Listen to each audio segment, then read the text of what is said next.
Oh my. Okay.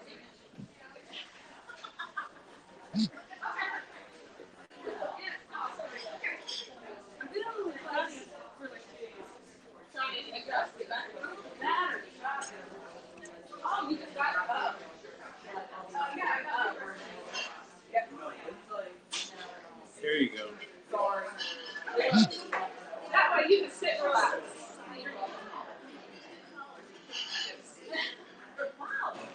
I've closed all the best places.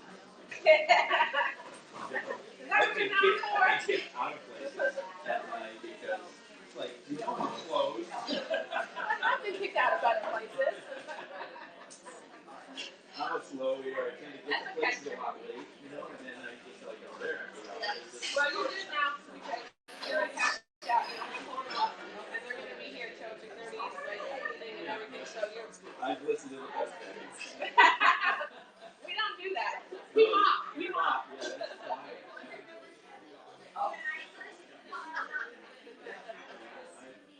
What about yesterday in Norwalk? I had lunch at you try to do a small business thing? I always went out. Even food. Yep, thank you. You are working here.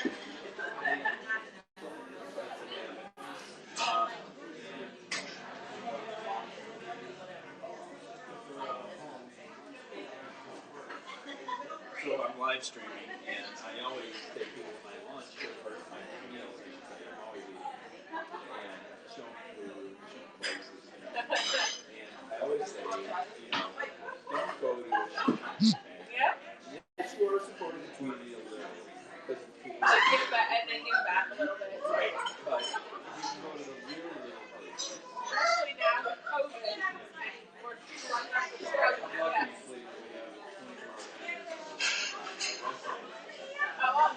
I live on the west side of Cincinnati. We say that too.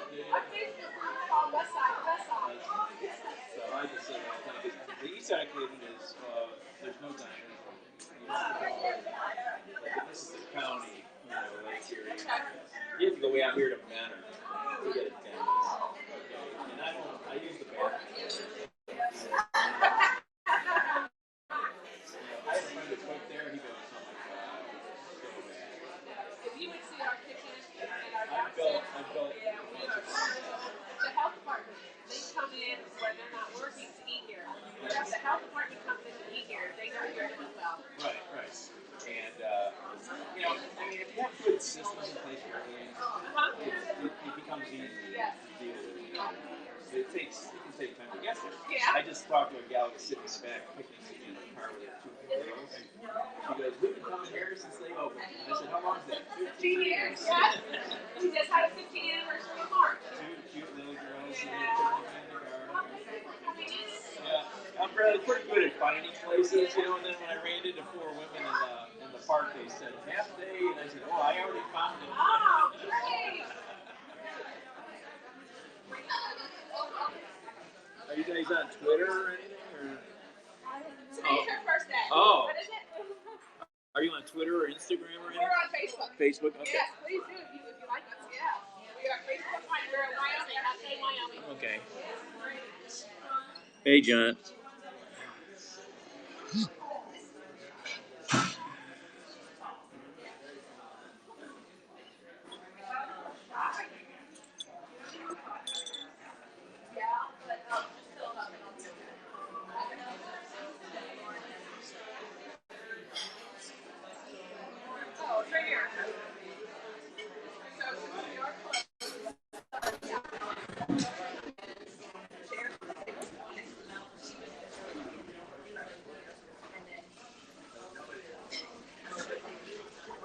Uh,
Alright, here you go, sir.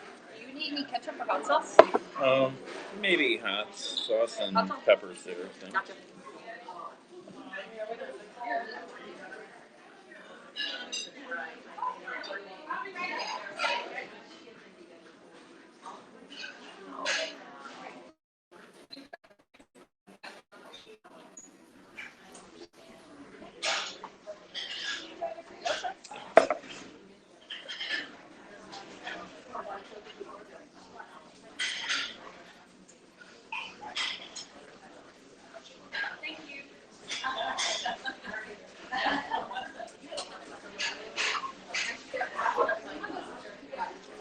Hey, Kathy.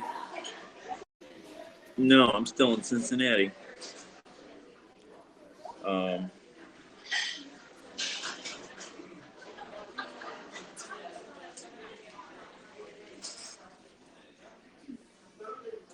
hmm. Interesting.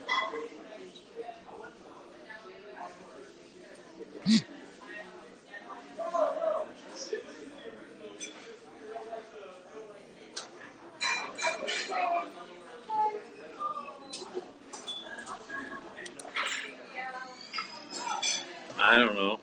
About the same right now. Typically, I guess it would be warmer. 200 miles south. Ooh, look at the food.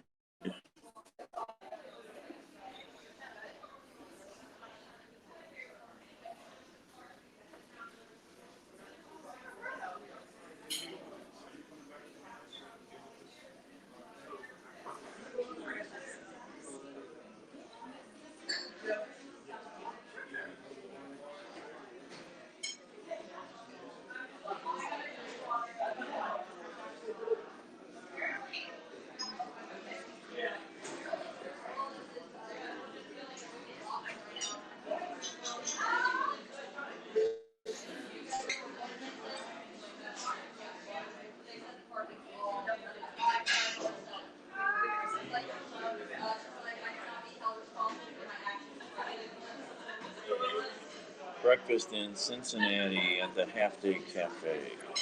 Yay, yay, yay.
Look at that. Look at the food.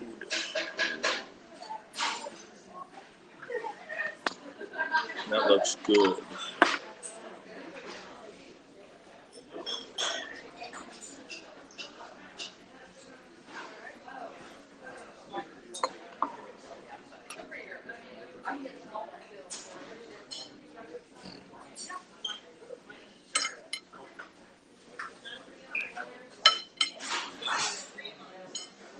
Oh my. Oh, that's good.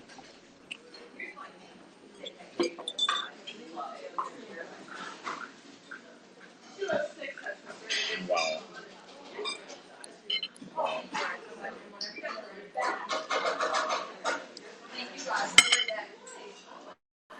No, the chorizo omelet.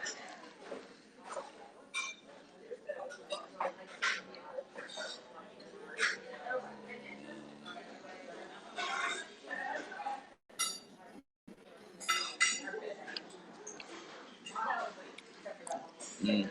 Chorizo.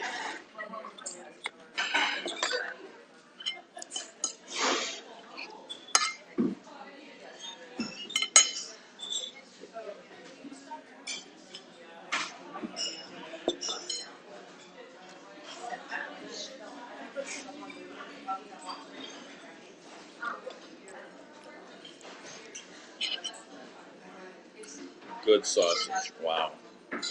Good chorizo.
Thank you guys. Have a great day.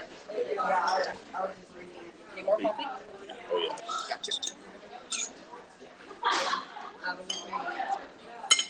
No.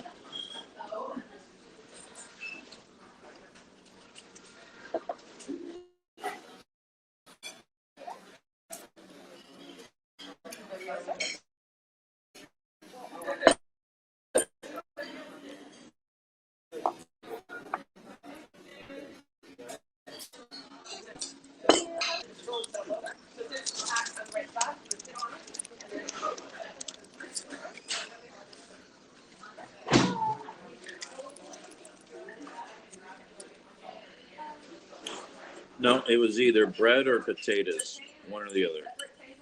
So I just got the potatoes.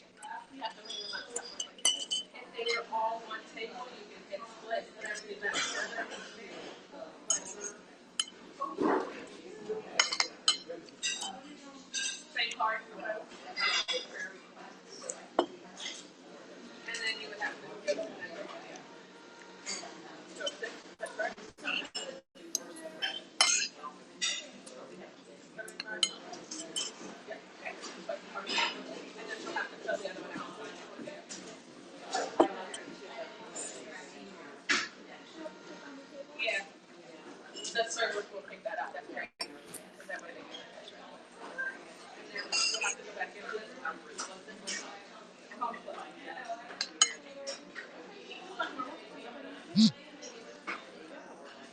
Such a cute place here. Thank you guys. Have a good one.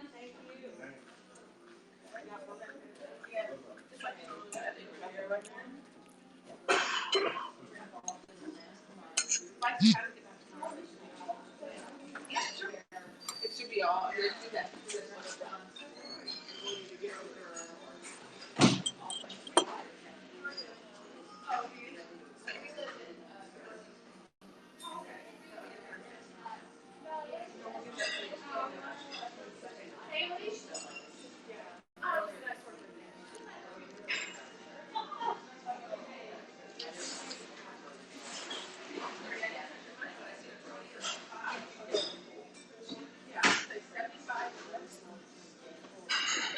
But the other table should.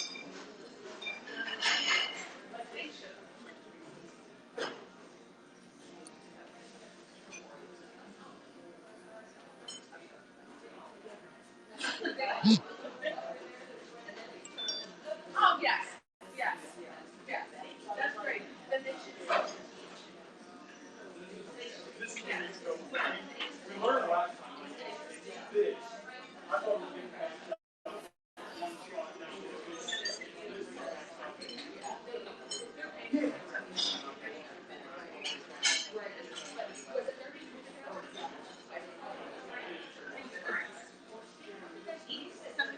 They got a bunch of to-go. Oh. So they go right there. Oh, they probably got you there. Yeah.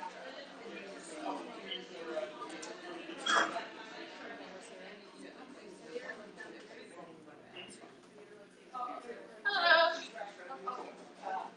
Thank you.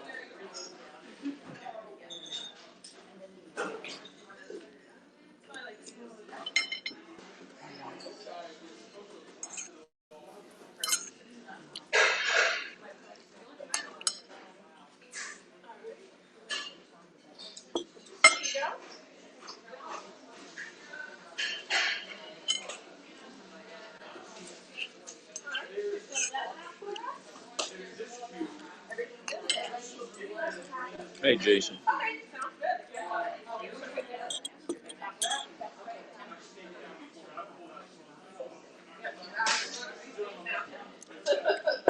And they're not good with masks. They fall right up. Yeah, It's 48. How goes?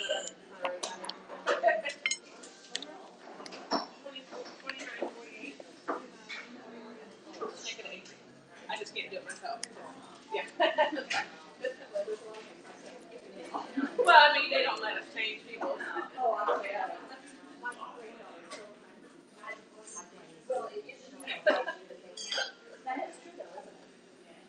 Very cool. Oh, you guys have a good one too. Bye. You want this? See? You guys had a pretty point, didn't you? See, that's what she's there for.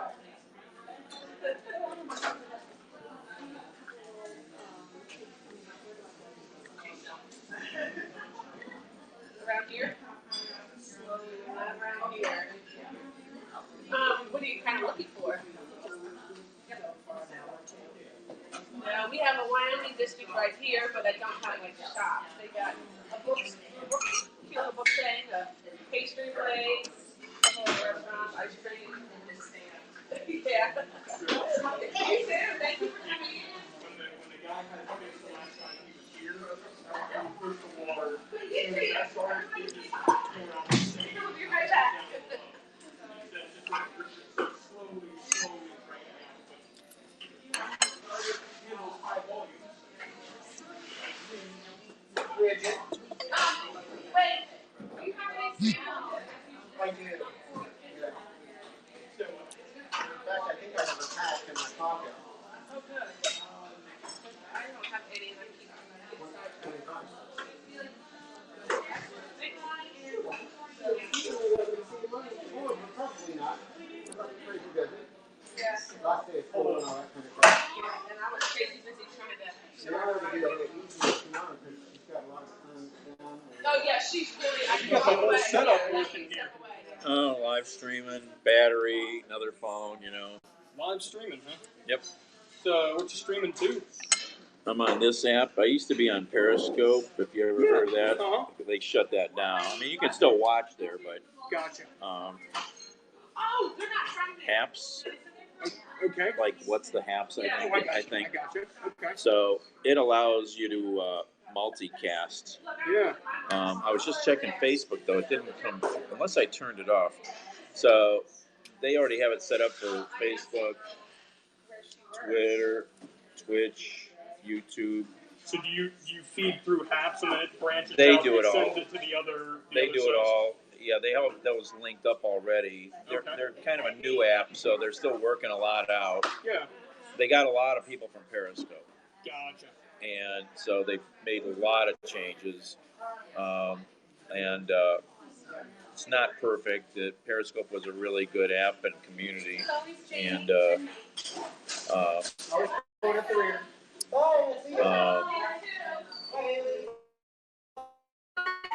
we so I made a delivery down here last night from Cleveland, actually from Akron. You're from Akron area? No, from Cleveland. Okay, gotcha. But I was driving from Norwalk back toward Cleveland, and they called and said, "You want to go to Cincinnati?" Well, so yesterday, yeah, I was in the morning in Warren, okay. then over to Norwalk, Yep. and then came back across to Akron, and then down to here. I made it from Akron to here in 3 hours. Pretty good. You're making good time on that one. 2 storms up near Lodi that were blinding rain. Whew. You know, oh yeah, I made some good time. And then the construction and getting through Columbus, you know. Yeah, that's been going on for forever. I didn't know about the Columbus construction, so I'm going to get that going back most likely because it's on the other side, really. Yep. And then there was some single lane stuff down below Columbus, and but just that interchange, navigating that with a lot of traffic is always crazy because there's so many people changing. They're not paying attention, and when you're going, you don't have a lot of time to change and get over, realize you're in the right lane. I mean, you can get So anyway. So I passed out in a UDF parking lot over near Sharonville, and then I woke up, started looking for something food, and was like, okay. And I just kind of drove this way on some road down here, and ended up over on this road. And then I started, maybe I should go for a walk because I don't exercise enough. So I did every trail in Glenwood. Oh yeah. And I've never been there. It's a nice little area. Oh my God, I did over 4 miles because I did 10,000 steps. Yeah. You'd never realize it was there. I mean, it's right. Yeah. It's right behind a strip mall. Right. It's a piece of land that luckily never got developed. Otherwise, it would be gone. Yeah. Because in Cleveland, we got the Cuyahoga Valley National Park. It's the only national park in Ohio. Yeah. That stretch of the river, Cuyahoga River, south of Cleveland to Akron, was the largest undeveloped stretch in the area. And there was already getting new developments on the edges, back in the 70s and 80s. And if it hadn't have been started, it would probably be all built up. Yeah. And it was a tough park to start, but, people are glad it's there. Yeah, we took my dad actually up to Cleveland in the fall. We did like a little birthday trip. My sister and I took him up there, so we went to did a little bit of Cuyahoga because I didn't realize Ohio even had a national park. So there was that. Went looking at that. It's one of the top visited parks in the country because it's an urban park. Yeah. So it gets a lot of visitors. Yeah, it was nice. It was good little time going around there, and then we hit the obvious high points in there, Rock and Roll Hall of Fame. Right. And there was an art museum up there that had a really decent collection. The what? An art museum. Oh, I don't know if it's the Cleveland Museum. The Cleveland Museum of Art is rated 2nd in the country. Okay, I had no idea. And it's free. We're looking through there, and as we were walking through, I didn't know what to expect. We've got Cincinnati's got a little art museum that's it's nice, and it's got a hopper. That's world class. It's big phenomenal. time. Yeah. So It's so heavily endowed. They've never had to charge for an admission. Yeah. Well, it's right, isn't it? It's on campus with what, Case Western? Well, that's University Circle neighborhood university, the school, So, yeah, so the art museum's right there. Right behind it is the Natural History Museum. They're going through a multi-million-dollar renovation right now. Right behind, across the street from that, is the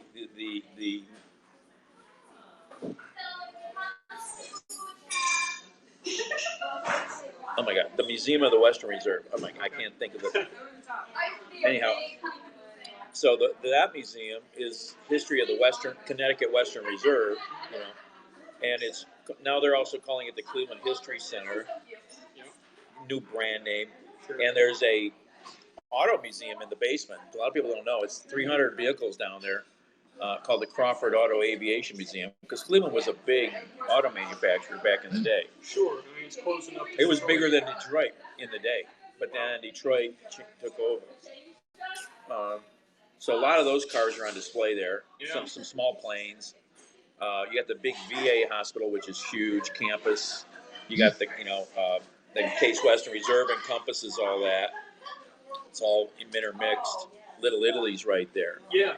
We stopped in there and we grabbed a bite. And and then on the edge of that is Cleveland Clinic, which is 100 acres. And that's like one of the largest hospitals in the country. Right. Cleveland Clinic, their cancer research. Well, other things. No, UH is more, I think, in cancer research because University Hospital is right there too. They both do. They both have standalone cancer hospitals now. Because in Ohio law, the way the laws, the states govern beds, how many beds are out there. Mm-hmm. But a dedicated hospital, a system does not need to go to the state and say we need your permission to build a dedicated hospital for something. Okay. So they each have their own freestanding cancer hospitals. Yeah. Well, it's big business, and for example, the clinic has all these buildings. Like I said, it's a huge campus, 100 acres. They valet park 1,200 cars a day. Okay, that's just valet at all the different buildings, Yeah. I mean, people come in. I Uber. I picked up people from all over the world. Come there for treatment. I was just delivering food the other day to the what do they call it? The transplant house. They're transitional housing where transplant patients can stay for a while nearby with relatives to get their initial checkups going and stuff, but not be in the hospital. Yeah. And the woman's husband just had a double lung at the clinic. So when she comes over to you, Put it this way. Somebody will go, how many ORs are in the clinic, okay? And I go, what do you think, 10? No. 20? 40? 60? They have 100 operating rooms. That's how busy they are. It's a machine. 100 ORs. So at any given time, if they were just operating at completely full capacity, they could be doing 100 operations at the same time. It's insane. That's how they make their big money, though. You said it's 100 acres? About the whole campus, So that makes sense then, because to have there's the staffing. There's 4 hotels on the. There's 3 hotels on the property that they own. I mean, we had to have driven by or through some of it, but I don't think I understood exactly what I was saying at the time. Right. So. Well, you take a picture of my name and you can follow me and find me. If you ever have questions, if you ever want to come up again, I'm on phone.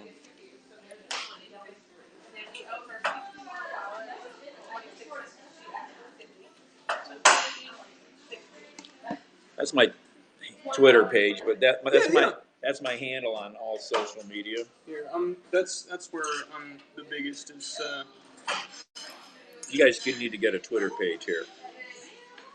Twitter and Instagram is what you need. Well, we've got Instagram. Do you? Okay, I saw Facebook and I followed it. There should be one. I've been off Instagram for maybe a month right now. I just in terms of I haven't gone out there, just taking a break, but I know we do some sort of thing where they post simultaneously to Okay. Instagram and Facebook. I think those are the only ones they run right now. Should do Twitter. I mean, Twitter, it's good. I do far more on Twitter now than I do on Facebook. I like Twitter a lot better. Well, Twitter gives me news. So Facebook is really local, but it's a lot of gossip. Right. I mean, not that Twitter isn't, but Twitter, I follow a bunch of different things. Right. So all these people in these different things, and you can't get that on Facebook. It's a whole different medium of information. Yeah, I'll never give Twitter up because you're right. That's kind of how I get news and that sort of thing. I do sports broadcasting. Oh, okay. And so I follow a whole bunch of different news sites. So They're only on Twitter. As soon as Adam Schefter pushes something out, it's like, oh, bang. Right. Aaron Rodgers unhappy, might leave the Packers. Wow, that's news. So it's fast breaking and it stays up to date. Sure. So like I said, this allows me, so you can go to YouTube and find me live right now. Mm-hmm. And if I get a post from YouTube, they can comment on the live chat and it'll show a little red hash. So, it's YouTube. Wow. Okay. That's cool. And if it was on, nobody else, not that many people here right now. Mm-hmm. If it was on Twitch, it would have a purple. Okay. And Twitter or Periscope would be a blue hash. I thought Twitch was mainly gaming. Well, they started a few years ago an IRL site, in real life. Okay. So, Gotcha. and since Periscope closed, a lot of musicians have gone to Twitch. Haps, unfortunately, their audio is not that great. Yeah. So they have when you go live, you can turn on higher quality audio, but it's going to chew up bandwidth, Right. And it's already a bit of a bandwidth whore versus Periscope. It's got issues the way their code or however it works. Yeah. But the people who run it, hi Linda.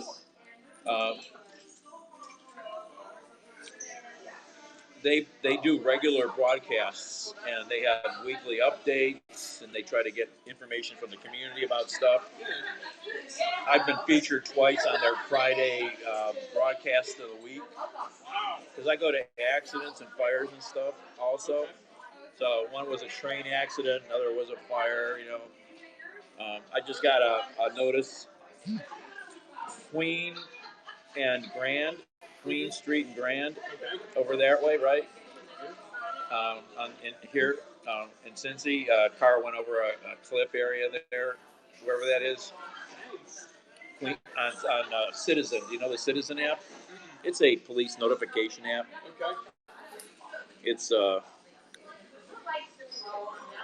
here, Citizen. Okay. Is it kind of like police scanner type? Oh, you got it in with a bunch of other scanners. Yeah, but this is something that's automated. That they feed you local stuff. So it started in New York City. You can read up about Citizen. It's had some contentious, and you can add video to an incident. You can't add photos. If you had photos, what you would have to do is have two devices and take a video of the photos. Okay, because photos have issues with the way things you could upload. I think and you can make other reports about something at an incident. You can add video. I just missed a really good fire the other day because I just wasn't paying attention enough, and I got lazy.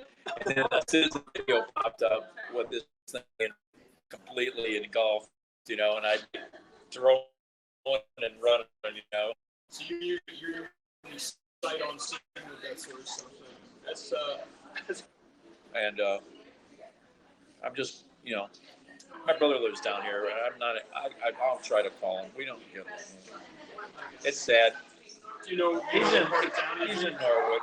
Yeah, I live down in Norwood, so it's my commute into work. And because from here to downtown is 10 miles maybe, a little thereabouts, maybe. I mean, more in time, but yeah. It's not, yeah, it'd probably be 10 maybe 12. 12 miles, yeah. Yeah. And,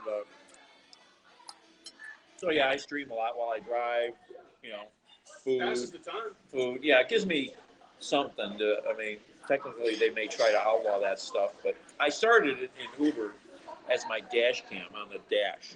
Okay. Yeah. And actually, for somebody doing stuff, having a live audience and some people that really know you with your phone number, if you got in trouble and they were there, they could call 911. You know, Yeah. but they want to outlaw everything. I mean, it is a distraction a little bit, but I'm not holding the device. Right. Sure. That's a big deal when you're holding the device because your eyes want to do this a lot more than something that's stationary. Well, you can flick. I mean, it's not against the law to check your speedometer or check your clock. Right. It's right there fixed, so you don't have to. Right. You're allowed to do some things in a vehicle. Yeah. And so, if I ever got in trouble, I would argue. Sure. You take a little more coffee? Oh yes. Be right back.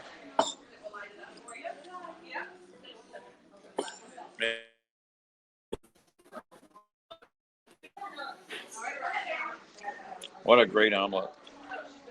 Good sausage. I helped build one of the last projects I really did was a breakfast type restaurant in Cleveland. In where? Cleveland. Okay. What's Called it called? Grumpy's Cafe. Grumpy's. It's in the Tremont neighborhood, right near downtown on the west side. The west side is the best side. Okay. I think that was one that it was recommended to us. We ended up going to one the Inn on Coventry. Oh, okay. Was a different one that we hit, but That's a little diner. It was closer to the art museum. Right. So we hit that one before going in. I haven't been in there in a long time actually, because times of days and whatnot. Sure. But Grumpy's is a lot like this, and they used to have a chorizo, and I used to go pick the sausage up at the meat at their meat guy. Oh yeah. Yeah. Yeah, that's half the fun. Chorizo and andouille sausage. See, my dad likes chorizo, but he loves andouille sausage. That's one of his favorites. I'm surprised we haven't really incorporated andouille into the menu ever, because that's one thing that he likes.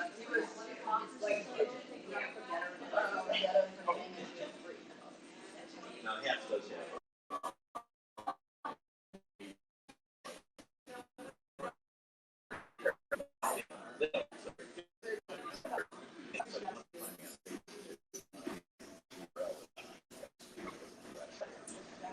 I got you. People want me to figure that out. A lot of people don't know how to think about things like that. But I hear myself streets and I've had great cool restaurants I'm sitting in. Oh wow. Yeah, it's the internet. You get weirdos, Right. What Dave's the fan, by the way. Yes, sir. Yeah, I love being a tour guide. Everybody, that's why they watch me, because I love being a tour guide. I can be in a city in 3 months, I'd know more than you would, Because I just absorb, Well, it's all about, you gotta hit the good spots, know where to look, and over time you probably figure out some tips and tricks to cutting through. Like, all right, this is what everybody says you should go see. Here's what you actually. Well, I'll drive an area. Like, the other day I made a delivery to Erie. Mm-hmm. I realized I didn't know anything about Erie. And so I did 2 or 3 hours of driving around live streaming. Yep. Very hilly. I would have not thought of that for some reason. I thought it was more like Cleveland. It's not. Yep. Erie is a wealthy town, which I did not expect. I did the east side first. I drove into town to drop check, yes, and then I and the they call the waterfront full arena, amazing hotels. I'm making a convention center, been on the water. We don't have that. Yeah. Okay, we don't have a hotel on the water. And then there's Cleveland. It's like Cleveland in some ways too. Cleveland is up higher. The city's up higher than down by the water, by the stadium and that. So you got to get down here past the tracks and stuff. So they're sort of the same. They're on a bluff, and there's a street here, or a little smaller road. It's Frontier neighborhood. It took it all the way west. It takes you up into this cross. You mean like Wealthy? Yeah. Probably Indian Hills. I mean, this one's nice, but Indian Hills. So in Cleveland, it would be a cross between Bratnell and Shaker Heights. Shaker Heights was wild. Yeah. Driving through there. So this would be a cross between that giant streets with no traffic, with big middle medians, with old growth trees, and it just goes on and on and on. I was like, I never realized this city had that kind of money. There was a lot of industry there, but years ago. But I didn't realize it had been and still is pretty wealthy. Erie, Pennsylvania. Yeah. And then I didn't see any of Marietta because I got there at 1 a.m. And then another delivery was Wytheville, Virginia. Wythe, Wytheville. I don't know how you pronounce it. Just a little county seat town. I made a delivery, but I roamed around there for a few hours. Ate at Skeeter's hot dogs. It's a hot dog counter that's been there since 1925. They've served over 10 million hot dogs. It's no McDonald's billions and billions, sir, but at least they're in the millions. Yeah, I mean it's so and so learn about some areas. I was in Steubenville the other day. I'm trying to remember. I know the name Steubenville. I'm trying to remember. Ohio. It's we're down here, up over here on the Ohio River. They're real good at football. Maybe. I think it's football. They're a pretty good program, whether they're D1 or D2, I can't recall. But I try and keep up with high school athletics. I know way more about here in Cincinnati than I do up Where did there. I just see that big field? Big high school stadium. Around here? No. Was that Norwalk? Big high school stadium. It was nice to meet you, sir. You have safe travels. You leaving? I'm leaving. I'm Daniel. I'm Bridget. It was nice to meet This you. your Talk place? to you. It's not. It's their place. Oh. But when I started talking, I told him, I said, that's an interesting guy. You need to go talk to him. You really look like somebody I've met before. I swear to God. I love it. What you got? She's under cashier. She should be under training because it made her so her pay needs to be probably changed. I'll have Penny adjust.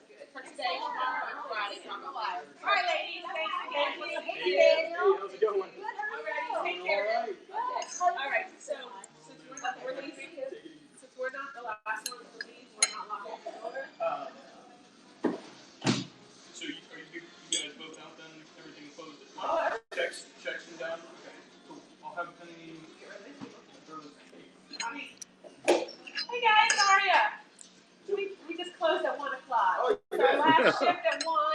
We're back to tomorrow at 2 though. Okay. All right, thank you.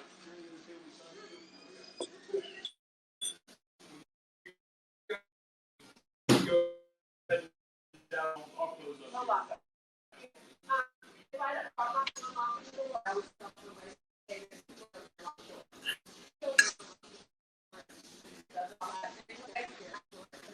So like people are looking at you, but it makes people watch. I've done it, so like people are just like going off camera, like yeah. some people are like, I'm like, no, there's no way you got that off like, the internet because I literally looked it up and it said 1 o'clock. Yeah. They could have looked at the Mason location and thought That's true too, yeah. Because their hours, their days are different. all right. Well, you did great, Emily. And I'll see you tomorrow, right? Yeah. I'm glad. See you both. Bye, Leah. See you guys. We'll still be here for a while. Yeah, she was telling me. I said I know the best vacuum cleaners in the city. I've heard all of them. I tend to eat late at almost anywhere I go. So late at night, like today here, this is closing. Yesterday I was in Norwalk eating at a little place, the Main Street Cafe. She goes, "Do you mind if I run the vacuum?" I go, "No, I've heard all the best vacuums." Yeah. What? So after you're here, you're back up I'm towards Cleveland. Well, there's an app there's an app I can deliver with anywhere in the country. And I'll look around to see if there's anything around here like Home Depot or if there's anything worth going, because it could be too far to even go after. So, and like, what do they got here? Yeah, these aren't worth anything. They're too far away. Way over here. I gotcha. Oh yeah, you're hitting more towards where Bridget, who was working up at the that's more her stomping ground. She's a West Sider. Right, and so it's whatever whatever pops up, and then like you got to be careful going that far over too, because Columbus, is busy. Right. But it doesn't mean these things are worth anything, and it doesn't mean that I'll get them. They selectively give them out. Gotcha. So, what do you have to be careful? You said going. Well, West Side it's a more established neighborhood in terms of they haven't changed a lot there in 17 years or so, which means the cicadas and the 17-year cicadas are out in greater number over there. Okay. They haven't turned over the earth, and the trees haven't gotten cut down and replaced with other stuff. So it's pretty bad over there. In the park, I went over by a tree for a minute, and there was a shell, exoskeleton. And so I took my first couple pictures there, put them on Twitter. It's the first, and then I found I have this little rubber toy in the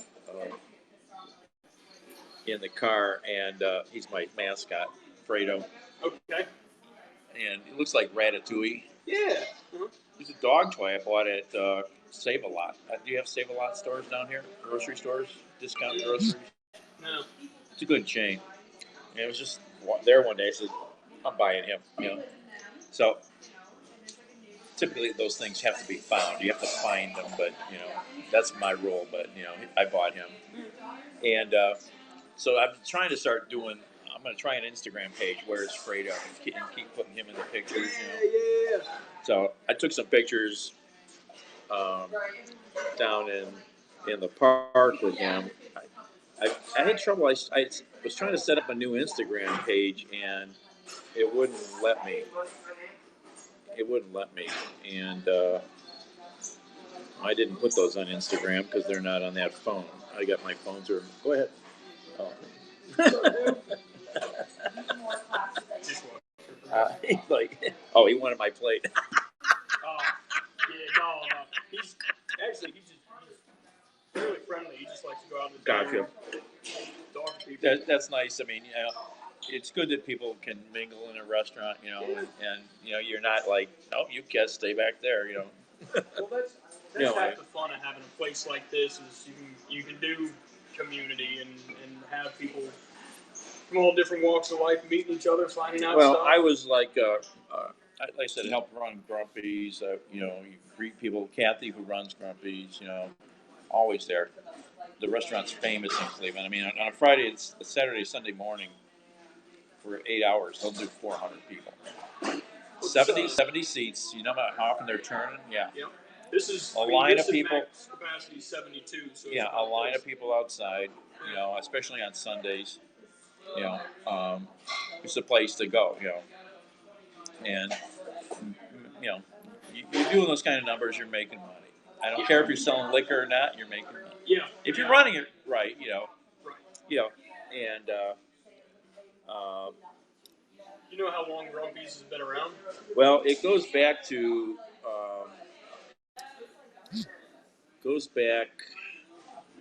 Grumpy, who started it, Scott, 20 years. And then she bought it from him, and it was in a storefront in an old building in Tremont. It had a fire, and that's when she decided to make the jump and open a bigger place. It was pretty small, and she got this bigger building and spent a fortune on it, credit cards, and never did anything like, build out a space. It's a big job. Had a bad contractor, screwed her, I did the electrical and helped with a lot of other stuff. That's how I met them. I finished the electrical. the first electrician flaked out. Everything, Anyhow, they got through it, and so it's been around for a while. And here's Fredo. One of the bridges back in there. I like it. On the wetland trail. And where's the? There he is, checking out the cicadas. Yeah. I haven't seen a ton of them around. There's a couple of them there. They're starting to get in there. So like my house is really like I've had a painter come over for our deck and the guy to fix our couch, and they're like, what are these things? Like they didn't even know what they were. Two people did. They haven't even heard about all this? No, and I'm like, they were like, yeah, we have no cicadas where we're from, and I'm like, where are you from? Well, that's the thing is it's all Midwest, and it happens every 17 years. So if you weren't in the Midwest 17 years ago, you kind of don't know about it. Where's oh wait, I just had another. That picture should be here. But yeah, So- ours is I'm gonna show you a video someday. I take a video of my tree. Oh my, like I don't even like. I feel so bad for this painter. He was up on our deck and he was like swatting away and stuff. And he was like, I was like, he probably thinks they bite and all that stuff. They didn't don't. really They're know. just I don't annoying. think they even have mouths. Here's Yeah. a good picture. The Yeah. ground. Yeah. That's literally all around my house, like Right. in the dry spots on my. This was right. There's a spot back in there in the park where there's a bench, and it faces into the creek. And you walk up by the creek and you look down, and that's what you see. That's a great example of it. That's why I took that picture, because people just don't understand this.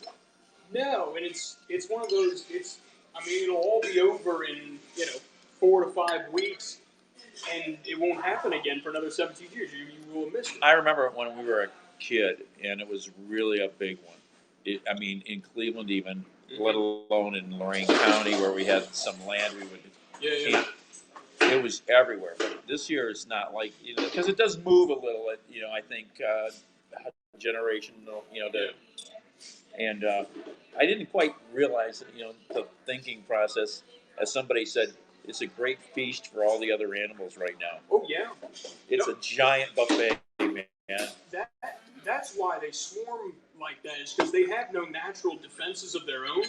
So the only defense they have is there's so many you can't possibly eat all of us, and so they come up and enough of them survive to be able to lay their eggs. So that's literally all it is. Right. Like eventually the critter's like, yeah, I just can't eat anymore, and then the rest of them pop up. Like, oh, okay, cool. We can go ahead and do what we need to do, and the life cycle. Because up in Cleveland, I know on Twitter people were sharing cicada recipes, because actually they're pretty good. They're pretty good to fry up. If you've ever had good fried grasshopper and stuff, I've had some. I'll try once. I've had some deep fried or some big bugs at a sushi bar in L.A. They were amazing. Dang. Oh my god! But if you learn how to cook stuff like that, like grub worms and big worms and stuff, they're actually pretty good and very healthy. My god, ton of protein.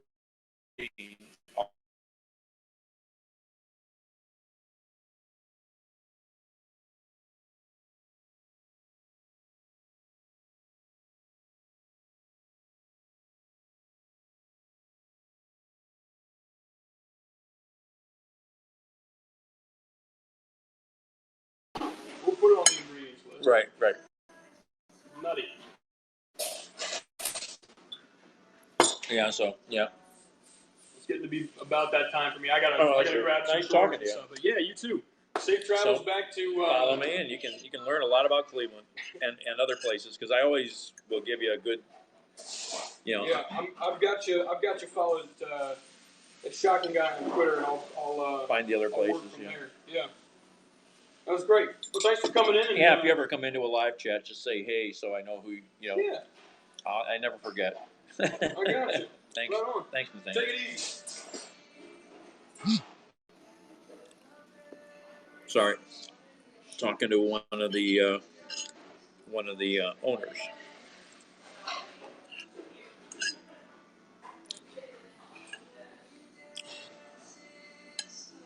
Of this cute cafe.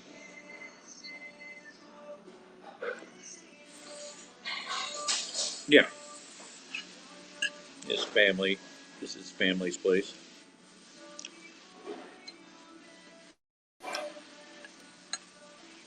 This is my favorite place in Cincinnati now.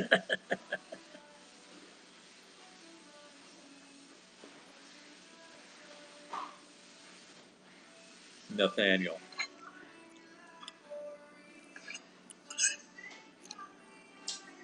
Half Day Cafe.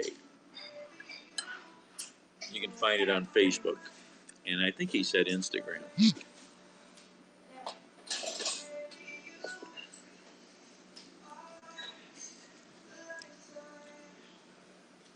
I'm okay when I'm not grumpy.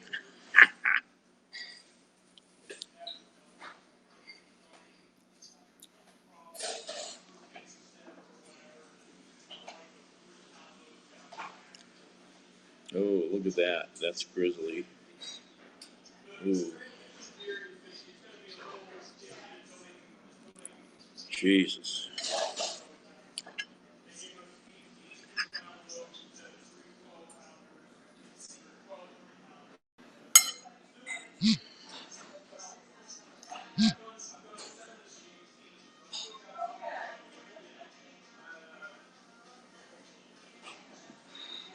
Wow.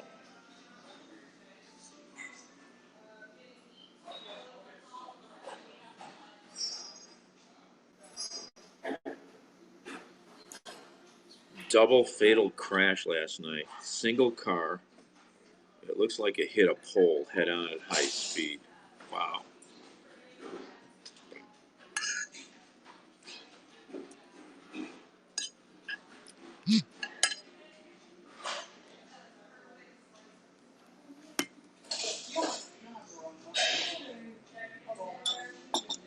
No, the chorizo omelet. Chorizo sausage.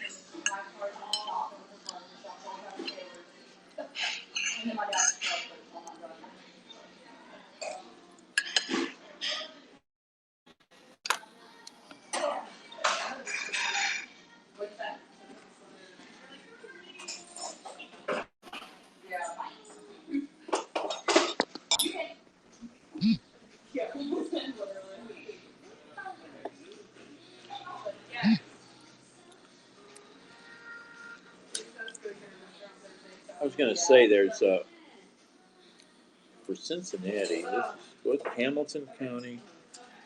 Yeah, there's an app I have that gives me a lot of fire info. Uh-huh. I think besides the car going off? well, it's okay. Here's the app. Pulse Point Dispatch. Okay, they're a nonprofit out of Cali. They have two apps. This one and Pulse Point AED. You know what AEDs are. Yeah. So that is a mapping thing. It maps where AEDs are in the community. Puts a picture of like where the box is, the room it's in, the building it's in. Maybe it'll help you find. They're all about enabling citizen superheroes who know how to do CPR. Okay. Okay. Gotcha. So if you have the dispatch app, and if it is there any coffee left? You dump it all. Let me see. It's okay if not. I got water actually. Probably don't need. It was good coffee though. Oh, there's a little left. Thanks. And so it's not everywhere in the country because a city has to sign up on there, but I'm pretty sure Hamilton or since. So it gives you like in Cleveland. It gives me Cleveland EMS is the company who is partnered with. Okay. But they respond to all Cleveland fires and accidents, right? Gotcha. So I mean, you'll get all these endless medical because in a big city, medical is endless. Okay, just hundreds of runs. You know, but you'll get what vehicle, what the trucks responded. So do you tap each one to take a look at it, or do you know just by what kind of alert pops up, like, hey, this is worth taking a peek? Well, neighborhood sometimes, like if it's a fire, I'll know. I'll think, oh, that's a probable neighborhood for a fire. You know what I mean? Because it's a rundown area, maybe. You know what I mean? The time of day, you get to learn. I know if you know your city really well, Sure. So if you touch it, you'll get pull up the map. So it'll show you on the map. And see, they've mapped all the AEDs out where they're at. And if you touch on an AED, it'll show you it's in Lonnie Burton City Pool, you know. It's pretty cool, actually. Yeah. But they're down here. You have to go into the agency list. And, oops, too many notifications. Drives me nuts when that happens to me. I have too much, man. So, what's the zip code down here in Cincy? Like, so the zip code for right here is 45215. yeah, I don't think this is gonna pull anything up. Yeah, there's nothing. I need a Cincy because I know there's. I can't remember what Cincy proper is. Well, let me just type. Let me see. Cincinnati. Nothing. I know. I thought there was. You know, I know Columbus, Hamilton. We might not be on board Hamilton yet. County, Tennessee. So you find an agency and then you follow it. You know. Gotcha. I got lucky in Cleveland because the chiefs of police talk. You know, they have. I mean, fire chiefs they talk, and so that's how these things spread. It's typically parts of the country. You know, but you can go. What you can do is if you're interested, you can download it and then you just go to the agency list. It's hard to get into. There we go. How do I do that? I always forget how to get. Oh, there it is. And I just go through. Every now and then I just go through and just strictly look at states. Mm-hmm. I can go through this 600 pretty quick, and find the new ones. Yeah. And see if there's any new suburb or something, you know. Just to see who's on board now. Yeah, because there's Akron is on, so I'll follow Akron. Lucas, up near Toledo, there's some stuff. There's some stuff south of Canton, out in the middle of nowhere. Hey. Dublin, there's stuff around Columbus, a couple agencies. I thought there was something down here, but you have to go. Yeah. Check my thing stuff before after you're done. Yeah. 1 second. I'm done. Yeah. It's Nice talking to you. Yeah, you too. It's Daniel, right? Good talk. Like, you know that? Do you remember that kid, Damn Daniel? Yeah. I didn't know what that was, and when I was Ubering, these people would get in the car and they'd know my name and they go, "Damn Daniel!" I'm like, I had to look it up. It's amazing that kid got famous for like nothing, you know. Yeah. It's wild. That's what Vine and I guess now TikTok, yeah. Getting famous for weird stuff. I've got people that want me to get on Snap. I'll probably do Snap, and I might do TikTok. I don't know. I put my grandma on there. I was like, as people you're friends with, and I mean, if you don't want to snap anybody, don't snap anybody. Right. Don't Like do anything you have to, you know. Yeah, you know. Did you see the thousands of mice that invested? She said, "Did I see the thousands of mice that are invading Australia somewhere?" Is there for real? Yeah. Oh yeah. She goes, "Give me cicadas any day." True, yeah. Oh my gosh, rats. Oh no. I would say give me some kids any day. Yeah.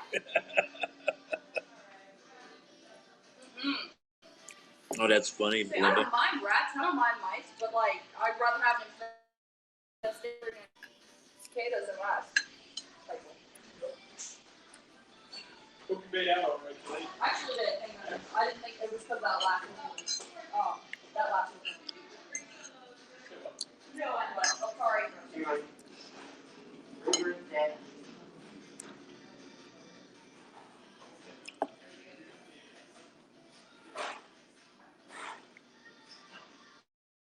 All right, I'm leaving. I'll see you sometime soon if you come by.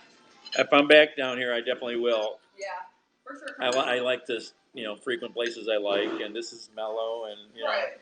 That's why I started working here, because I live right down here, and I was like, it's chill, laid back, Yep. not a lot of, like, it's not too crazy, you know what I mean? You can tell good people. Yeah, Yeah. right. Yeah. And that's why I also kept me working here, because I actually like the people I hate working, but do you need more green?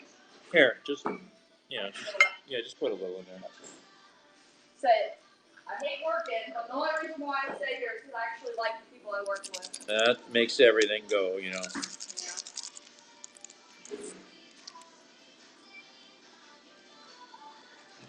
Thank you so much. You're welcome.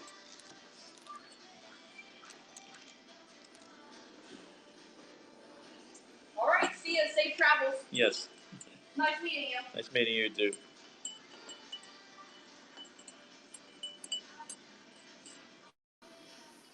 I don't care what they say about Cincinnati. People are nice.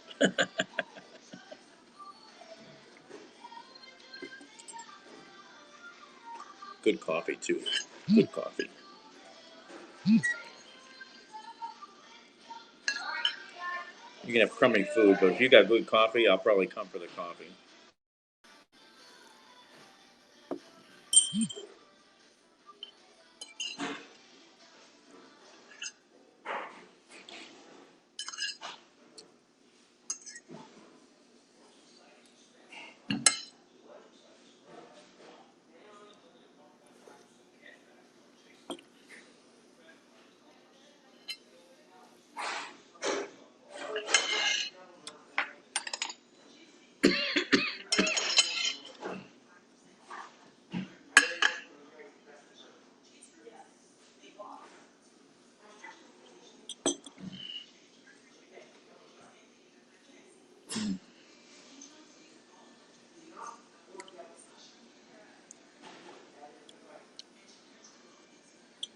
That was really good food. Wow.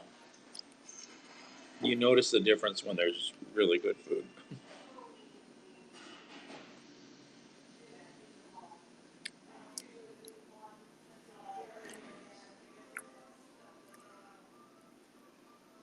Well, we're going to have to start driving back empty. There's no work. Where's 71 at?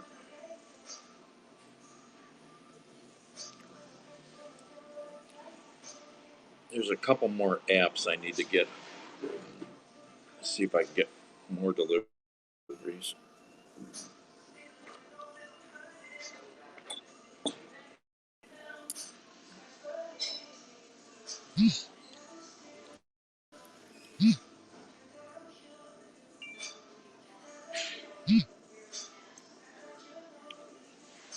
Maryland's COVID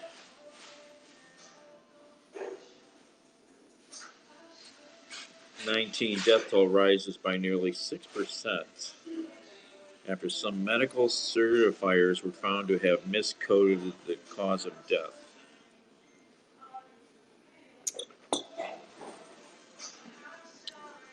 His family owns this restaurant.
That's just such fun to see sometimes.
Oh, Biden's in Cleveland. How come I wasn't paying attention?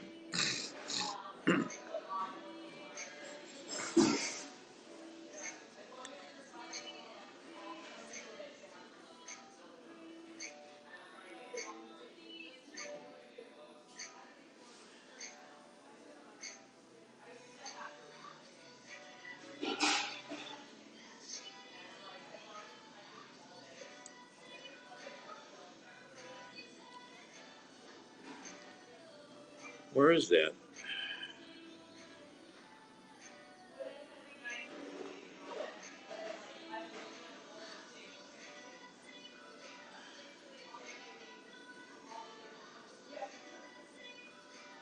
Oh, okay.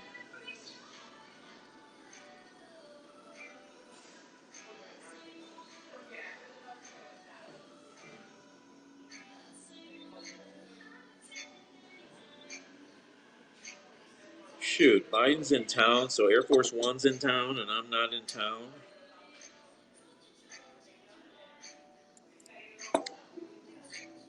Shoot.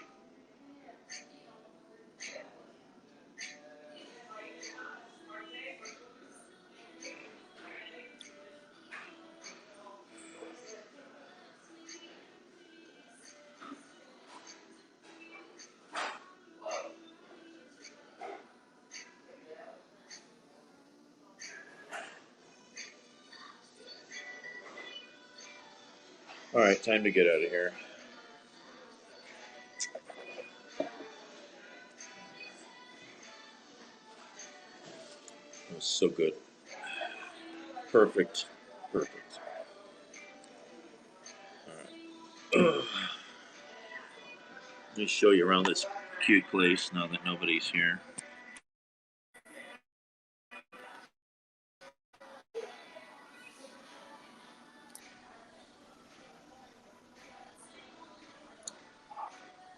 Of course, they've got all these curtains because of COVID. A nice little lunch counter. A few more seats. And then they have a takeout room back there with an outside door for takeout. So really, this building goes back to the 1800s. Cute, very cute.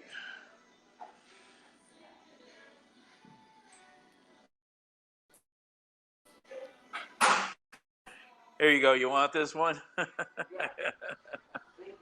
Sure thing. Such good food.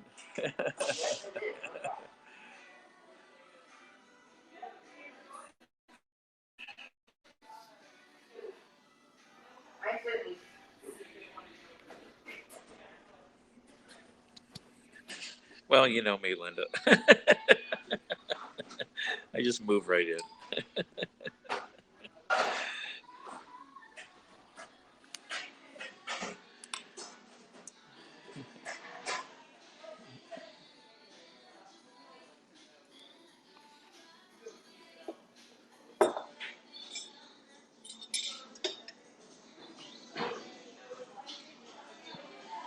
There you go. Thank you. Have a good day. You too. Enjoy yourself. Yeah.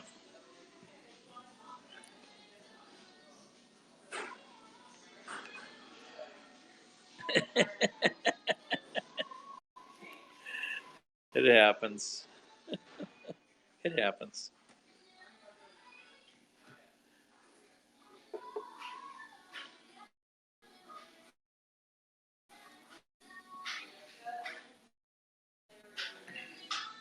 The door? Or? No, you're wrong. Okay. We're gonna get all that. Thank you.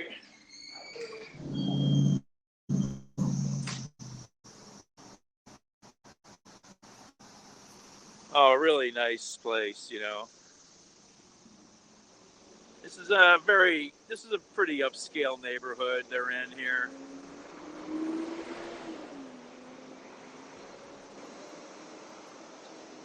I mean, you know, nice Nice little house back there.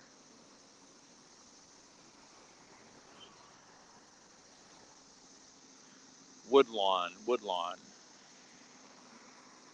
What's over here? Oh, can you hear the cicadas? Can you hear the cicadas?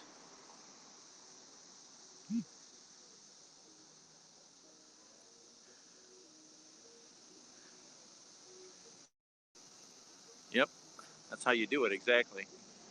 So this is the Spreen's Corner, site of Spreen's Grocery. August Spreen.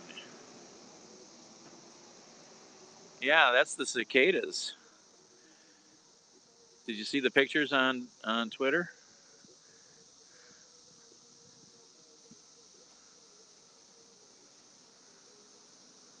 Well, where's that fountain? Oh, there's the fountain. There's supposed to be a bunch of them. Oh, there's a coffee shop here too.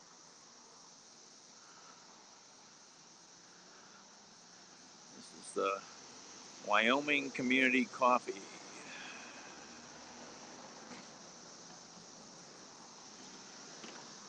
There's supposed to be a lot of cicadas over by the fountain over here. So let's go see.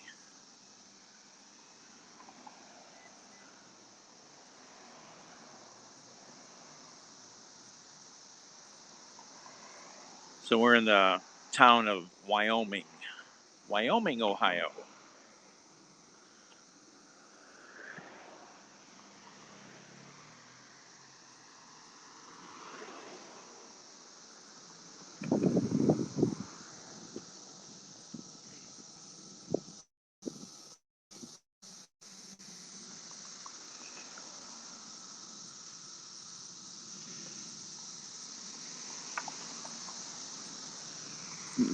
They just do.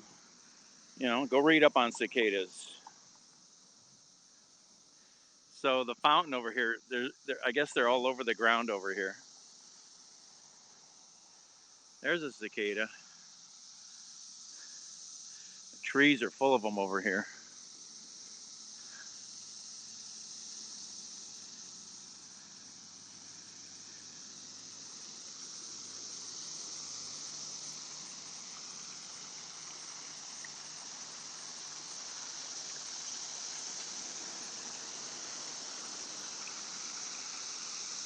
Oh, they're so loud up in the tree there.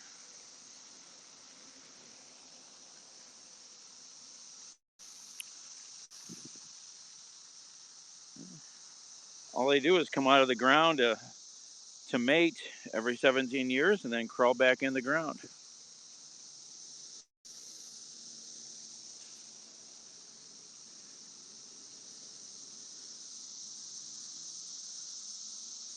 There's one. There's a couple of them.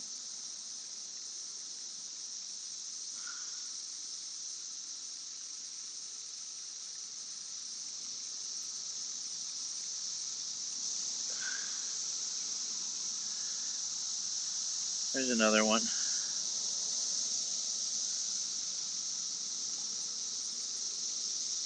They're real pretty.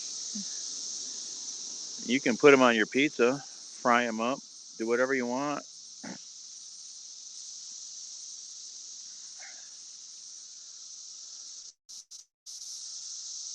A little privacy, please. That's a pretty little fountain there. Isn't that loud? Isn't that crazy how loud they are? Wow, it's that loud. That is so crazy how loud they can be, you know? So that's their only defense, is to make that noise. Otherwise, they just get eaten by everything else. Every other predator out here, they have no defense. So they just get eaten, and the ones that survive mate and crawl back in the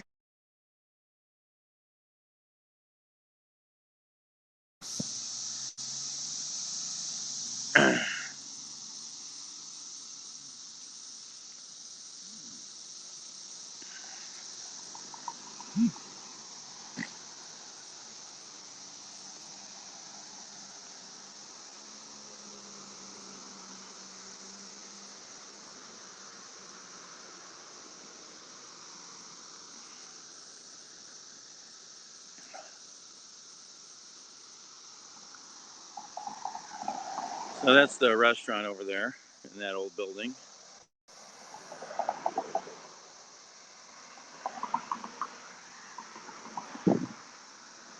Gets my highest award for food and hospitality, the Half Day Cafe.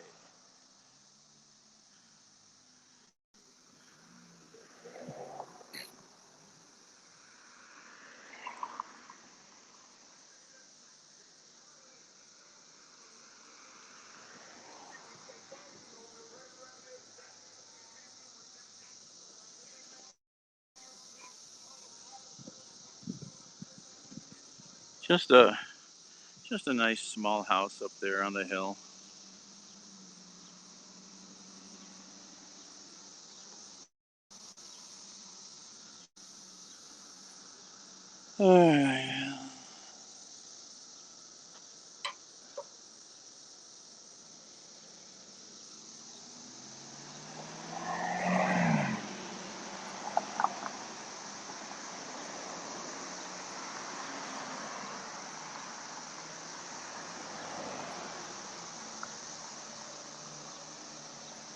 Yeah, exactly. That's a big house.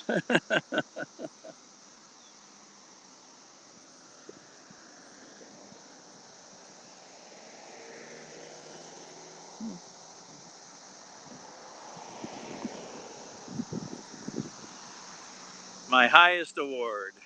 Thank you, Tony. The Half Day Cafe. Find it on Facebook and Instagram.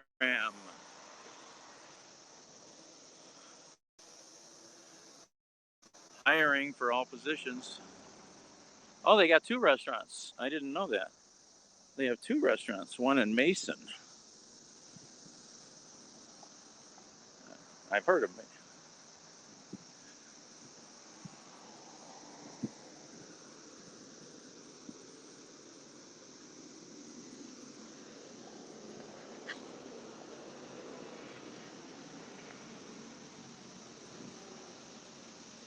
Oh.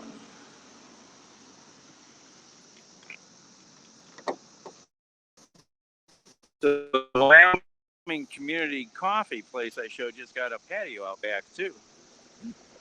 Nice.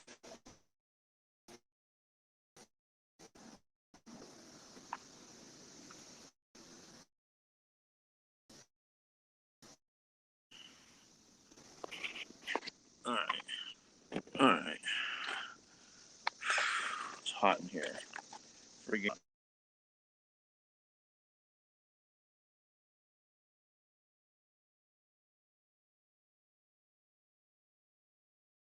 anymore. It's pretty disgusting.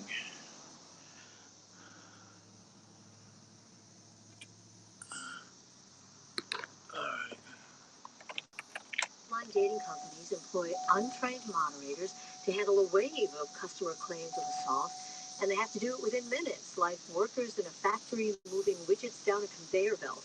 In fact, they say this huge industry has no real standards for responding to reports of offline harm or removing offenders from the platform.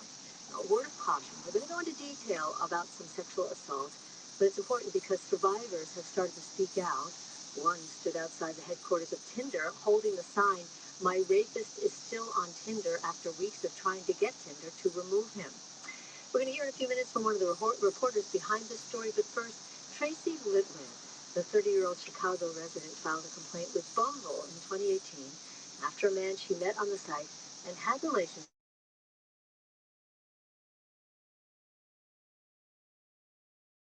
by advocates who see it as a form of assault. It's unsafe.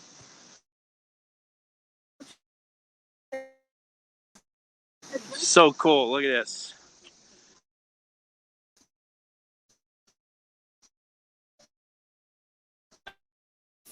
Out here.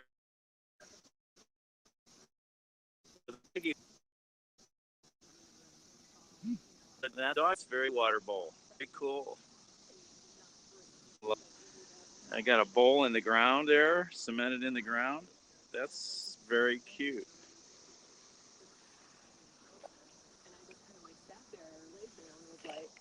Oh my God, is this actually happening to me? And after a little bit of processing, broke up. Sorry.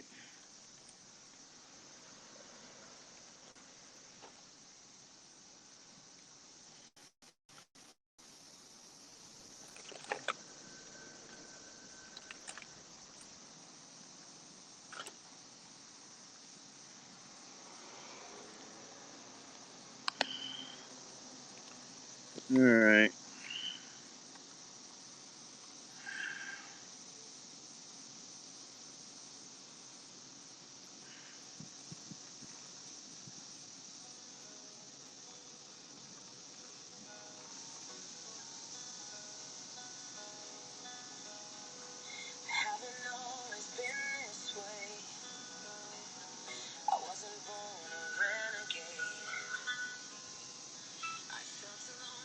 Oh, this neighborhood's pretty pricey. Thank you, Mr. Conway.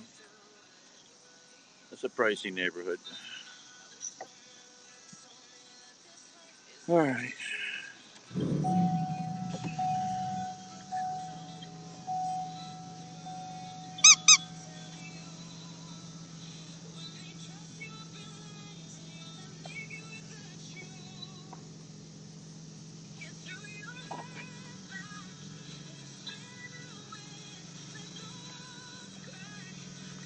All right, go down this road to the business district.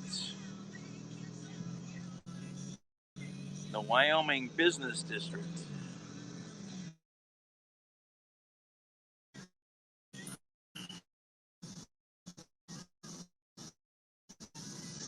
Oh, there's a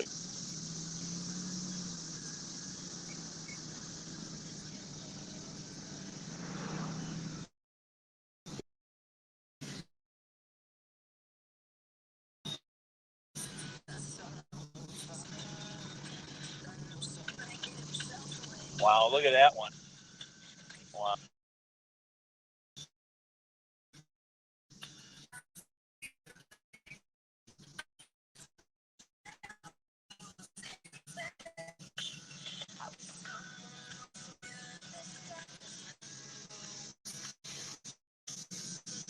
There's some gorgeous homes around here, man. That's the Presbyterian Church of Wyoming. Wow. Some gorgeous homes in this.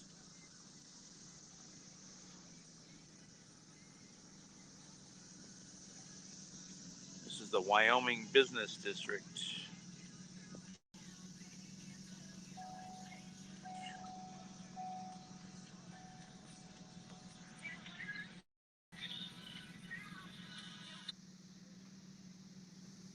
Yeah, they are loud.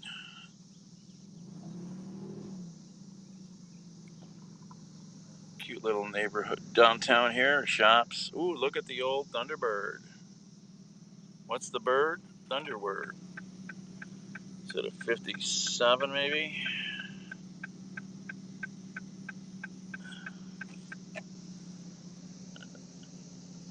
Cowboy Cones ice cream shop.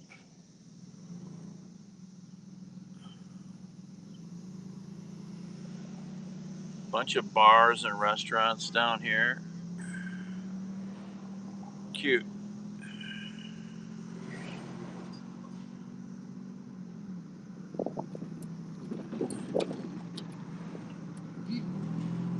Now I'm in the village of Lockland, Ohio.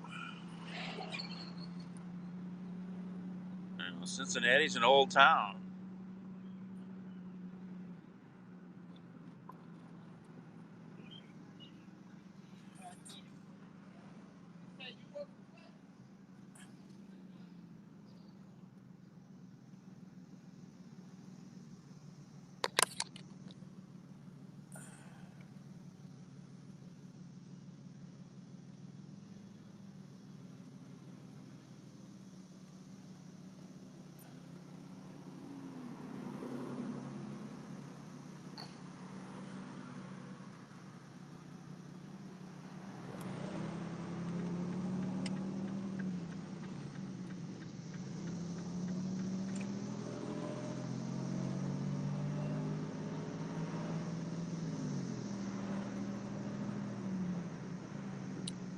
think there's a street festival or something going on.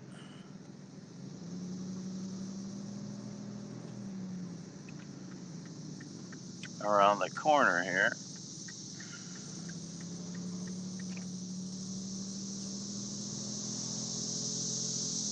Wow, listen how loud they are. That's a hoot. I wish you could get up into the trees and see them, making the noise, but that's hard to do.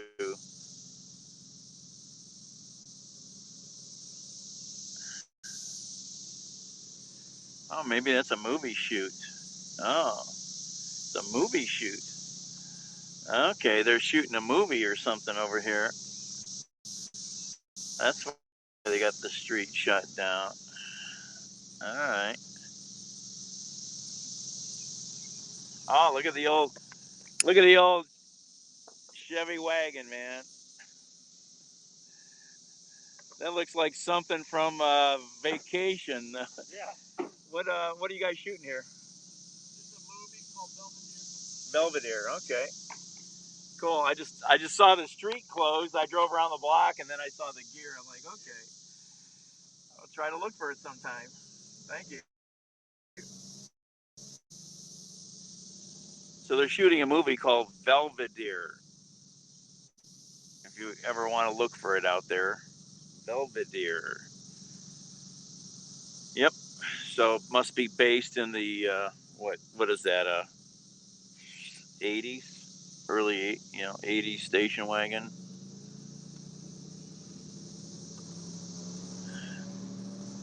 If you go online, you might be able to find some information about it.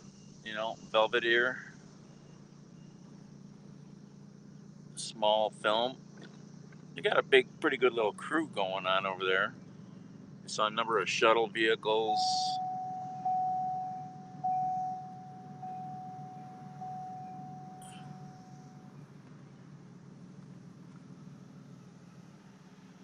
Belvedere.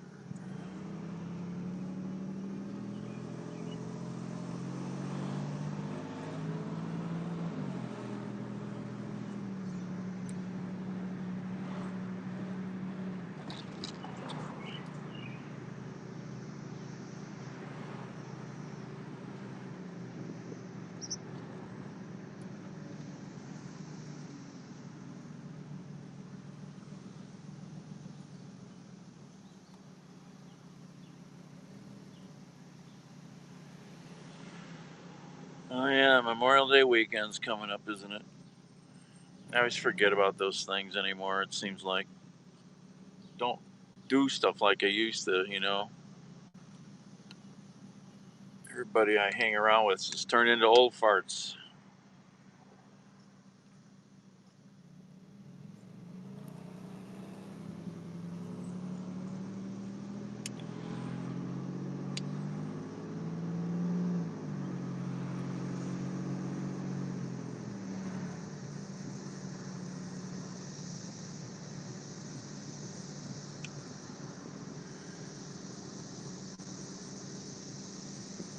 Oh, it was a really good meal.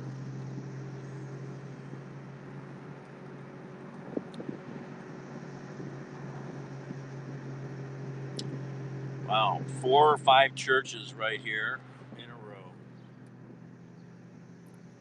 Oh, there's a stadium over there for a high school, probably.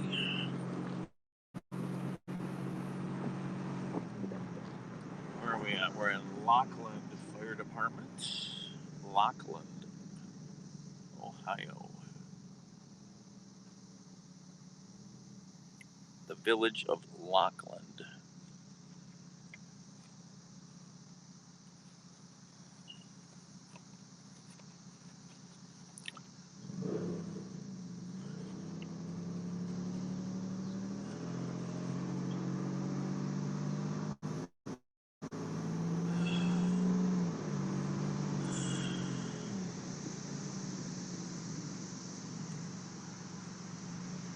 What highway is this? Oh, this is 75.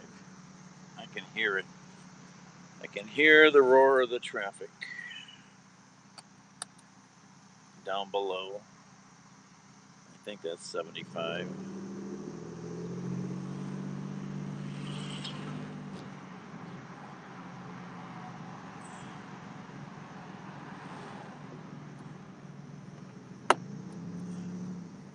have to look on a map. There's, I'm not sure what that road was.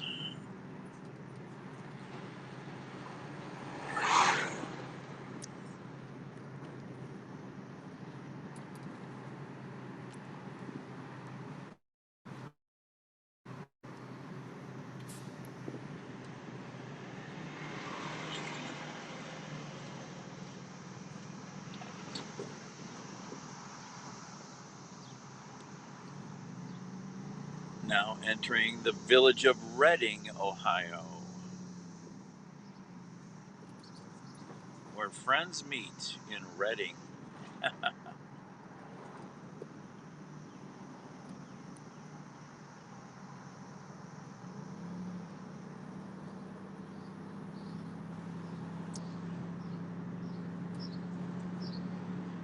cute little downtown district here.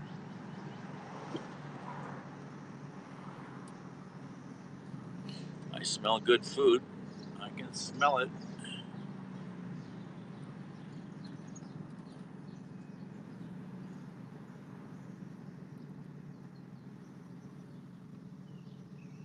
Is that what it Two bridal shops. What's going on with this neighborhood? There's another bridal shop. What is with this? Linda, there's fucking like 10 bridal shops here. Look at this. I've never seen anything like it. Here's Wendy's Bridal. Okay.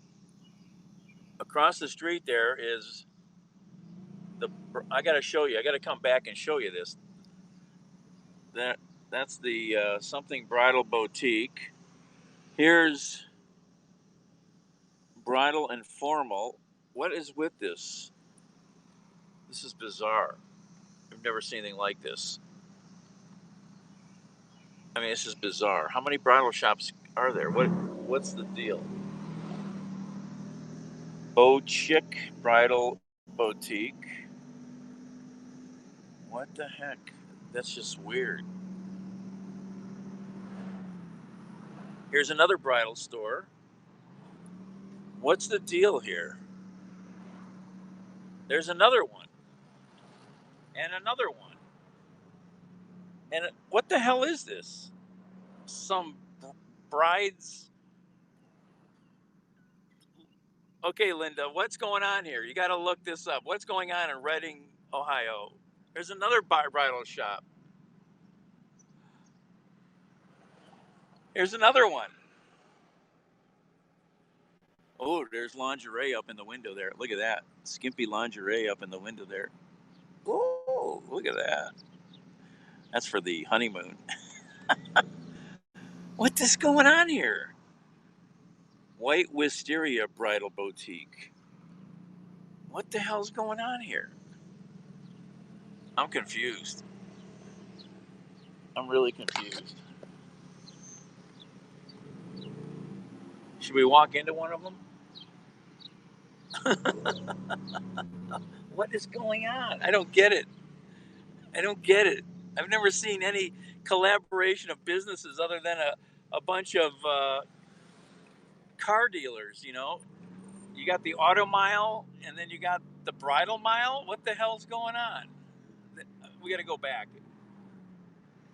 It's bizarre. One-stop shopping, huh?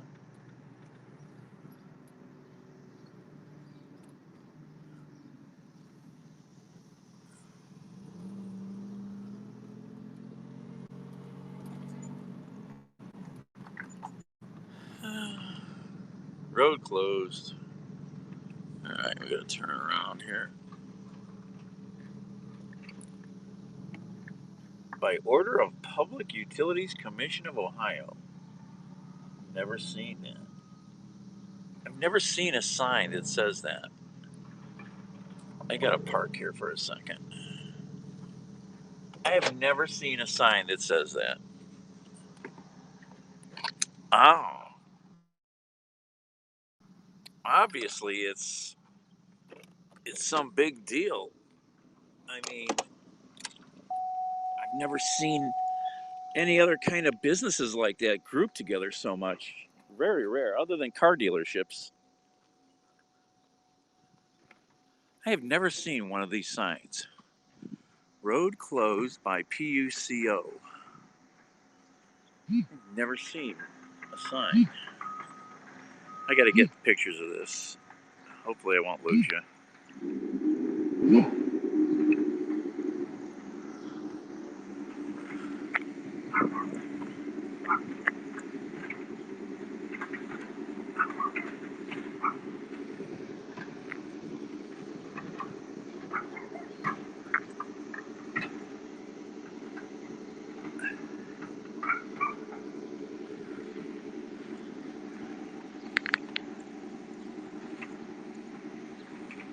Uh,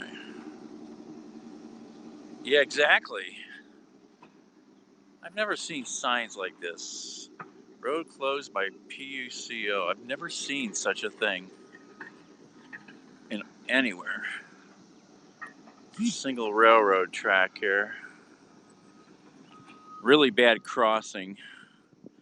So the reason they probably closed this crossing is because it's such a. I bet you some accidents have happened here. It's such a high up and down. Bet you some trucks have gotten stuck there. I've never seen that before.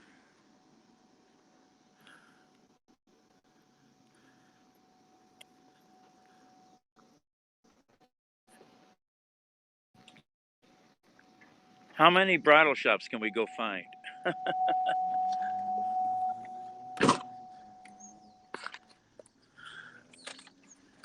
I mean, the competition must be brutal. Could you imagine? What's all these women? Oh my gosh! I can't imagine the competition. That's crazy.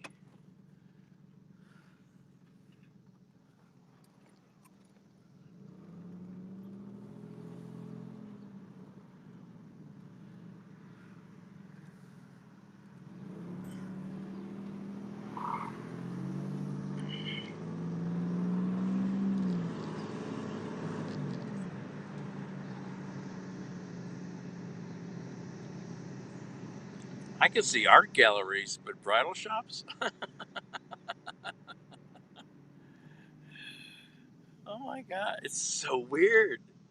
All right, let's see if we can count how many are here without going to the phone book and looking. If I type in the search of in Google Maps right now for bridal shop, it'll probably overload the internet.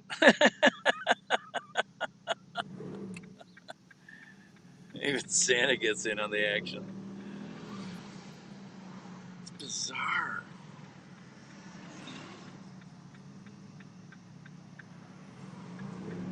I'm gonna go straight here. Okay, there's another bridal shop around the corner here, Lucy's. No, that's a restaurant. I've seen Lucy's restaurant, so I was on this street before. Okay. Coffee shop and pastry shop here, I think. I saw this before. Can't see a name for this place.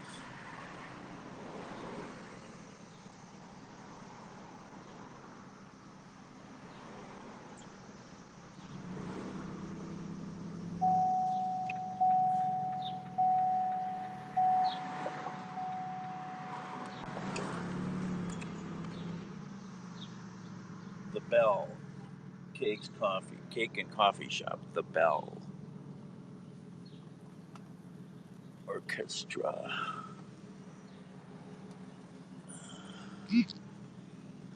All right, we're gonna go see if we can count how many bridal shops there are. I mean, oh, here's the Reading Police Station.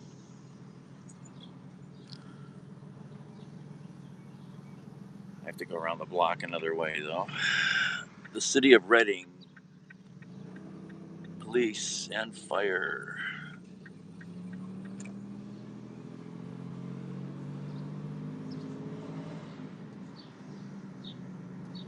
old buildings here, that's for sure.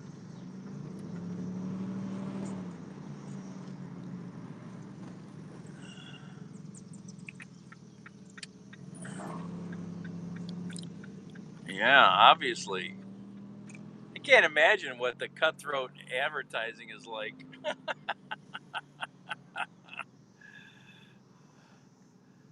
There's a thrift store.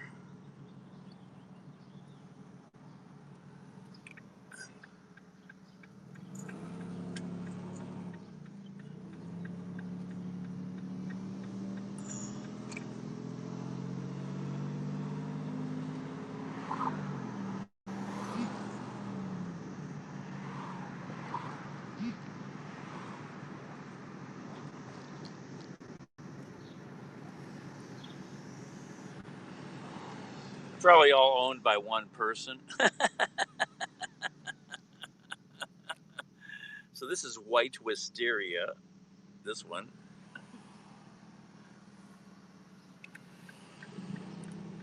This is Benson Street is where this is all at. That's one.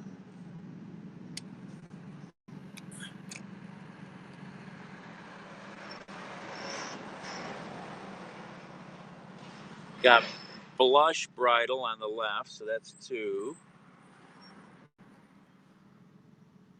Red Wine and Company.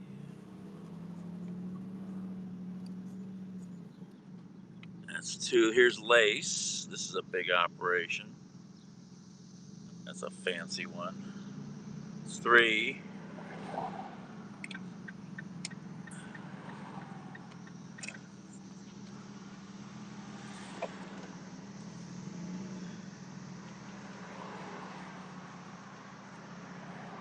Looks like a pastry shop there.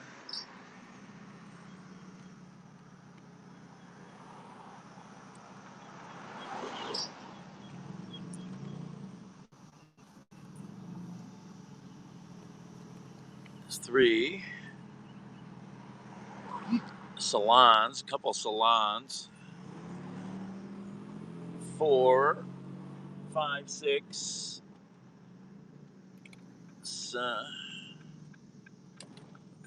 Foley's Irish Pub.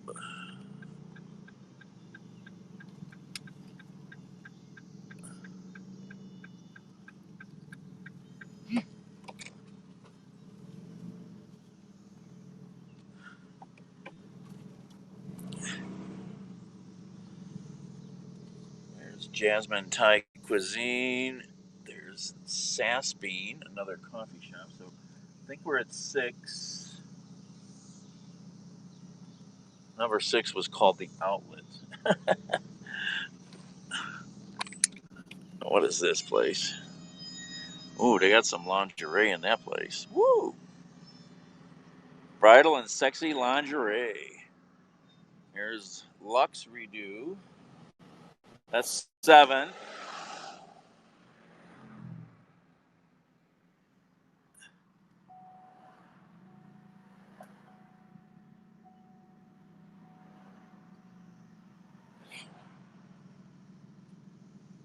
That's 7. Here's one more here.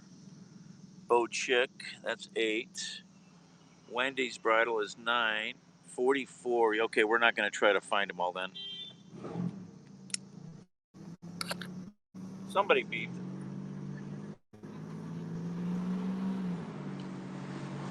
That's crazy, man. Oh my God. Could you imagine what certain days of the week are like down here with all these women, Linda?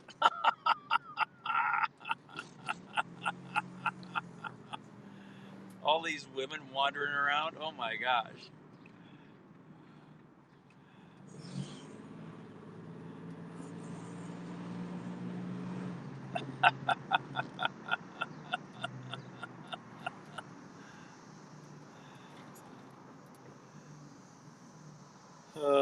What's going on back here?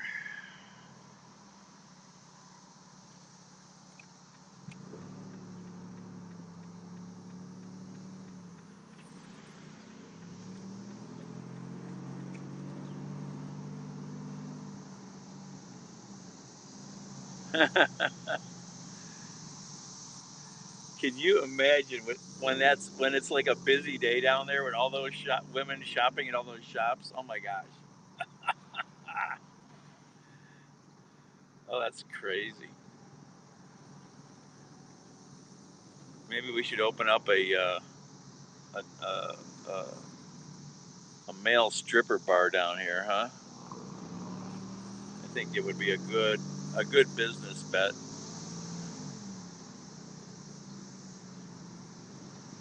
You'd have done it, yeah. Yeah, it's a girl thing.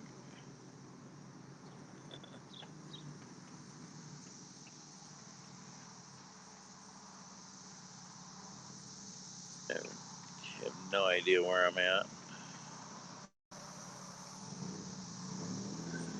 Kind of do, but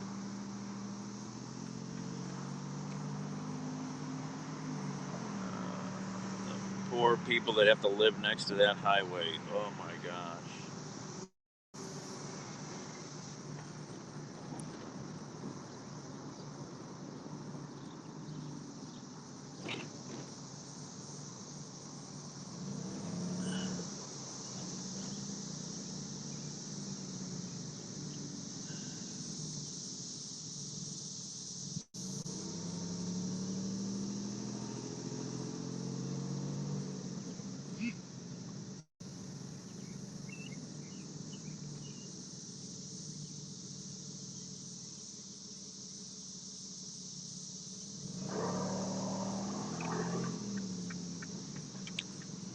So, who's the kid from the School of Rock that died? Does anybody know what happened there? Without me looking it up.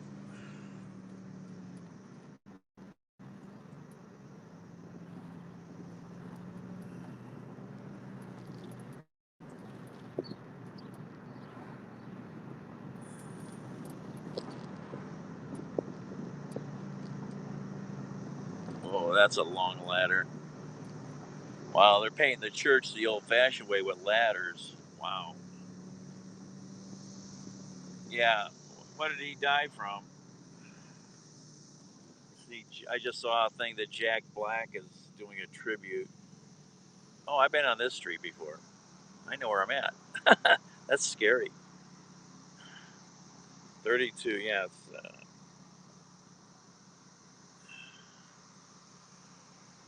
I'm not sure if I heard anything about it or not before I just noticed.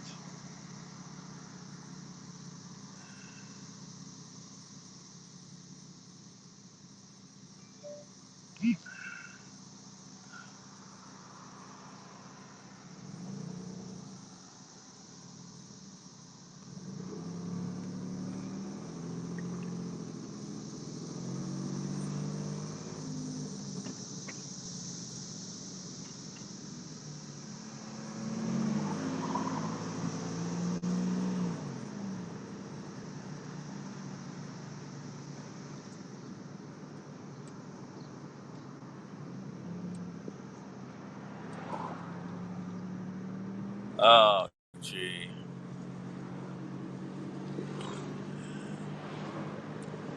Yeah, that sucks. Okay, that sucks.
Uh,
oh, that's even worse.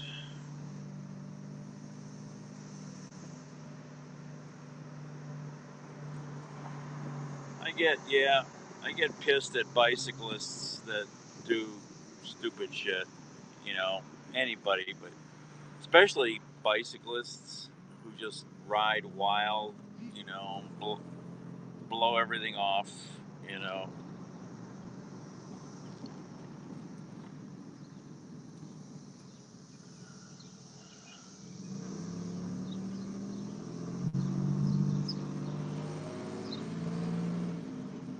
Oh.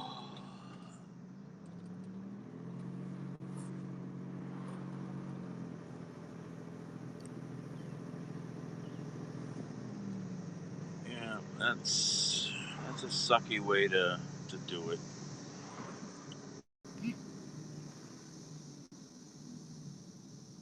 I'm not gonna find any shade at this time of the day, am I?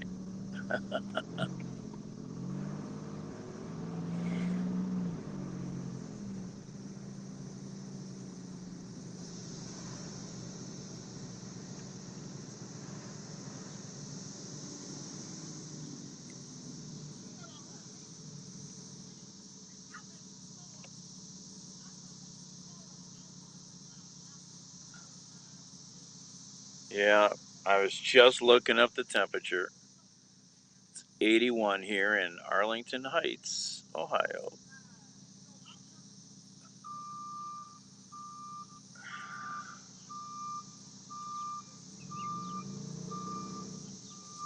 Village of Arlington Heights Town Hall. I have driven by every one of these little villages I've driven through. I have seen every one of these little villages, city halls. That's bizarre.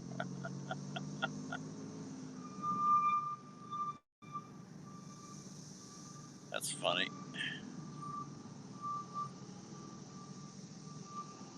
Oh, down to the river is 12 miles to get downtown. I'm 12 miles from downtown. Go look on a map, see where I'm at. I'm 12 miles north, probably. Go this way.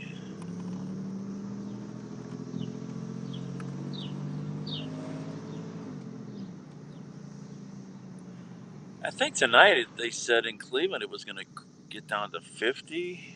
I don't remember now.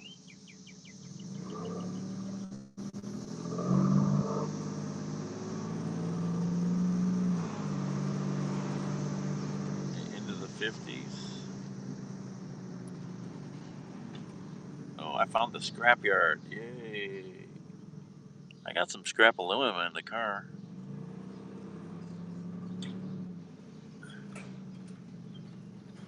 I'll wait till I get home.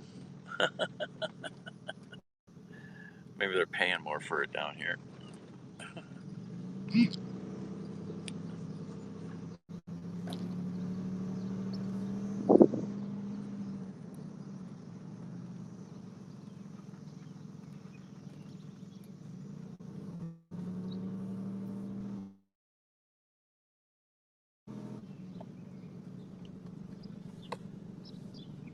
Oh.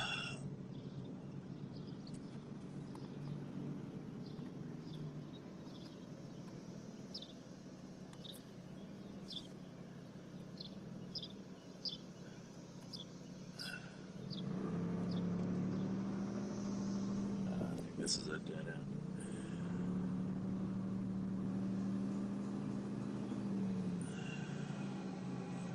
Oh, there's a train. Let's go watch the train. I was just thinking out loud, when do the trains come through? When do the trains come through? Sure enough, there's a train. Can't see it now.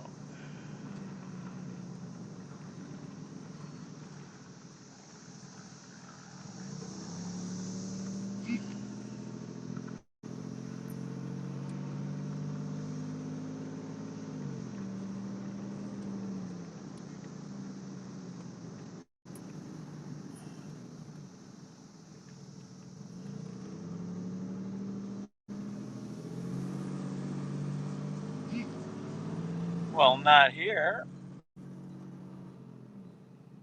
The river is 12 miles away, the Ohio River.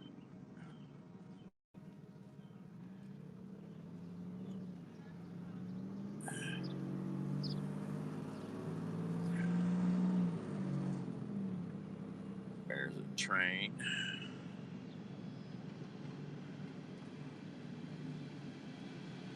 It's an empty train.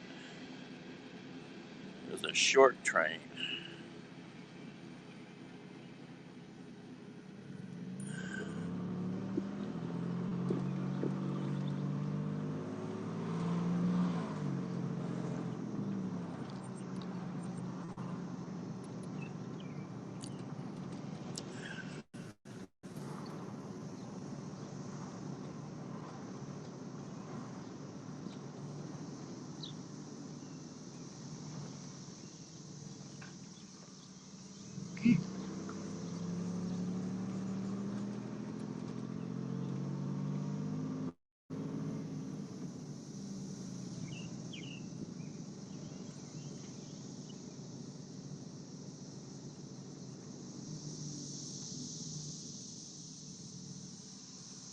Robert's Garage.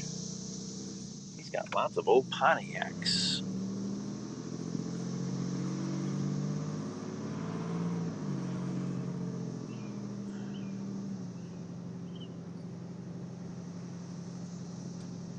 Yeah, I don't know a lot about Cincinnati. It's one of these cities I've never visited, really. You know, the brother lives down here, but he's never really invited us down much.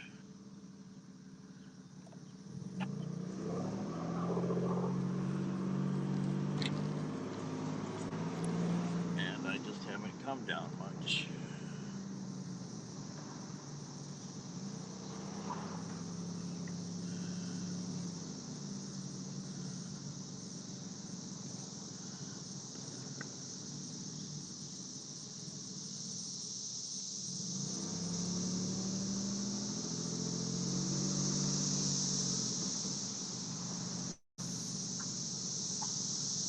Wow, listen how loud that is.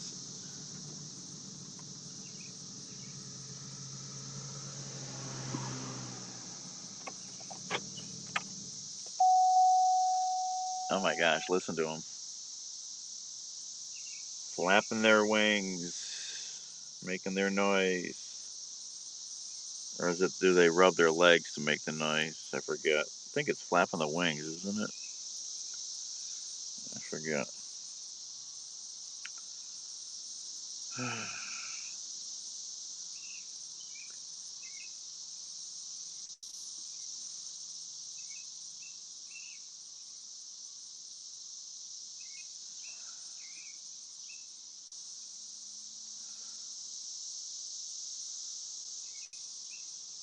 No, they die pretty quick. Like a month, they're gone. They're dead. Gone back in the ground.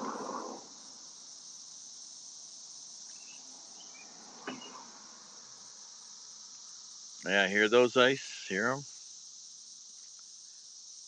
You see the pictures I put up on Twitter, Ice?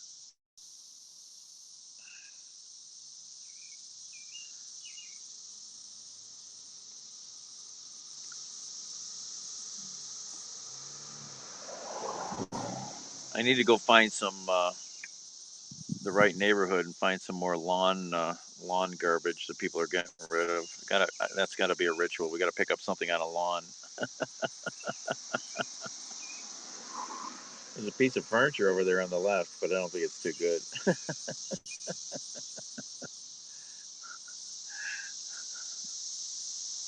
Listen to those guys.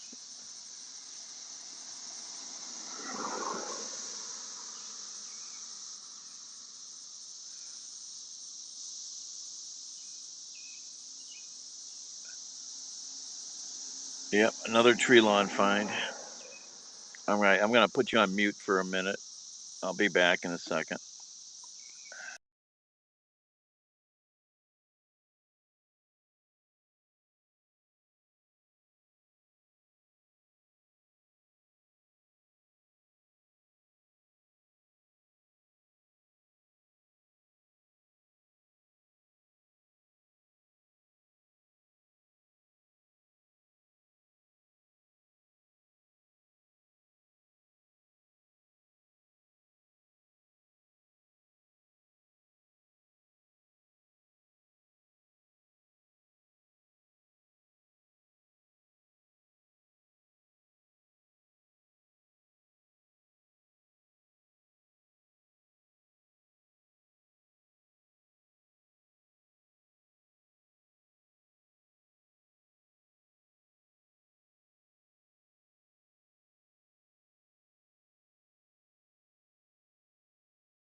Unbelievable.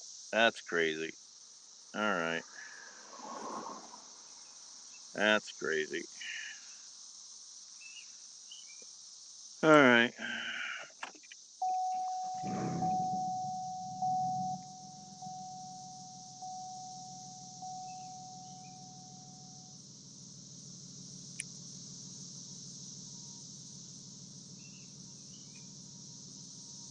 We got audio again.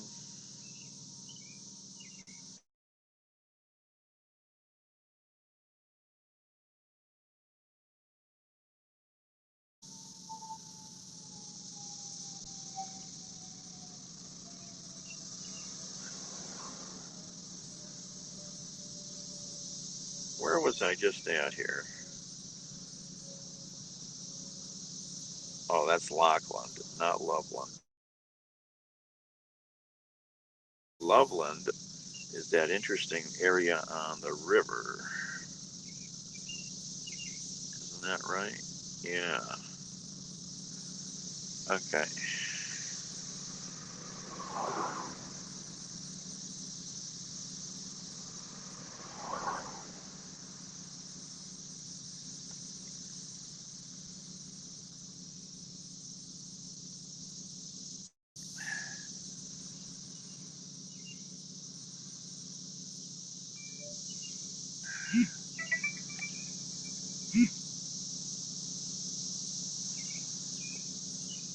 All right.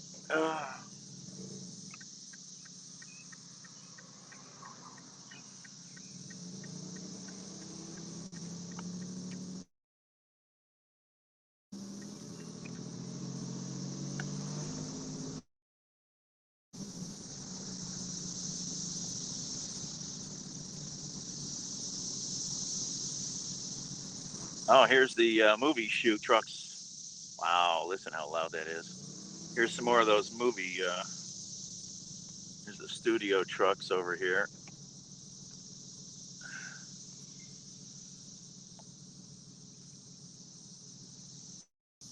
Those are the rooms. What do you? I can't even think. Get the words out of my mouth. They got a big operation here. Catering. This is a pretty big. Oh, there's an old Monte Carlo. And there's an old. Look at these cars. Oh man, they got all these old GM cars.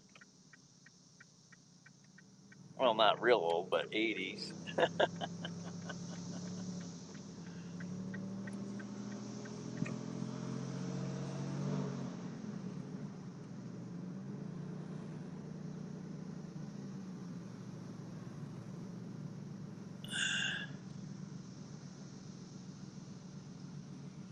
There was what year Monte was that? Oh my, like an 80 Monte Carlo.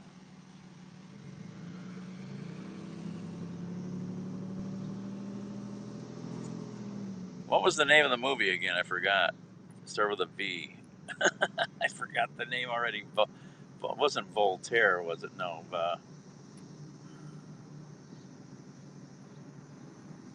Can't remember now. They don't make them like that anymore. No. Do not enter. All right.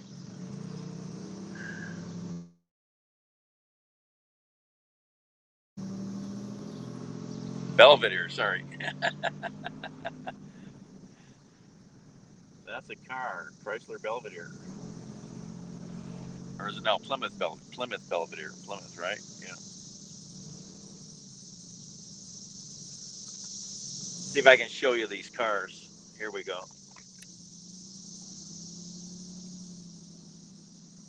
There's the. Oh, there's an old Chrysler Newport convertible.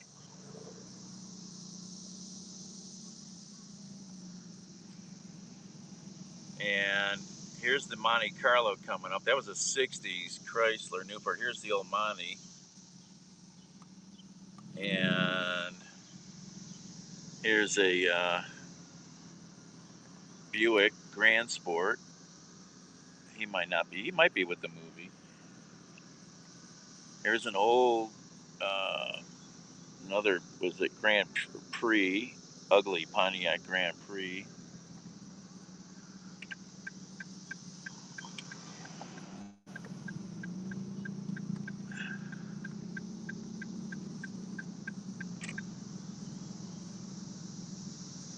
That's a cool old building there.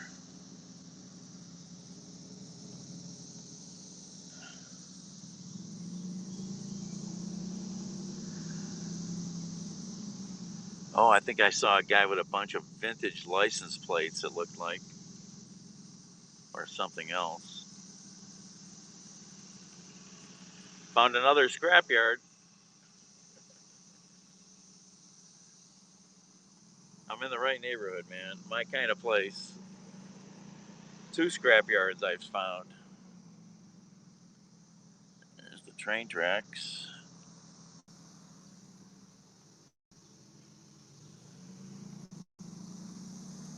Now we're on the other side of the tracks.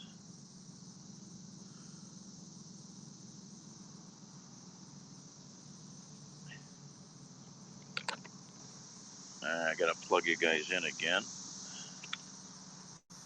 Belvedere.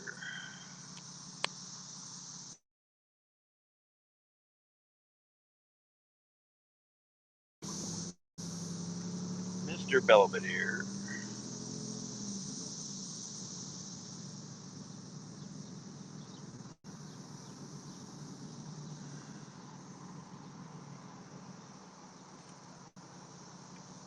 Hey, Mario. Yo. We're in Cincinnati. How's Windsor? Where is... I'm on the wrong map.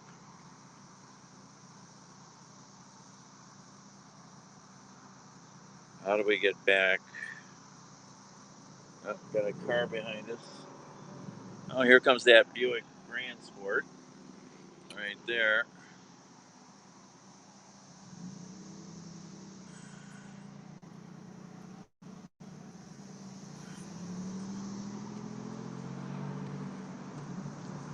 Yeah, it's hot as balls down here in Reading, Ohio.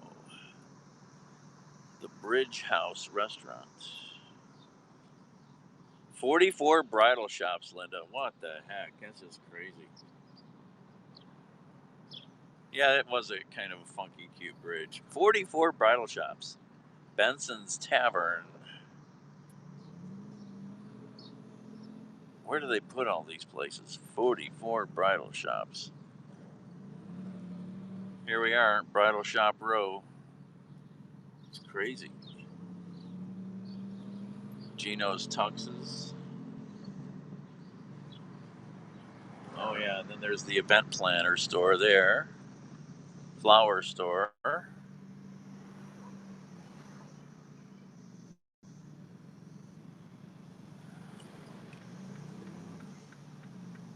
Who the heck knows, man? It's crazy. 44 bridal shops? That's crazy.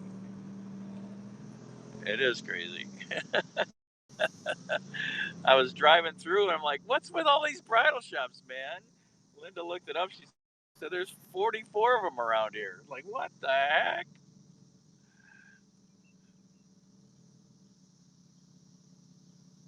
Thank you, Chef. All right, where am I at? I'm trying to figure out which way how I'm going to get back where I'm going. I got to get over to that way. Where are we at? We're here. What street am I on now? I don't know. Which way am I? I'm pointed south. That's right. That's right. I turned right. Pointed south.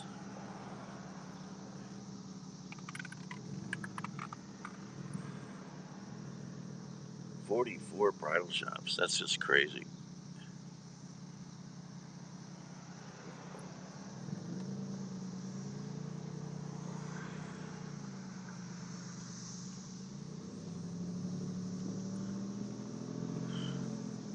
I mean, look at this. Look at this.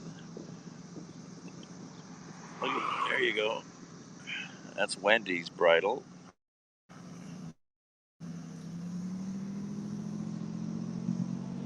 You got Beau Chic Bridal. You got Bridal and Formal. You got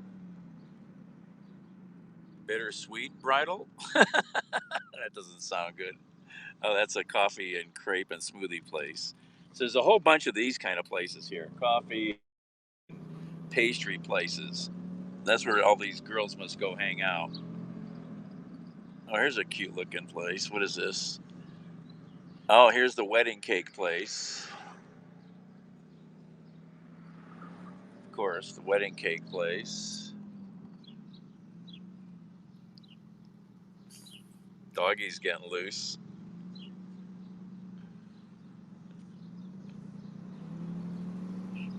He's got some puppies there, some pit bull puppies. No man wedding stores. Yeah, there was one tuck store, but yeah, no man wedding stores. I like that. 40? I don't know. I counted at least 13 or 14 bridal shops. I don't know about 44 of them. That's a lot.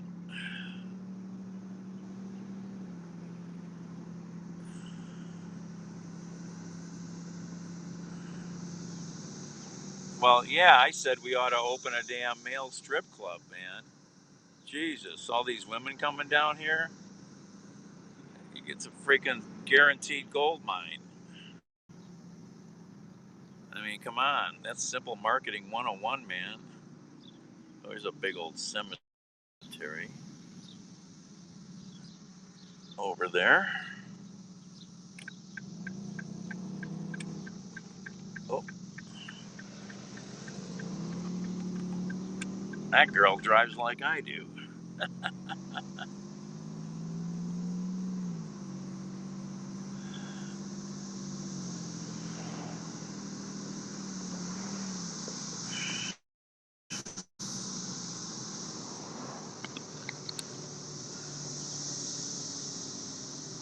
Hey, Mario, do you guys have cicadas up in Windsor or not? Do you guys? I'm thinking you might.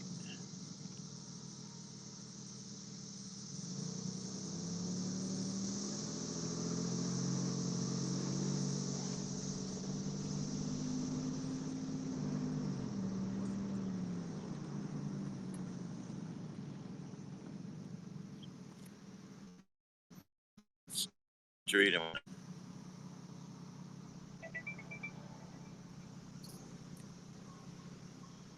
Okay, is that a good street to be on? I don't know. Yep, this is a good street to be on. Gonna go up here and get on Hunt Road.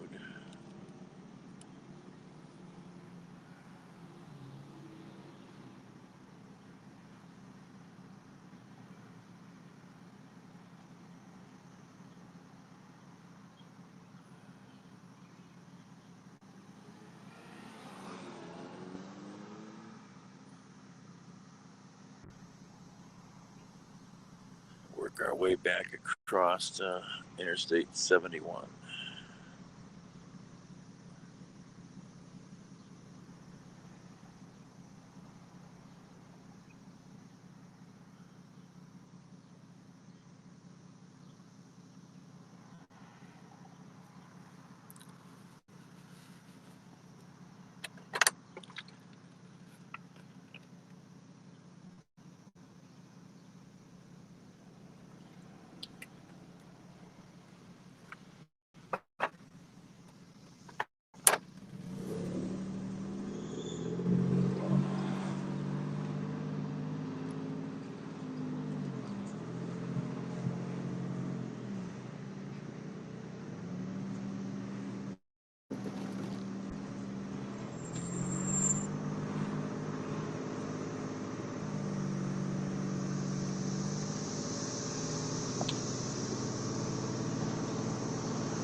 Oh, I missed my turn already. Wow, okay. I already missed my turn. Alright, here's a turn. Steep hill. No outlet. Alright. Turn around.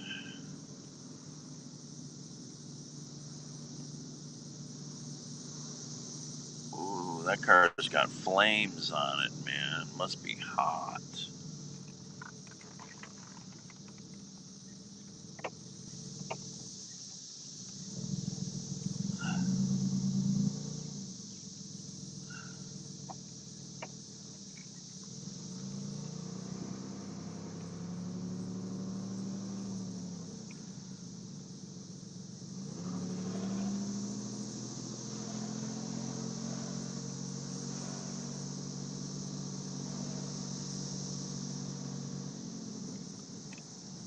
Alright. Came up way quicker than I thought. Oh yeah, this hill's got the traction grooving. Must be fun in winter.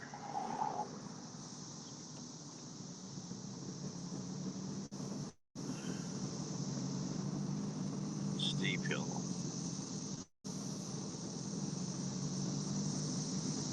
I bet they sell a lot of brake pads down here.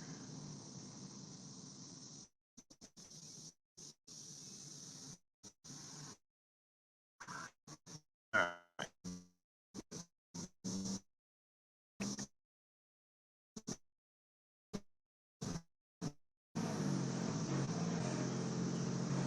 This might be a little interesting road to cut across.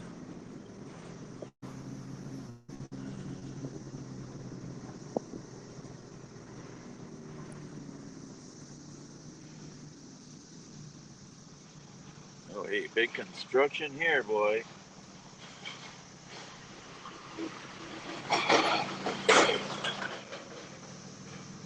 What the heck are they doing here? Wow.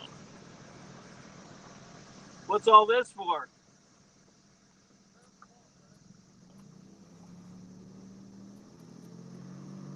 Oh, I see.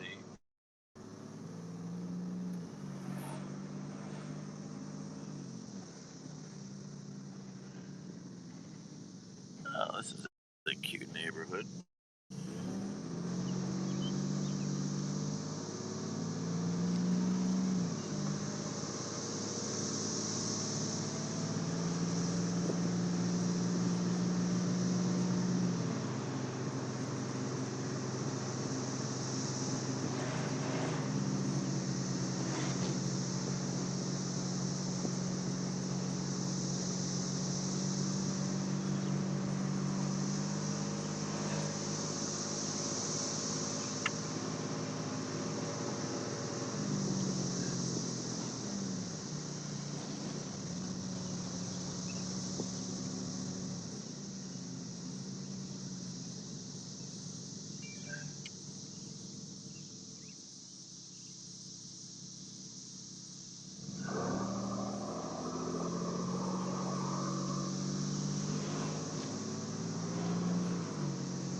Somebody's got some good marijuana back there. Good marijuana. All right.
That don't sound too bad.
Oh, it's so nice and cool in there under all those trees. Wow, that was nice.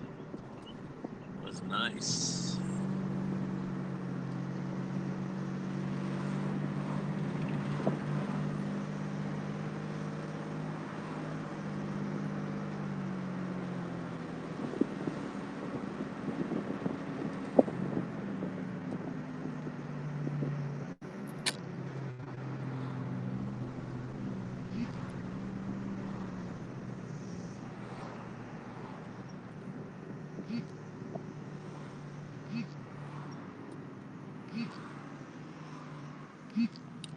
All right, where are we at here?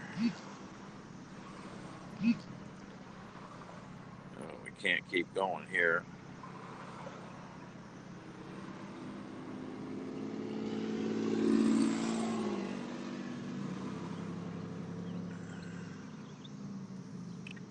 We kind of can.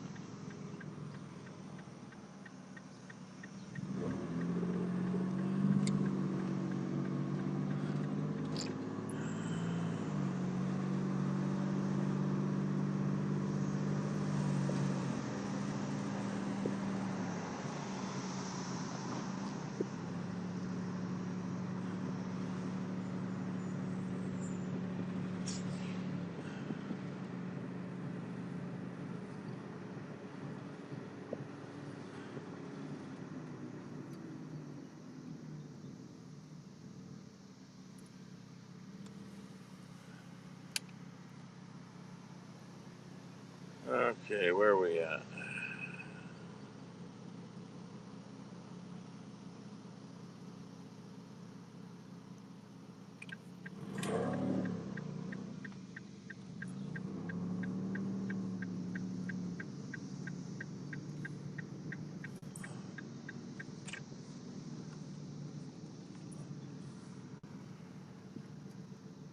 Turn around.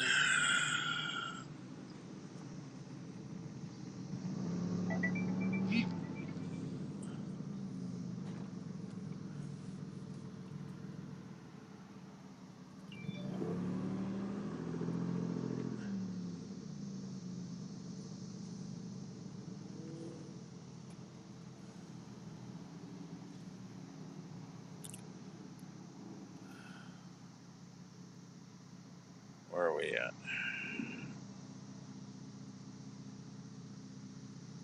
Oh, that's way up there.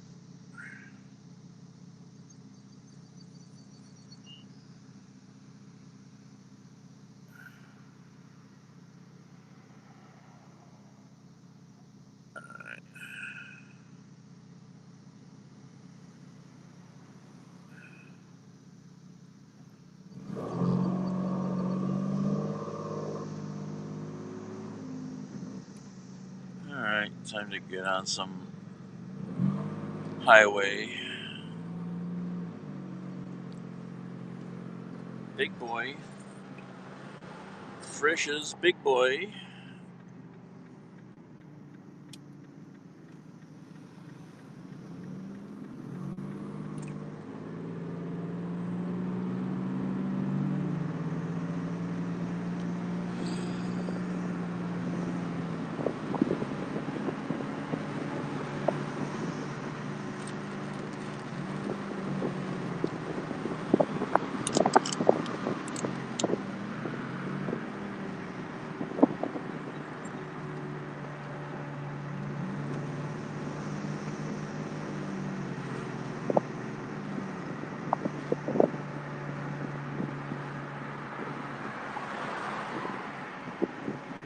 There's the Tesla store.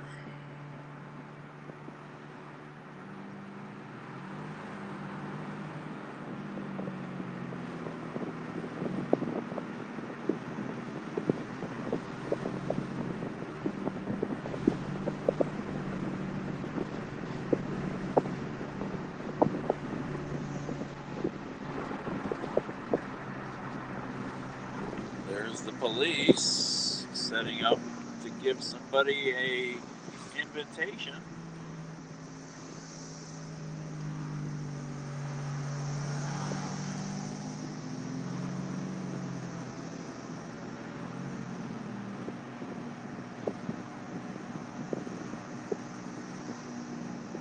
Montgomery County Corporation limits.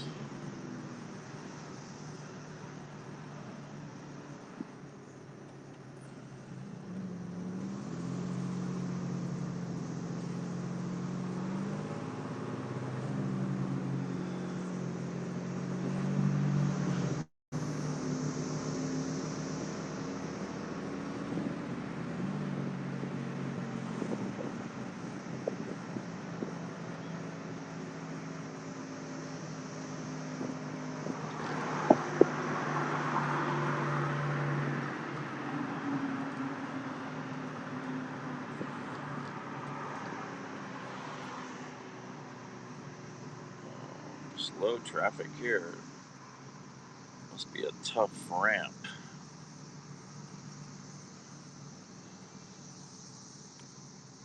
Must be a tough ramp.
Baba.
I think we're getting near Kings Island.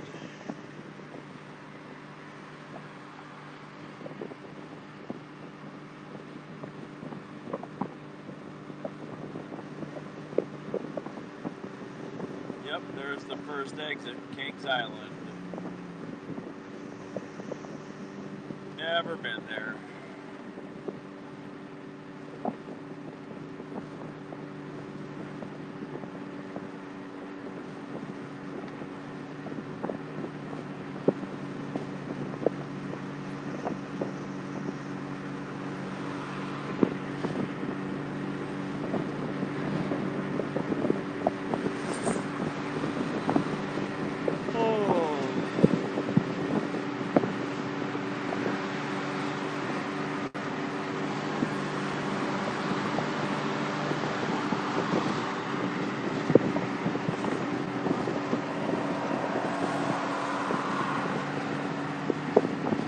So the restaurant I had breakfast at, they've got another restaurant up over here in Mason. Here, must be right around here somewhere, probably.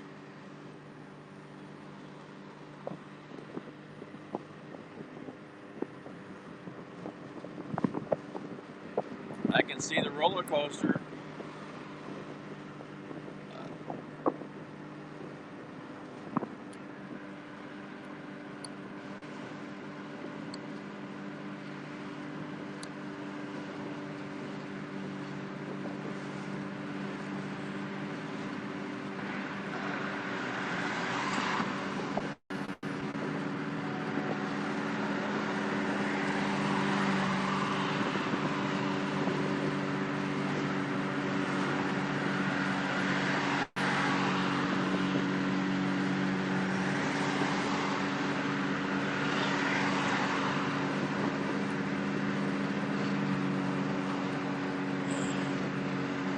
There's the roller coasters out there.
Oh.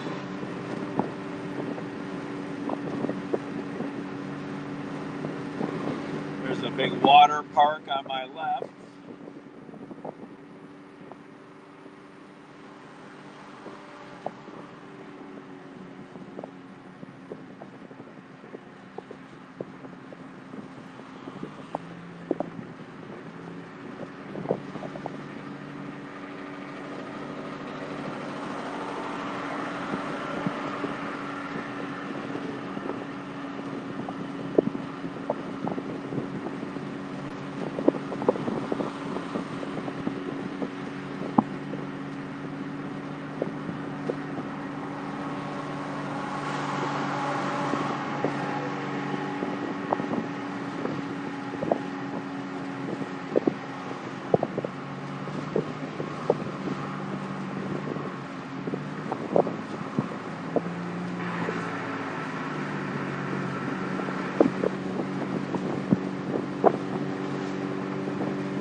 somewhat. I'm driving back empty now. I probably could have done some DoorDash or Uber down here, but I didn't even look. And the other delivery app, none of the deliveries were really nearby, so I didn't even chase after any of them.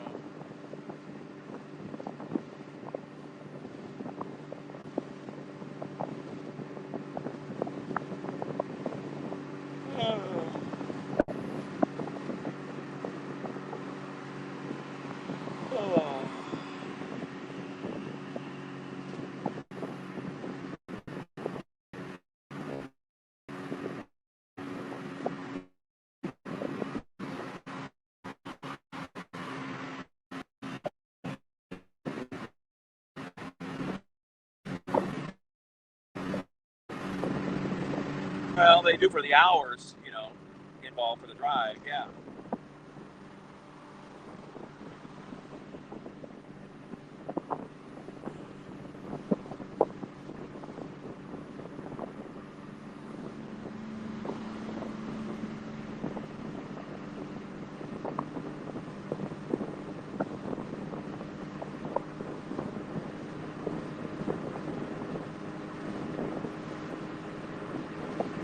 Oh.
The Little Miami River.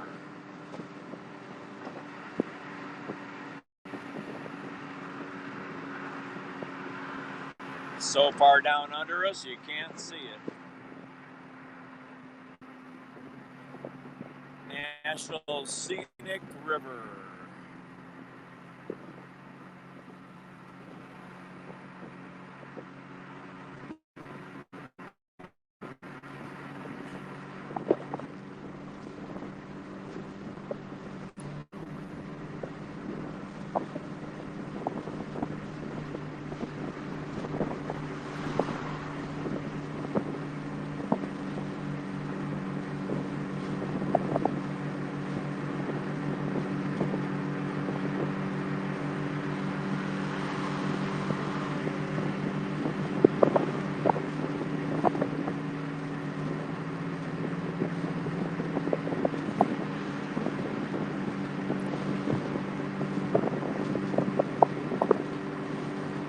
Oh.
Okay, a minute's 10.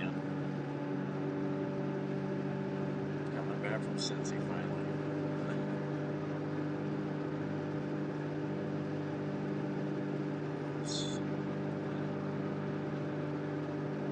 Alright. Yeah. I've called Columbus. Nothing. And so I slept, passed out, I got down here, and woke up, went, got some exercise since I don't do enough of that. Put in my 10,000 steps at a nice park, and then went and had an amazing breakfast. And now we're on the road. Yep. All right. Bye.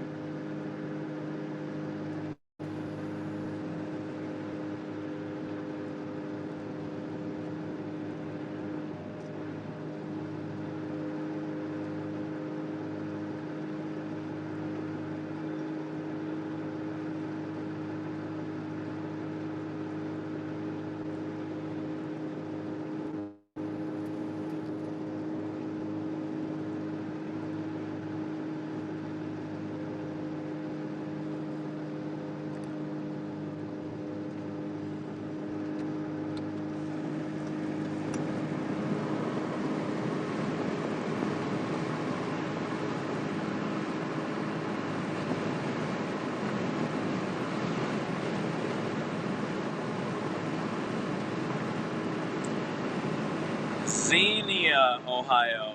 Xenia, Ohio. Decades ago, Xenia got hit really hard by a major tornado. Xenia.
Oh.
Ugh.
get some trip somewhere else.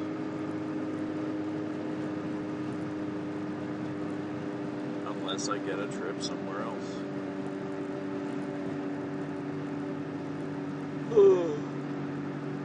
What? Yeah, I'll probably be back. I don't think I'm going to get anything until I get back. So. Alright, make sure you give the kitty some food. Okay. Bye. Okay, love you.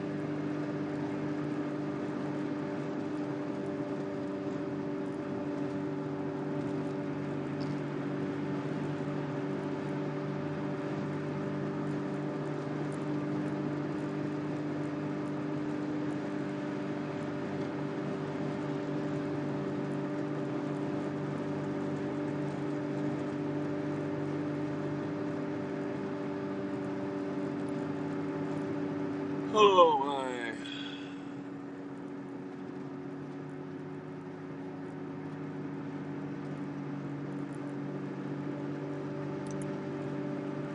Next rest area is 60 miles. So better stop now or you won't be able to pee anywhere.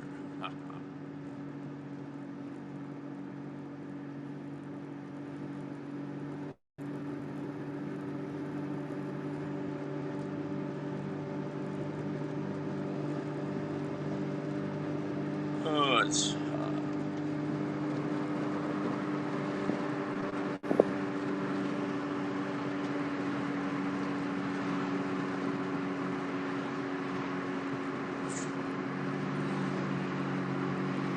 oh.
Gotta love those Bible thumping billboards.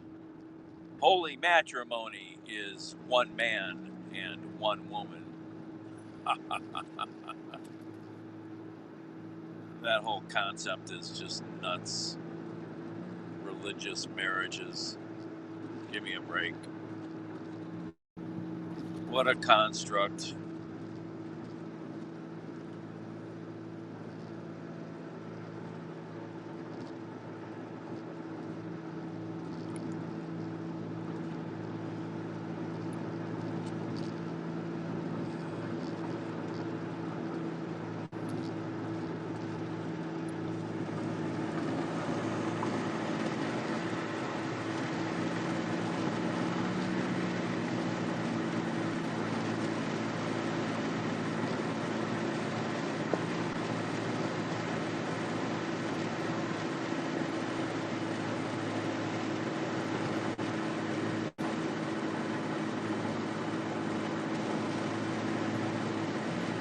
Ugh.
And this is the worst patch job on a highway I've seen in ages. Wow.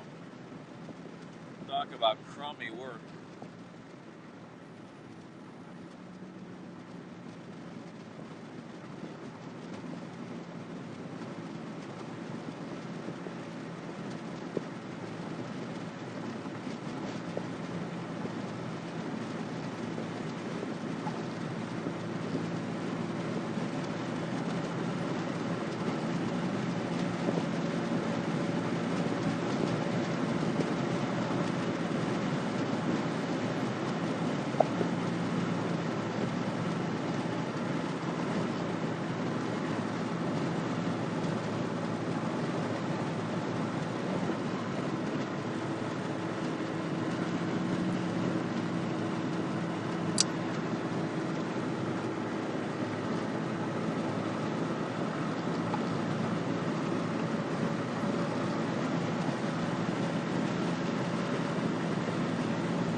Oh, there's another religious billboard. Oh, yeah. What do these things say? Thou shalt not commit adultery. Thou shalt not kill. Thou shalt not steal. Oh, yeah.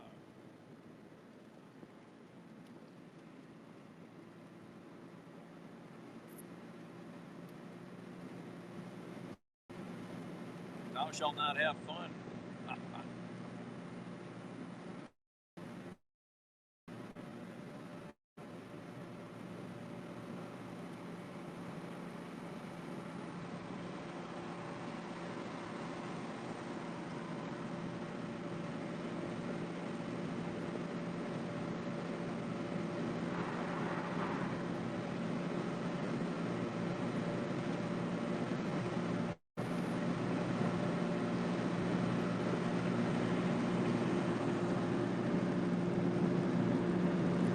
There's some really good videos on YouTube that examine the Ten Commandments, sort of for what they're worth. There's some really interesting discussions about that stuff.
Really? Let's put one up.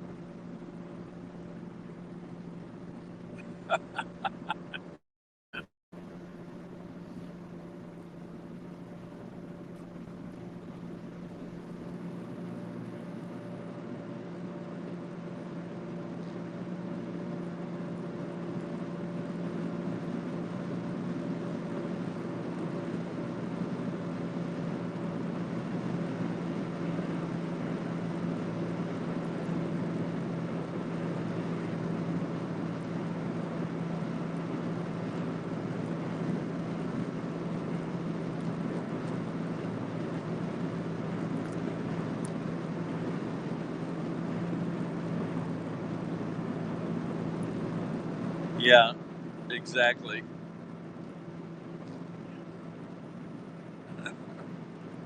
That's why I want to go there.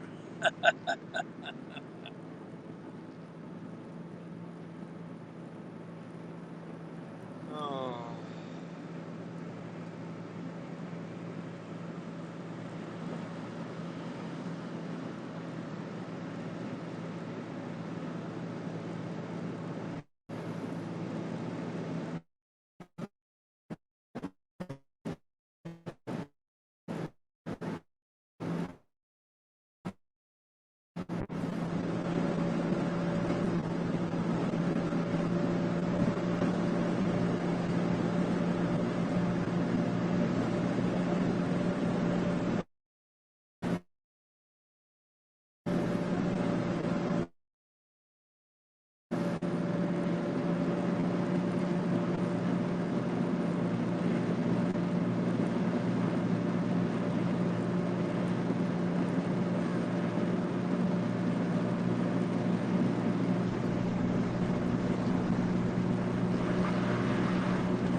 Yeah, I've seen pictures.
You can hear the cicadas out there.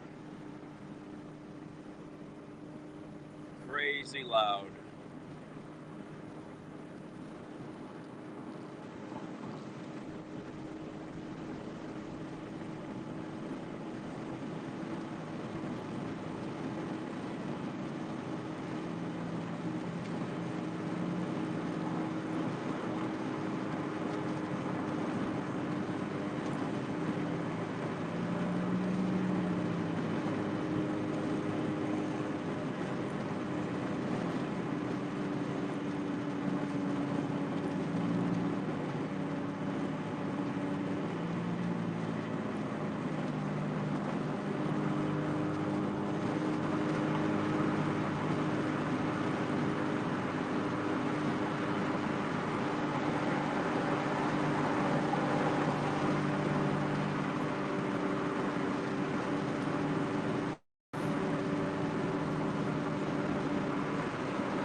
Thanks, John.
All right, now we're getting into crazy traffic.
Not even thinking. Downtown Columbus rush hour.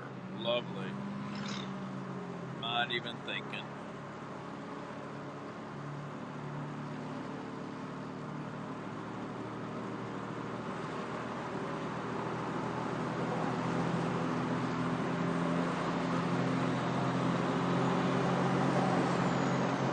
And they got all this construction going on.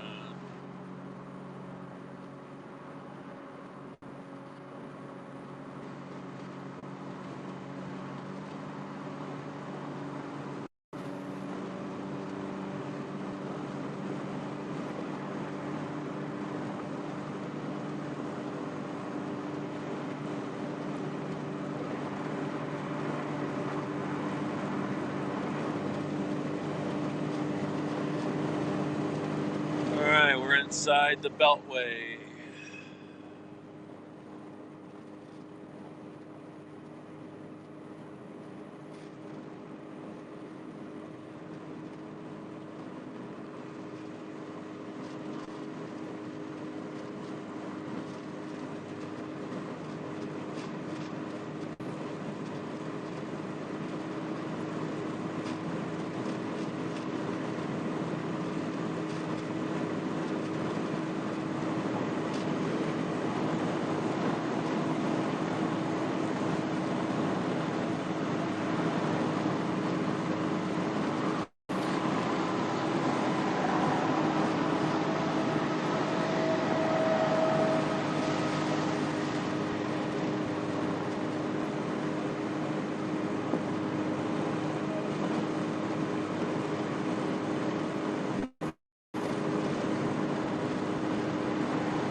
got a motorcycle cop running a radar. Look at that.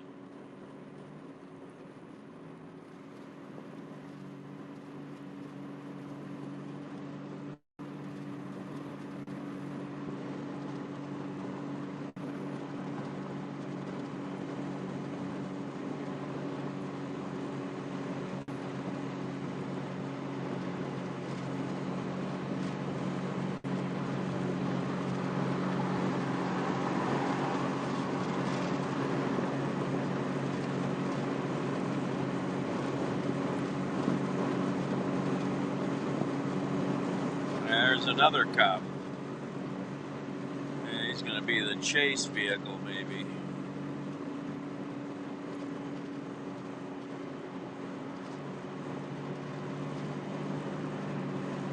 There's downtown Columbus, straight ahead. Tall buildings, Martha. Tall buildings.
All right, the crazy downtown interchanges of Columbus.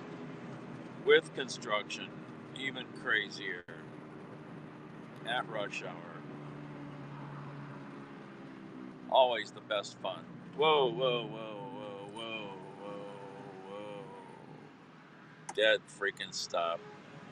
I should not have gone this way. Just thought of that. Oh well. Should have took 315. Oh well, we're stuck.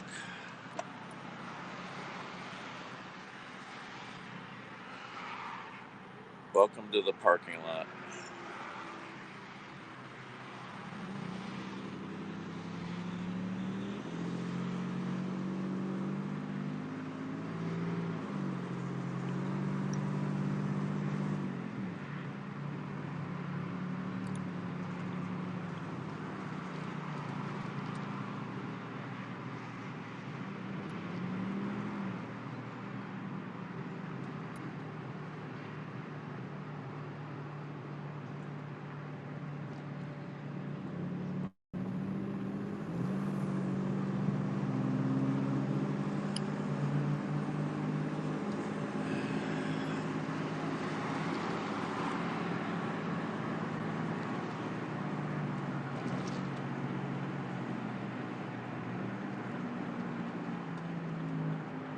This is always a nightmare here. Oh, look at these people. What's going on? Jeez, oh man. What is going on here? Oh, dead freaking stop. What is going on?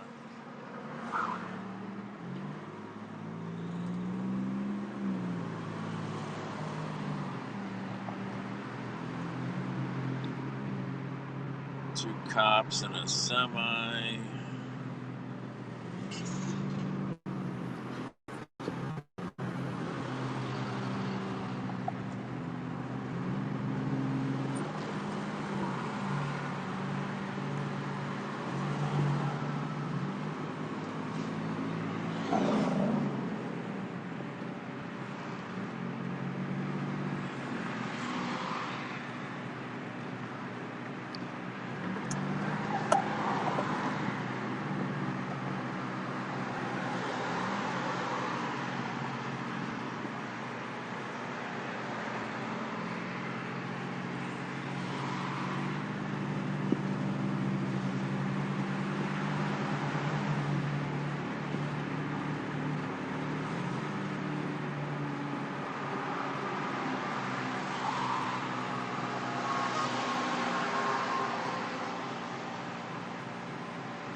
got so much construction on this highway going on. Wow. All kinds of new bridges and roads. It's been going on for years.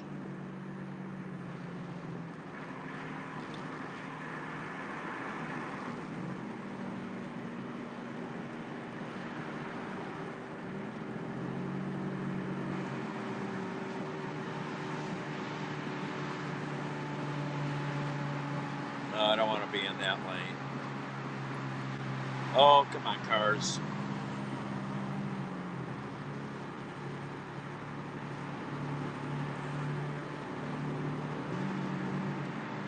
I don't want to be on the left. Another new bridge.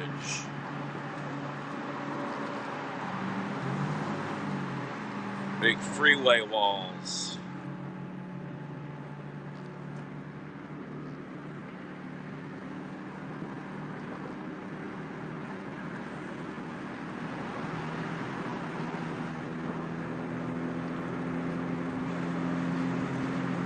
Big money.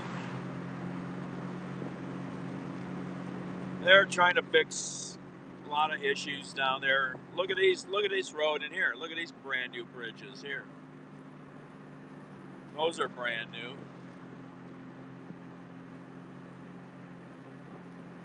They're trying to correct a lot of issues from years ago.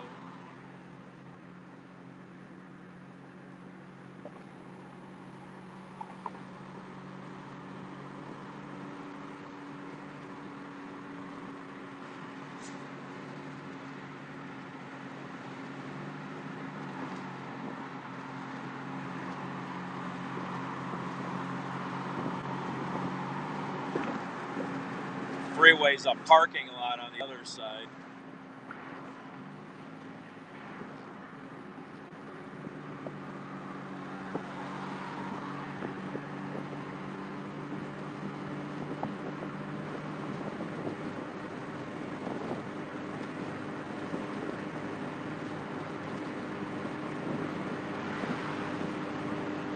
Alright, we're gonna get off up here, maybe get a coffee.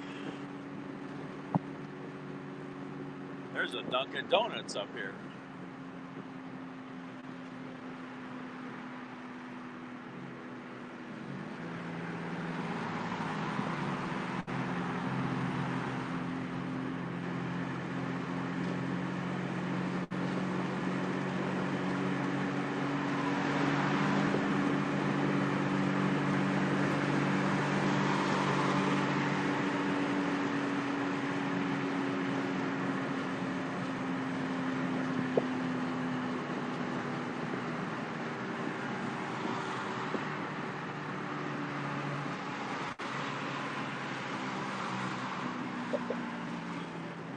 I forget which way though. I think it's to the left, but I could be wrong.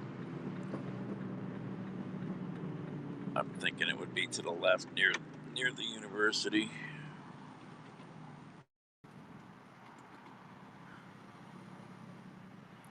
Oh, really? Yeah, that's not a bad concept.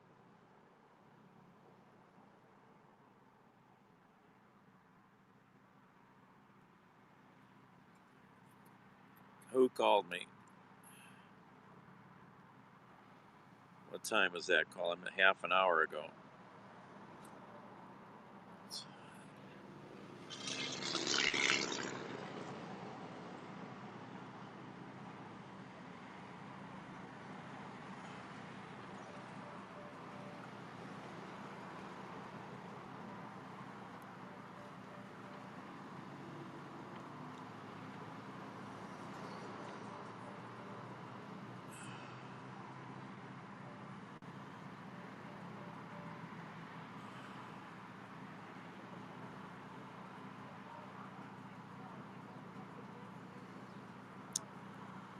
Green light.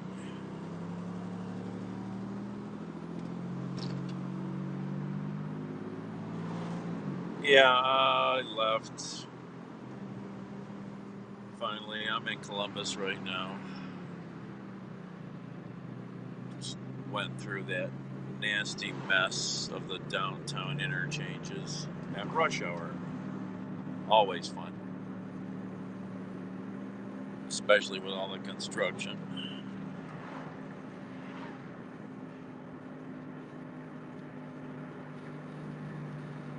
We are surrounded by the Ohio State Fairgrounds.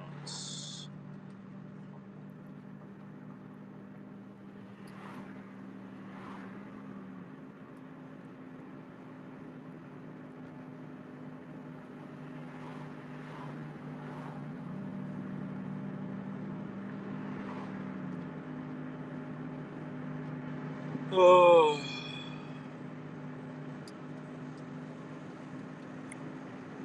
Columbus is a neat town. I don't really know. I know a little bit about it, more than I know about Cincinnati, but there's still a lot down here. I used to get down here a lot years ago, but I follow a bunch of stuff down here. It's got some neat neighborhoods. There's definitely a lot of things to do down here. High Street? No, this is 4th.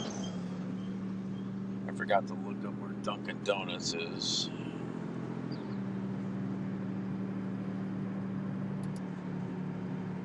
It was like somewhere straight over here. Hot. This is Summit. I don't know these street names enough. I should. Thurman's Cafe was awesome. Thurman's? Where's that?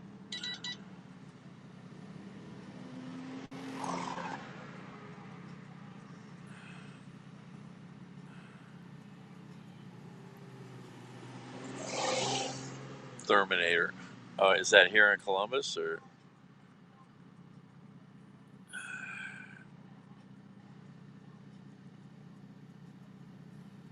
It says Dunkin' Donuts is right here. Where? I don't see it. It's got to be in this gas station. I don't see a sign.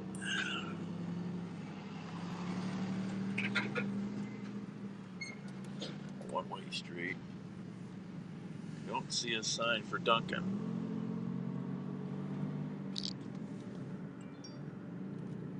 Oh well. Oh.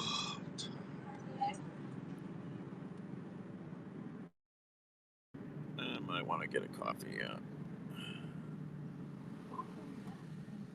Avenues and streets, right on green arrow only. Right on green arrow only. Oh, I think that was wrong. Oh, sorry. I missed. I turned wrong. See? I screwed up.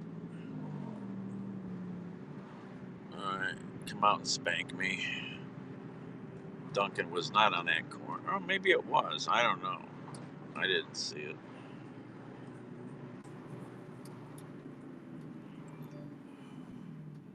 Maybe it's just coffee inside the gas station. And so, this is all Ohio State University around here. These are all frat houses around here. Some are. Some big new building going up here for the university. OSU, one of the largest universities in the country. What is it, like 45,000 students? The number one party university in the country, maybe the planet.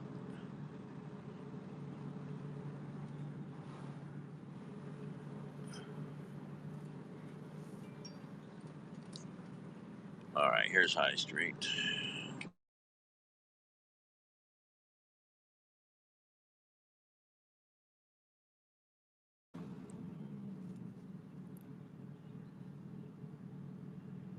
Oh, this is a major drunk town. I think I've heard of that place, Alan. I'm sure not getting. Oh, there's another crane. So there's another tower crane. 2 tower cranes within seconds of arriving at OSU. So they got, I mean, this is a giant machine. Giant machine. It's a city of its own. 45,000 students.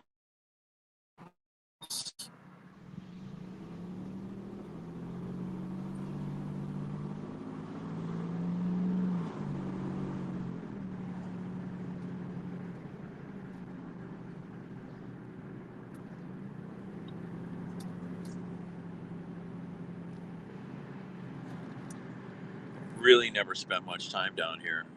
It's a really, interesting area. And I have never really spent much time here.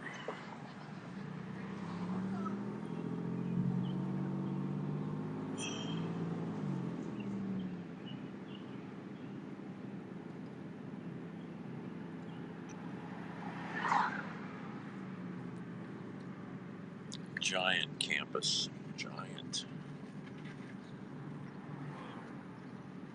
Oh.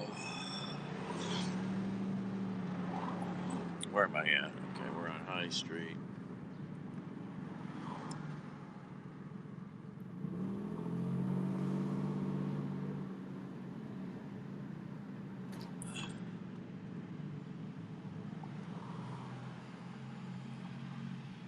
I mean, there's millions of places to eat and drink down here.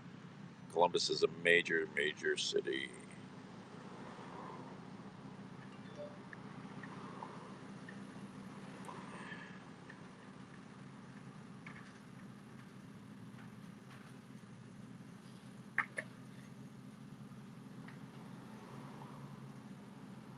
Thurman Avenue off High Street. Okay. Where are we at on this map?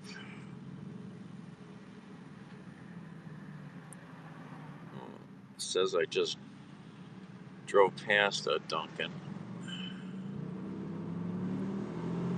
Or did I? Yeah. Bicycles, skateboards, people everywhere. And it's not even busy.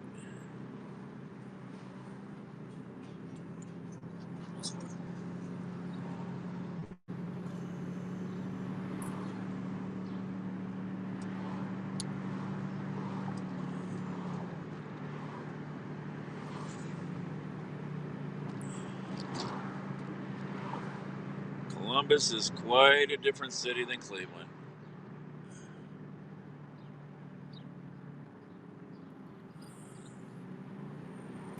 There's some party bars there. Indian restaurant. You name it, you can get it down here. It's a pretty eclectic. Oh, that lady was like pointing. She was pointing. You had to see her. You had to see her.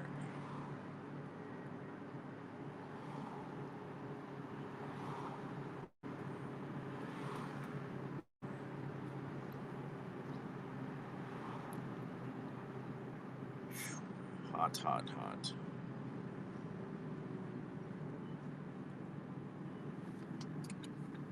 Let's see here.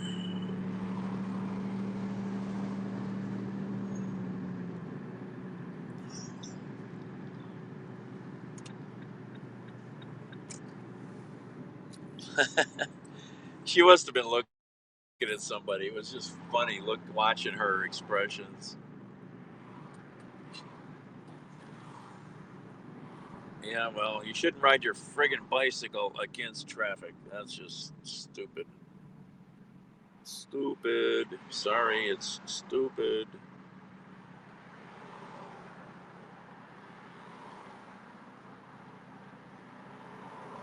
Why? Sitting behind a dead bus here for whatever reason. Well.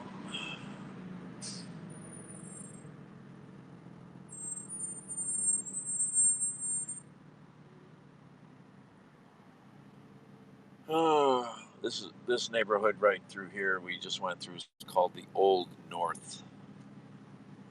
the old north. Then there's the short north as you're closer into town. I think there's a lot of interesting neighborhoods in Columbus.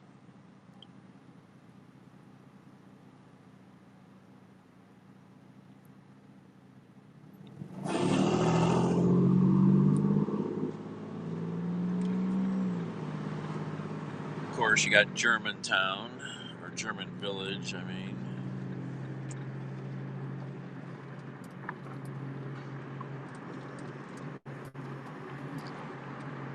The state capital, always lots of interesting things in a state capital. Lots of graft and greed.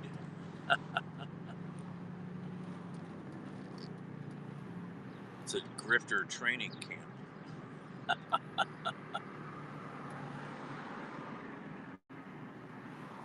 Harvest Bar and Kitchen. Little Moon Cafe and Tea.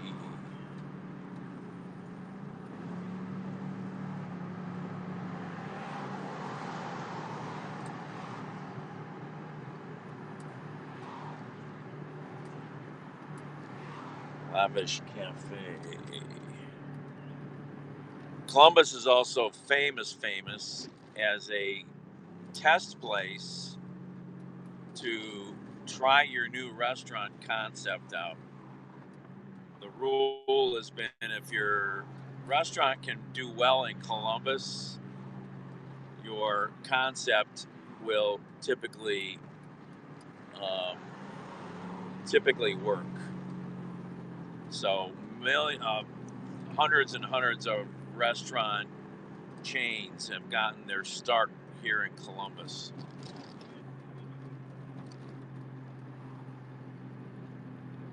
It's a way bigger economy than Cleveland. It's a bigger city with people. It's a bigger city physically because Columbus, decades ago, grew its city boundaries by holding up other communities for the water rights. So they said, you want city water? You're going to become Columbus, not stay what you are. So that's how Columbus actually physically grew.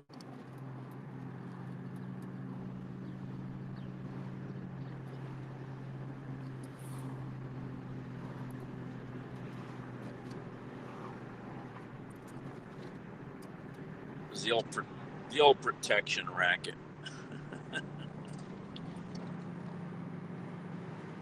Yeah, we'll give you something.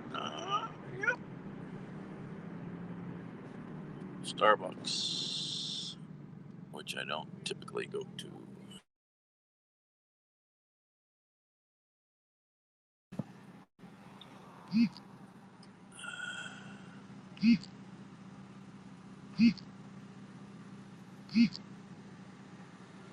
To vacation in Columbus. Not sure if I remember that one. That's hilarious. I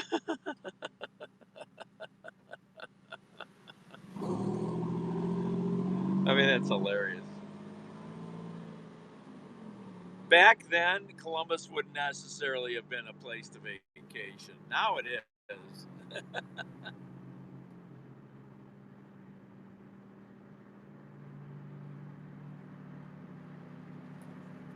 All right, now we're getting into some area with some trees again. I can actually feel the temperature drop as we just transition there now that we have more greenery, moving away from that concrete jungle back there. I like Columbus.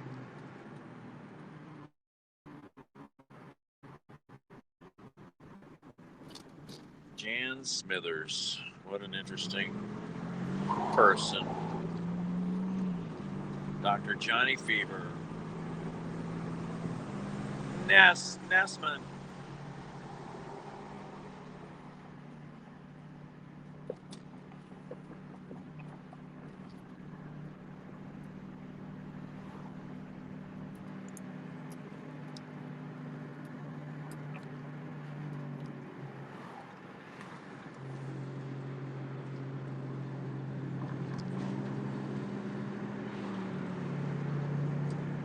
Rusty Bucket Restaurant and Tavern is packed. A packed parking lot at the Rusty Bucket. I can smell the griddle. It smells good. Some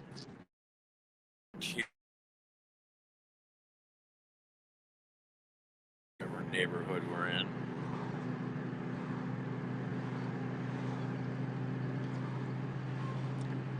Columbus, in many ways, reminds me of DC. In many ways.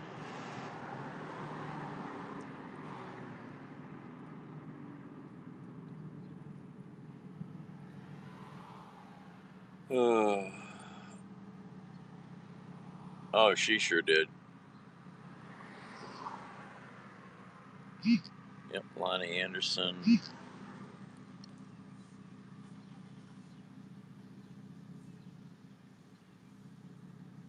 Yeah, it's pretty amazing when you get a great writing and a fantastic cast together. What a moment in time that becomes.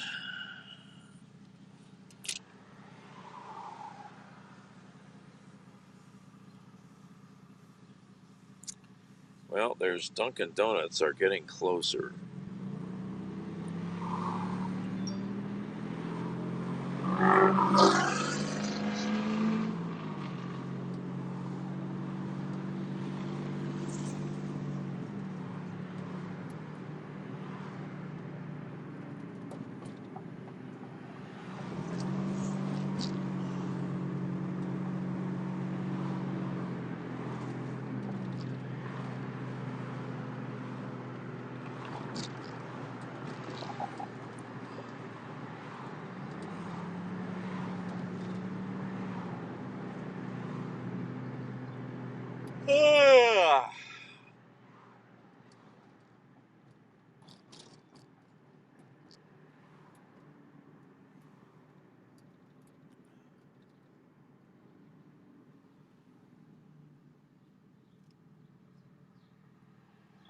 What's that?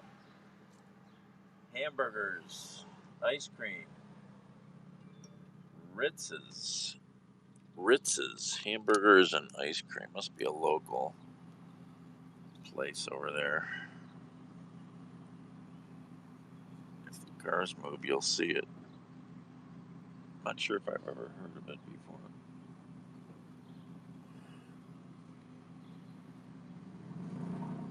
Come on, cars. Ritzy's.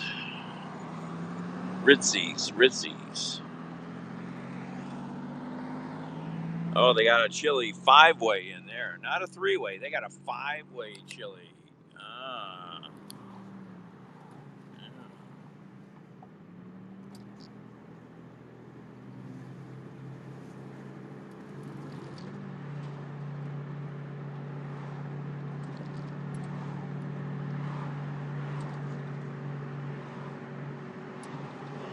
Some interesting neighborhood over to my left. There's a big bar restaurant. What is that neighborhood over there? Very interesting little old neighborhood over there. And I want to go see it.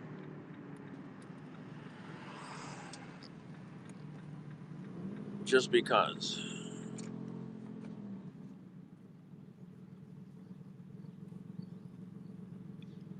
Let's see how we get back there. Might be easier to go around the corner.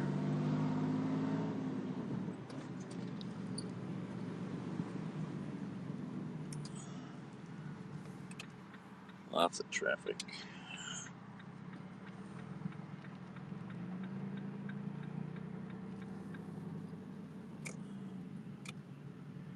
Curious what this neighborhood looks like.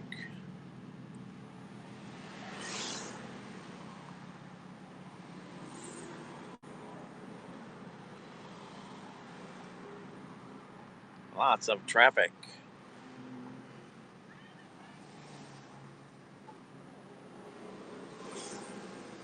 This is a busy intersection.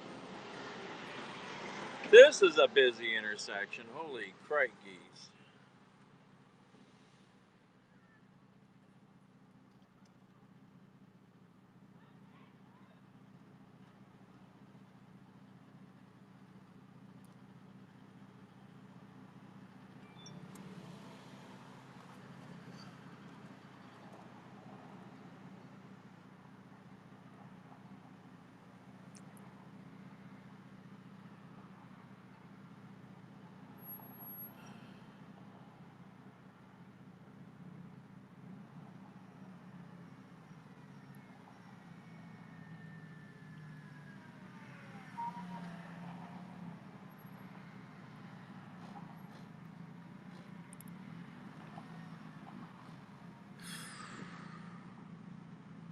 Is this light gonna change or what?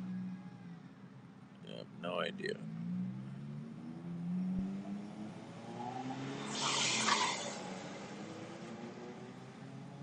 There we go.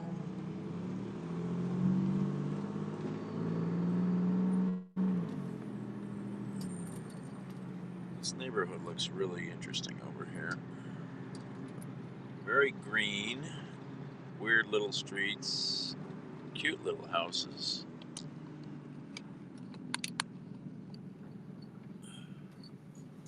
Little bungalows.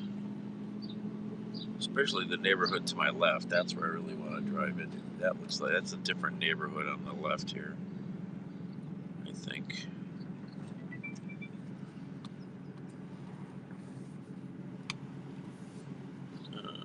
It's nice and green over here, nice and chill. I'm not even sure we can get into that neighborhood from here. It seems like it's cordoned off. Everything's got a fence on my left side. There's some gates to some driveways, but everything is sectioned off. Probably have to go back to those streets I noticed at first. This is really interesting kind of neighborhood though. Real kind of wild back in here. Dead end, I think. Yeah, no, it's not a dead end.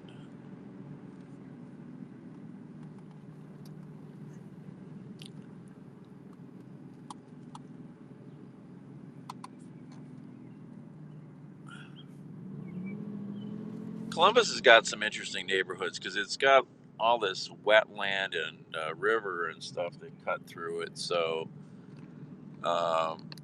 it's more broken up than Cleveland because of all that stuff. It's very different. Oh, there's a big contemporary house going up. Somebody's spending some money there.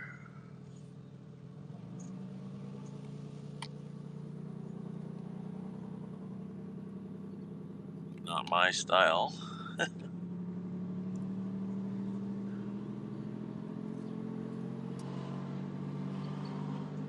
Yeah, well,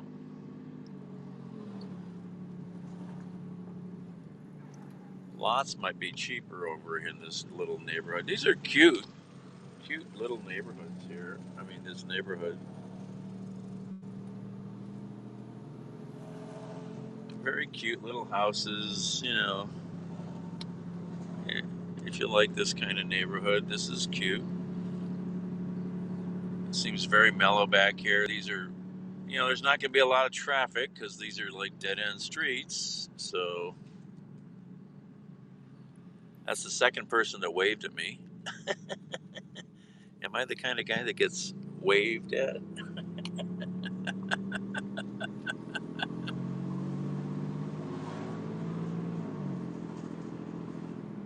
There's a lot of funky little houses, man. They're like that one's different. There are so many different houses back in here.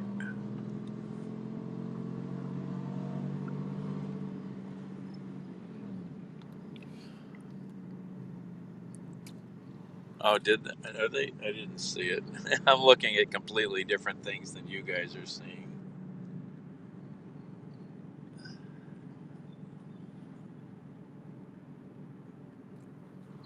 All right, let's go back to the neighborhood that caught my eye at first. There's another construction site. Somebody's building something there, it looks like.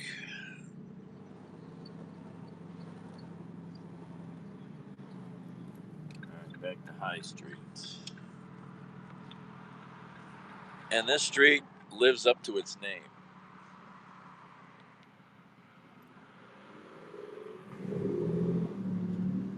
The amount of people that have been high on High Street is incalculable. Incalculable.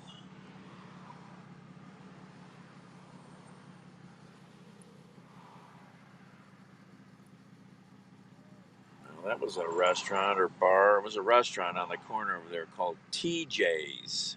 TEE. TJ's. Country Place Restaurant. It's closed. TJ's on the corner. TJ's.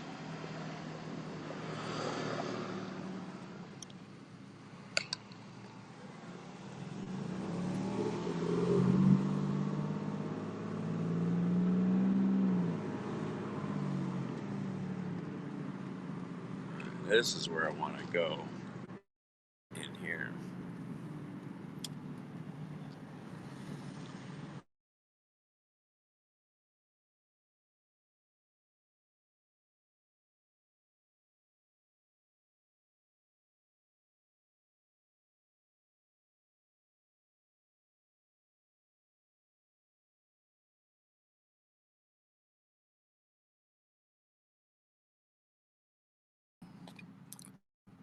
So this is this whole little enclave here.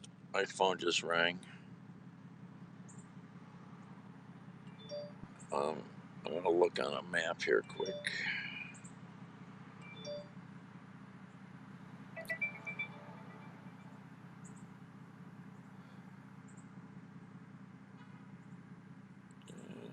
Oh, this is called Old Beach Walled. Old Beach Walled. WOLD. Beach Walled. That's this neighborhood. You'd have to look up the info on that one. All right.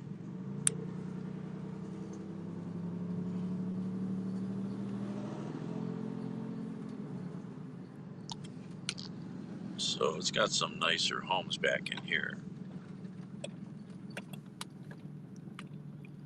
Some bigger, nicer homes.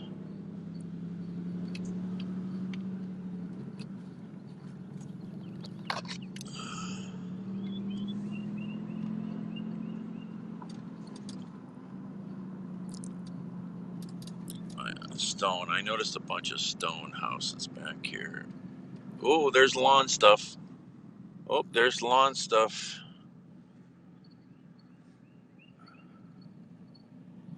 I just saw stuff on the lawn. Better neighborhood, you know, you find the better trash.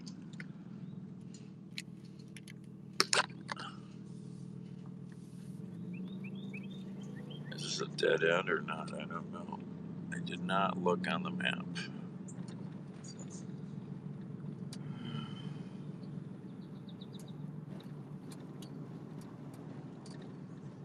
Oh, this is a cool neighborhood.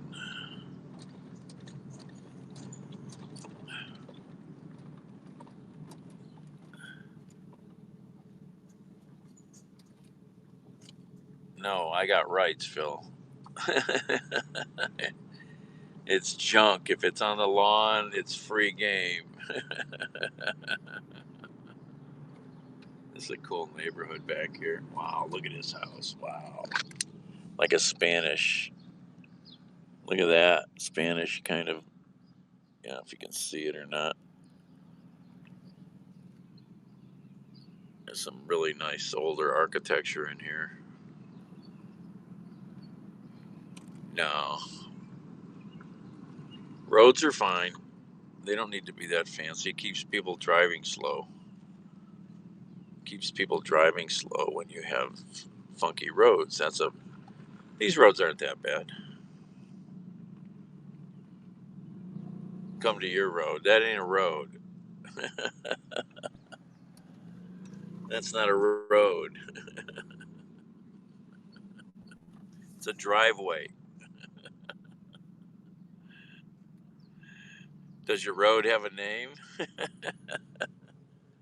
There's a big house. Jeez, that place is big. Lots of old growth trees here. Wow. Oh, there's lots of really different architecture back here.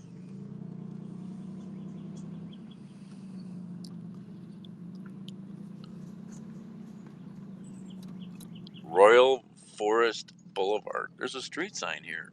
Royal Forest Boulevard. Out in the middle of nowhere. It's important to have street signs.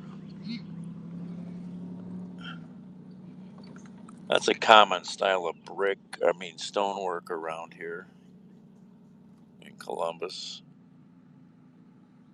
Very common.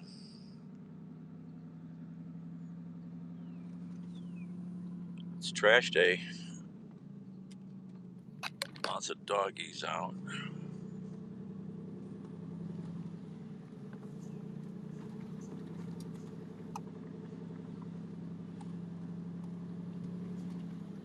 Oh, let's go across the bridge. Ooh, let's go across the little bridge. Ooh.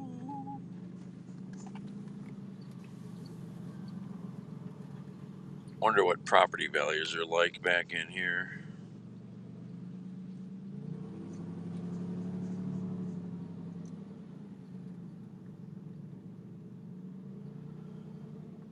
There's a big house. Wow. Look at this place.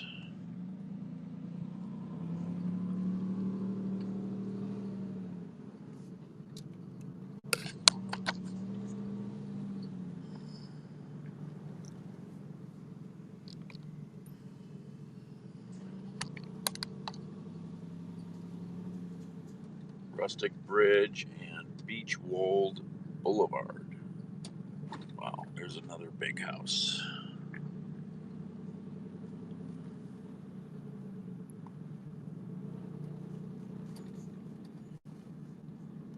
Another cool little bridge here.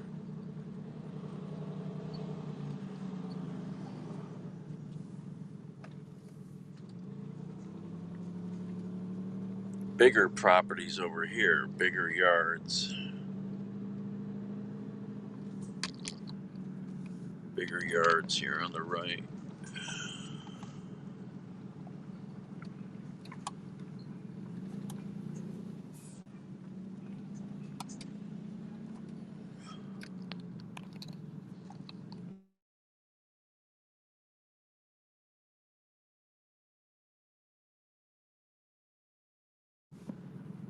Okay, this brought me back out to a street somewhere. I don't know where I'm at. Oh, that's a cool neighborhood.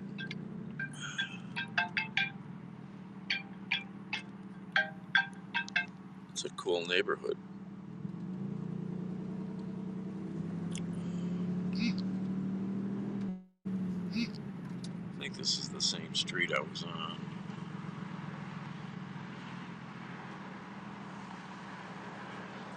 Oh, is this High Street? Don't know.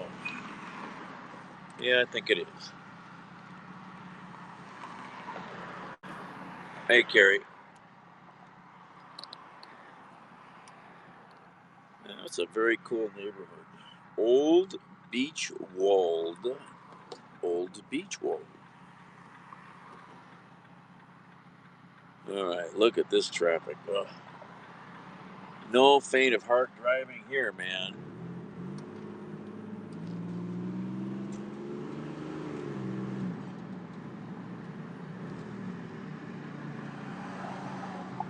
No faint of heart driving in this freaking town.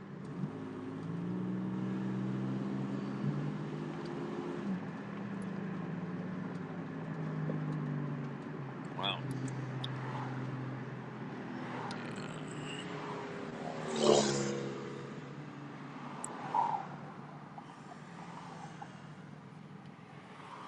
All right. Was that a scam phone call? Probably.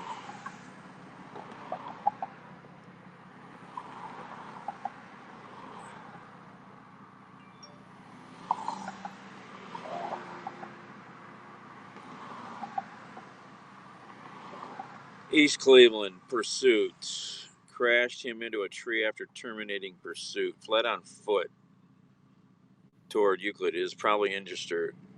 Suspect vehicle also had a loaded AK-47.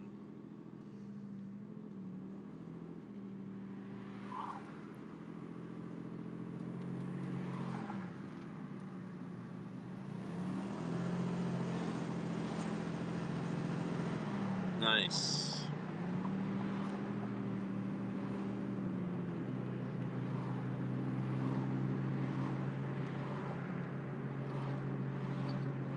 Yeah, headed to the shooting range, yep.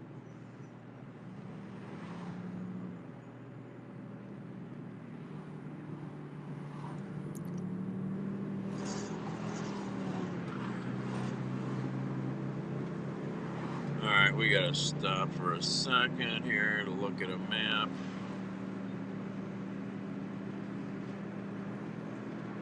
Oh.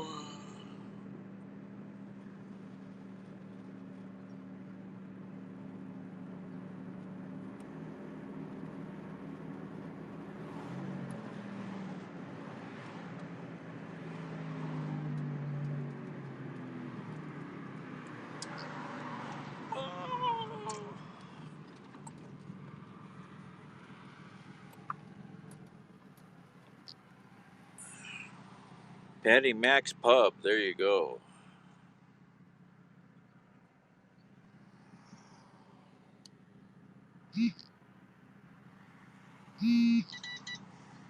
What shooter in LA?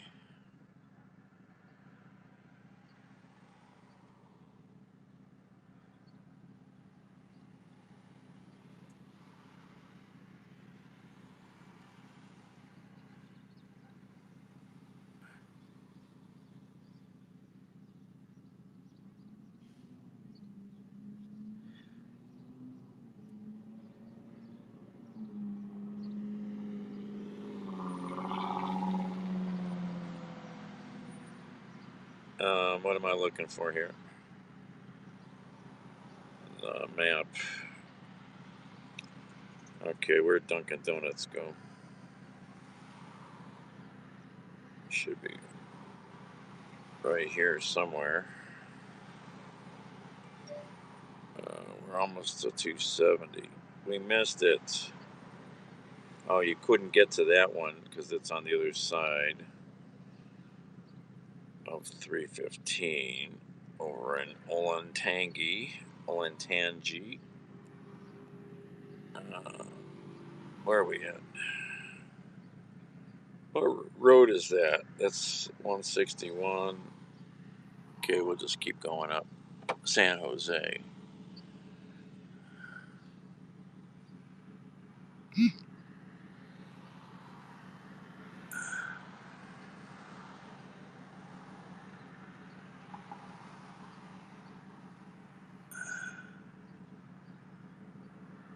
Oh, yeah, the railroad guy, yeah. His wife said he was pissed off at his job. Wow, it's just, I don't get that. I don't get that. That's just so messed up, you know.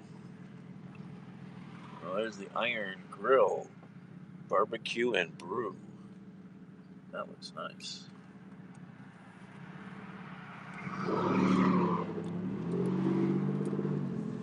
All right, we'll go up here to 161. Oh, slept okay. Put in a 4-mile walk. Got my 10,000 steps in. Oh, they had already split because of his temper. Yeah, that's a messed up human, you know. I've met many of those kinds of people. Very messed up.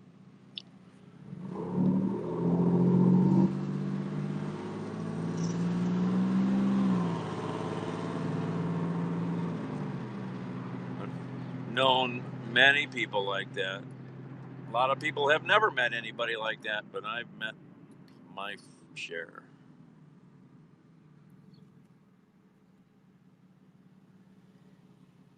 Very deranged, messed up dudes.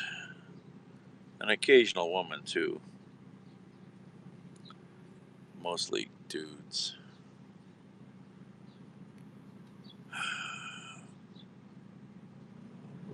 Dudes who don't know how to handle anger. They don't know how to handle their emotions. That's what it's all about. They don't know how to handle their emotions.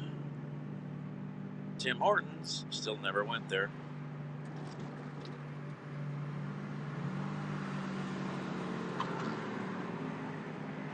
Villanova restaurant, pizzeria, bar, and it's packed. Villanova is packed.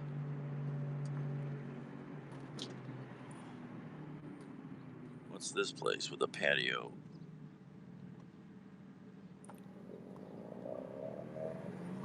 Little corner restaurant. The corner restaurant. Okay.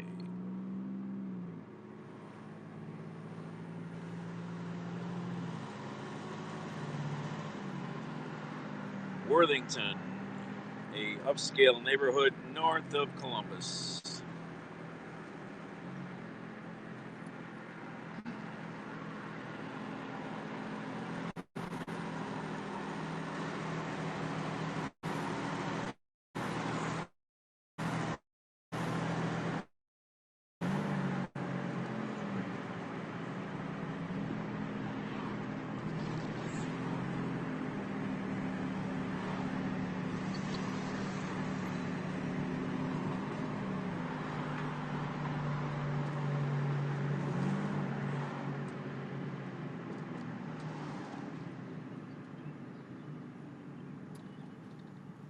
Village of Worthington, founded in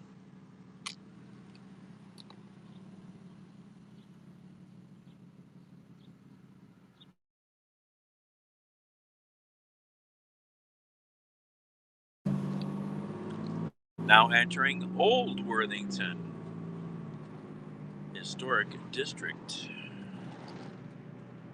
Churches everywhere.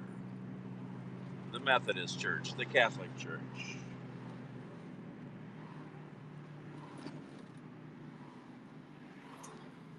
La Chanteline, French bakery and bistro. Very nice. This upscale, yes. What's that place? Can't see the name on it. Dewey's. Oh, Dewey's Pizza. Oh, this is a upscale little shopping, old town type shopping district here.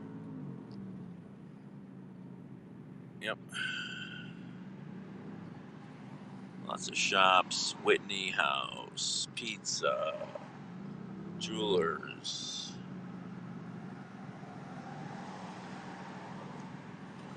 A little park. Oh, the casino. Yeah, I missed that, didn't I? It's back down toward downtown. I've never been to that one. Never been to that one. All right, this is 161, so we will turn right.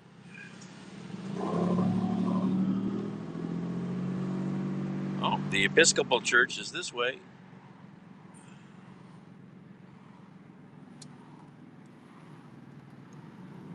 Oh, bump, bump.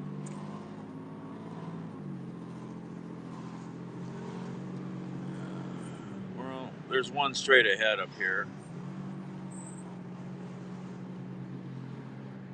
This is Route 161, whatever that is.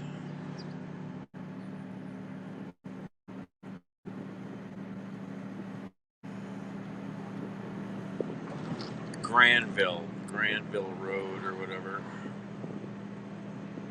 That's a popular name down here.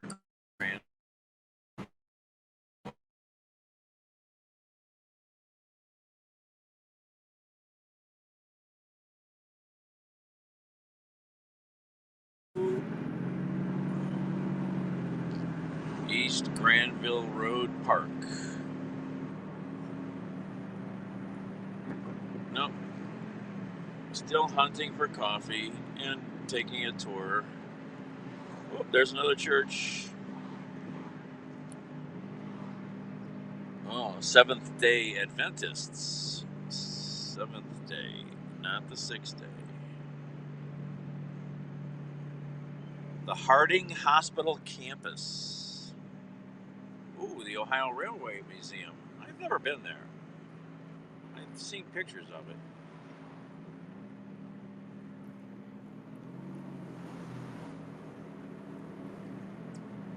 Oh man, that sounds nasty. I used to know Philly real good. Some tough streets there. A lot of one-way streets. Crowded streets. 3-hour tour. That was last night. This is a much longer tour. Marky Wahlberg certified service. Marky Mark. All right, where's Dunkin' Donuts at? I'm gonna pass it and we're gonna have to turn around. Oh, it's on the other side of 71. Okay. It's on my side of the street. Oh.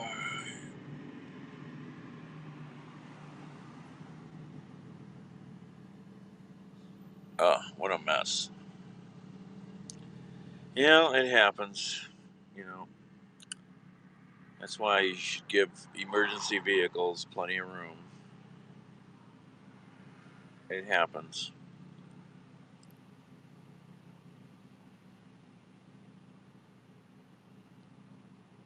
You know, loaded fire truck, say if it's got water in it,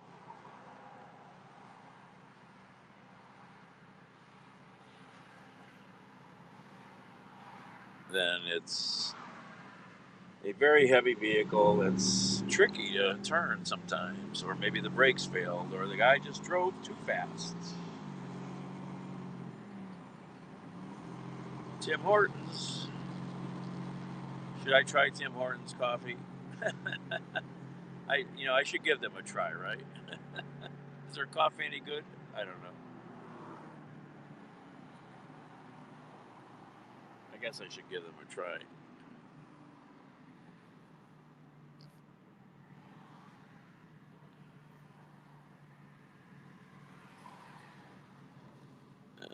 Now we're stuck till we get to the other side of the highway.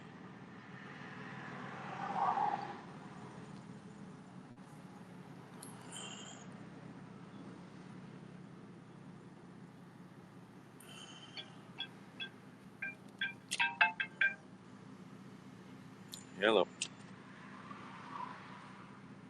All right, and since Columbus, I slept all night in the car and got there at midnight. 3-hour quick trip from Akron to Columbus, Cincy. It's flying low.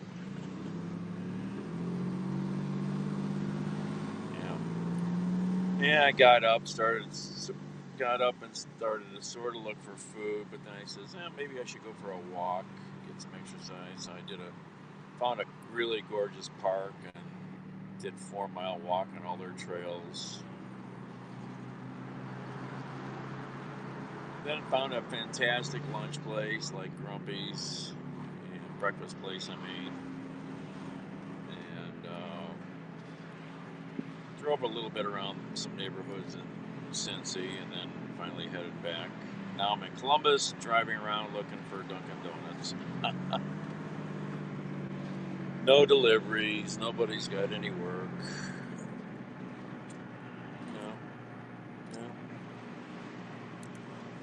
No, I'm heading back. Sister needs food.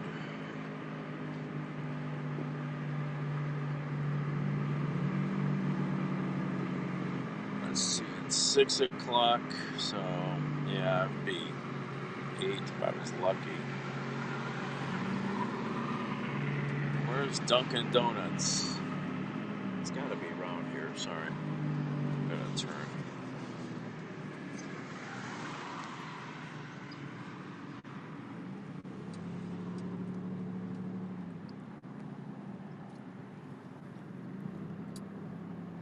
Oh, no, there's one Dunkin'. I'm talking out loud too because I'm live.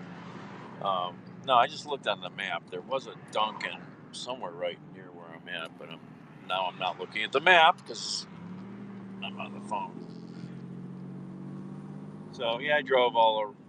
You know, I don't. Are you going down to dinner? Or? Yeah, yeah. Okay, okay. Yep. Yeah, people don't do those bets too much on those machines, and I think they. I'm sure they probably do better. You know, because nobody plays them. Uh, what does that road go? I don't know. All right, I'm gonna go around the block. Okay, I gotta look at my map here, see where I'm gonna grab a coffee, and yeah, I don't know what I'll be doing yet, but yeah, they. Ugh. All right, bye.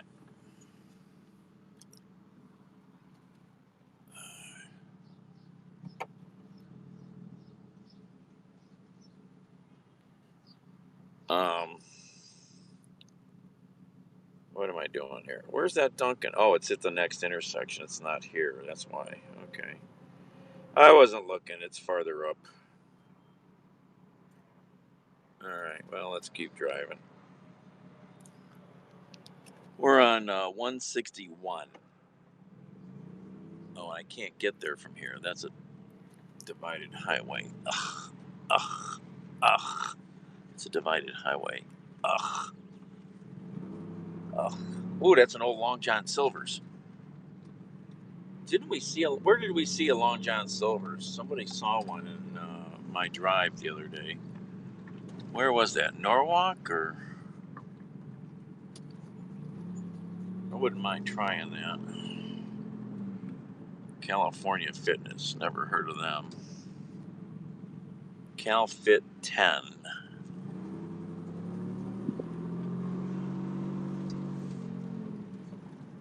All right. Go up here to get a Dunkin' Donut. Maybe I should try Tim Hortons. Keep saying that.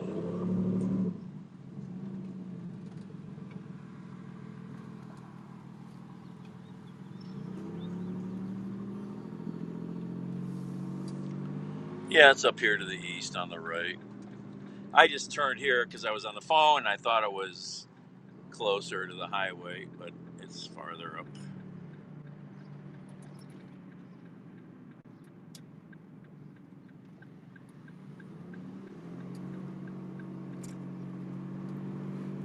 Hair Depot Plus, a giant wig store. Oh, we need that. Wigs and hair extensions. Never date a woman who has hair extensions. They're crazy, all of them.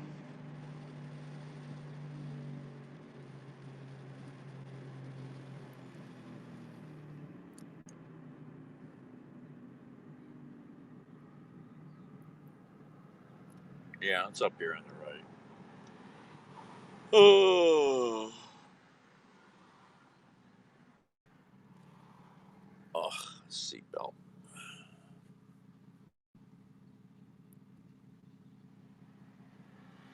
Yeah. Wish there would be some deliveries out here. There's nothing, man.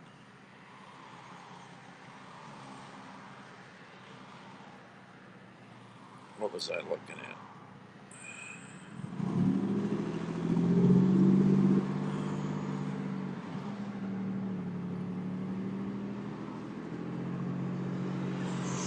No deliveries.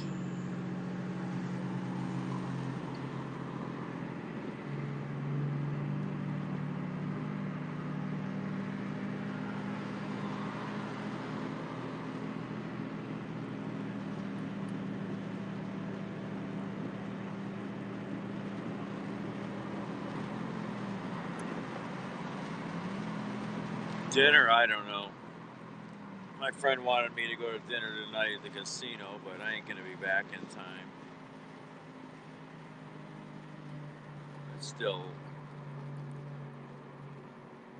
a good hour and a half, if not more.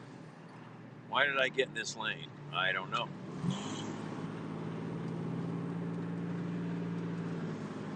Get back in that lane. Because think Dunkin' Donuts is further up here. Probably could have gotten over there on the marginal. There's Dunkin' Donuts. Yeah, I could have got off.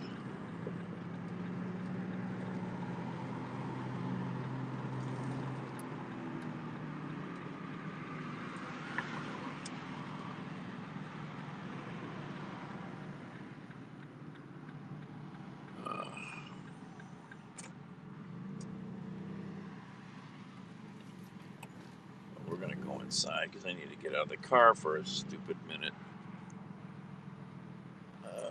Is that a driveway? No.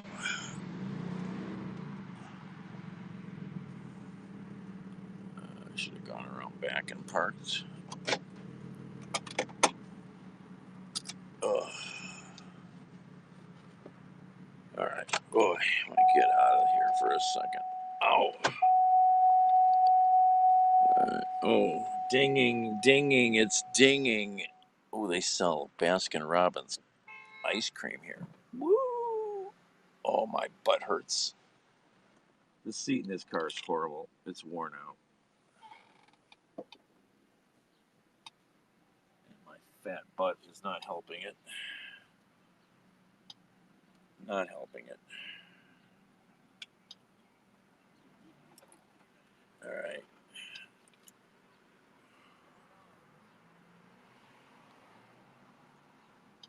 Why does underwear stick to things?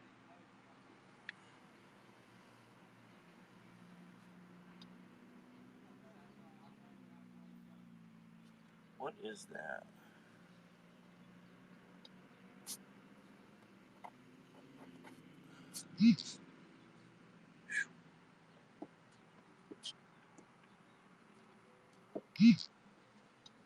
Oy, where's the... Tired. How am I going to pay for this? Let's take a look. All right.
Coffee.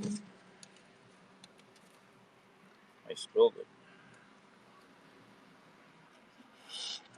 Don't waste it. Don't waste a drop.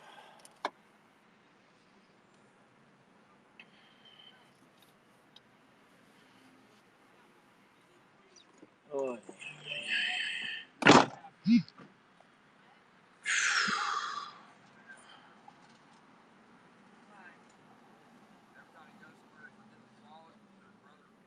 Ice cream.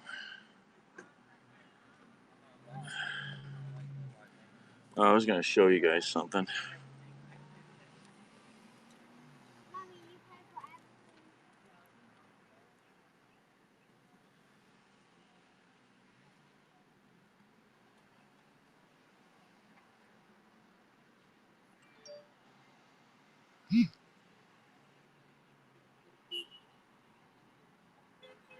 So this is a legitimate restaurant.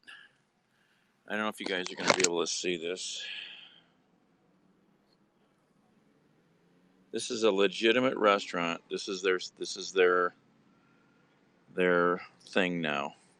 Steak 48 is the name of the place. $100 per person, food and beverage minimum. There is a $100 food per person, food and beverage minimum for each person at your table in order to ensure that each guest enjoys the total experience of food, service, and atmosphere. This does not include tax or tip. Welcome. You are going to have a great night.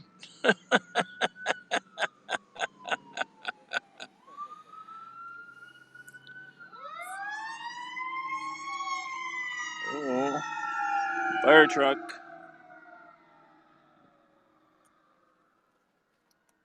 So, my friend said he ate. Where is this place? Steak 48. Where is this? Where is this place? No, it's some steak joint.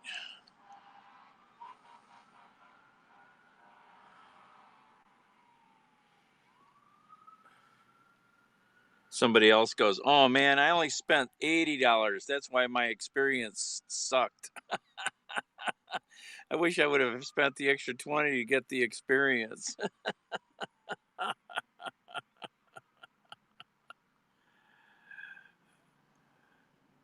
Where is this place?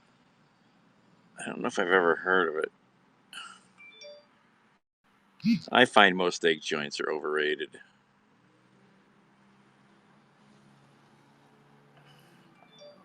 Steak 48. Oh, it's a chain. It's a chain. I never heard of it.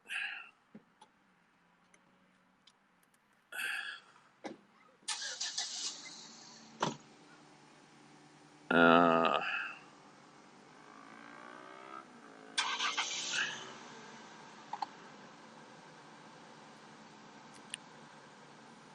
so this is the one in Philadelphia. Philadelphia restaurant, Steak 48's $100 minimum policy has social media sizzling with criticism. Steak 48 has locations in Houston, Charlotte, and Philly. The Philly location has a printed policy that there is a minimum $100 per person food and beverage.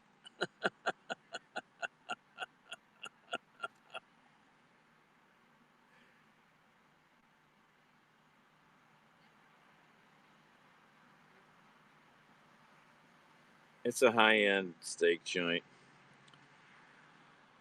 In order to maintain an enjoyable environment for all of our guests, including children of all ages, and in keeping with our business casual dress code, please see the items that are prohibited as part of our dress code. Sweatsuits or workout attire, which includes running and gym shorts, sports bras, heavy-weighted, hooded sweatshirts, or yoga workout pants. Exception: dry-fit polo-style shirts with a collar are allowed. Oh my God. Exception: non-athletic material shorts are allowed for men and women and must come down to mid-thigh or have at least a 5-inch leg. exceptions. Like, their fucking dress code is worse than my high school, man. Yeah, golf course wear, exactly. This is the listed dress code for all three restaurants. That's funny. Yeah, Biden was in town and I missed it. Damn it. Pissed. I missed Air Force One. I missed the motorcade, which I usually try to catch. Yeah. Yeah. All right. All right. What was I doing here? Well, we hope so.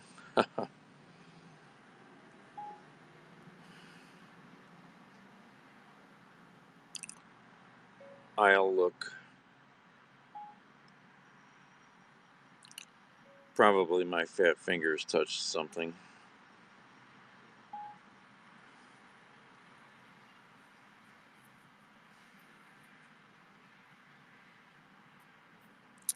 The Reading Bridal District, the largest bridal district in North America.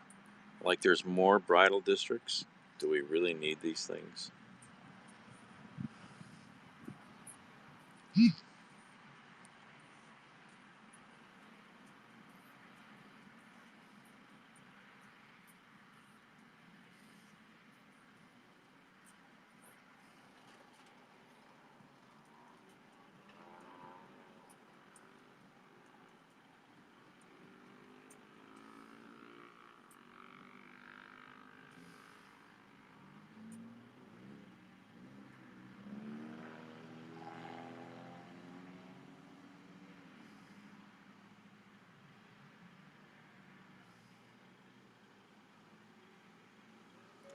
Yeah, I have multiple words for that.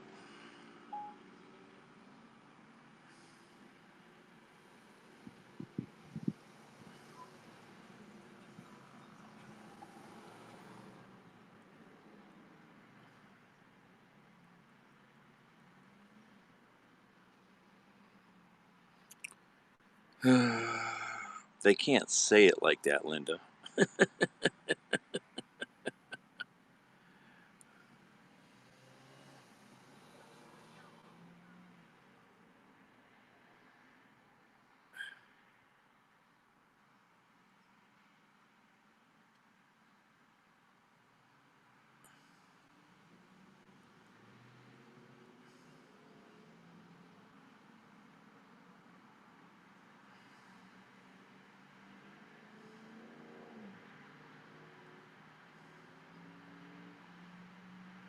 Sure couldn't hurt.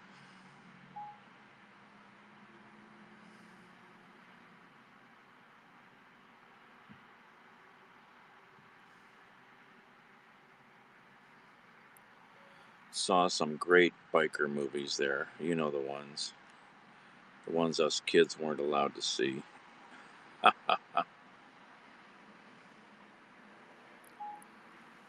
Alright.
All right. Well, it's time to get on the road, isn't it?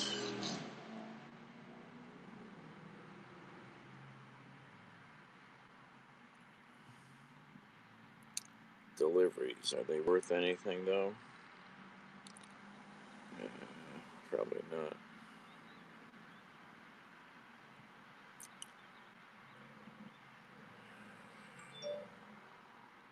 How far away are they? Yeah.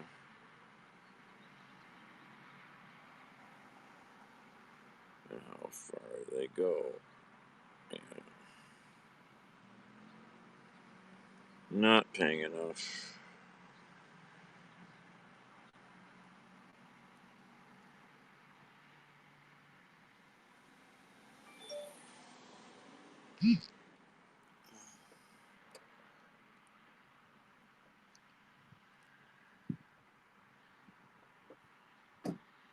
Hey Warren, it's Dan again. I'm still in the Columbus area, but I'm probably gonna roll unless you got something.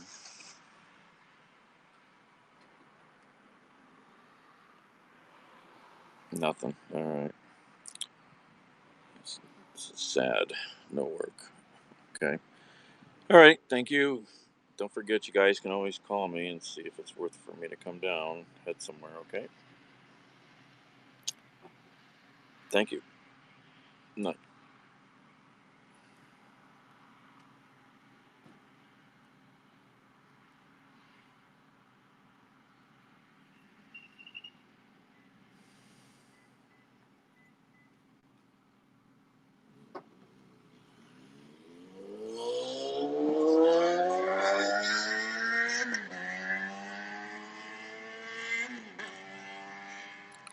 Hey there.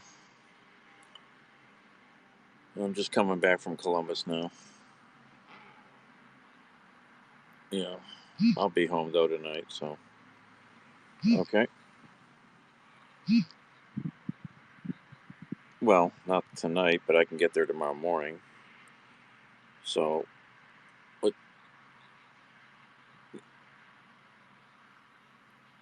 Yeah,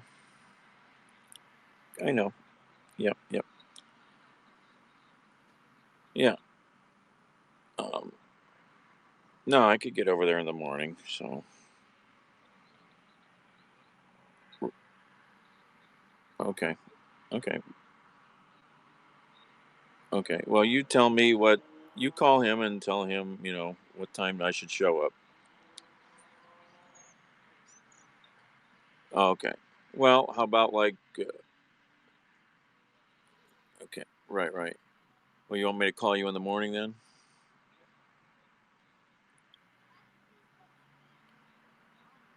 Um, right. Well, I won't know until tomorrow morning, really. So, no, I know. That's why I wanted to. I say wait till tomorrow morning to tell you. Yeah, like 9 or 10 or something or whatever. Okay. Okay. Okay. Okay. Okay. Okay. Bye.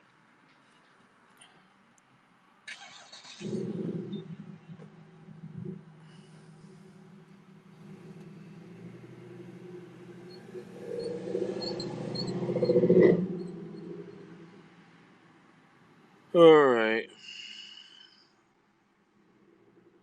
I keep saying that, don't I? Wish there was some recent decent work out here.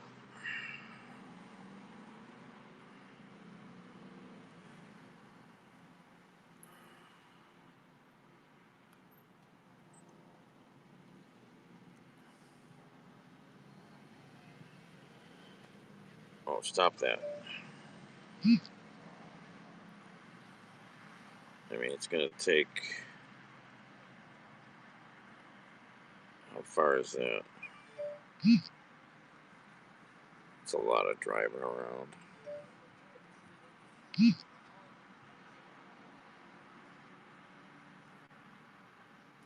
All right, we're gonna head back.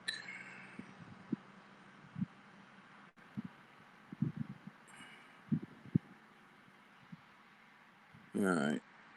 See you, Ice. Good night. Thanks for hanging out. Oh,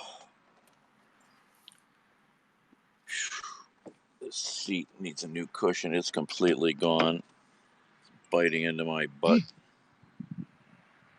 It's never good when something's biting into your butt. I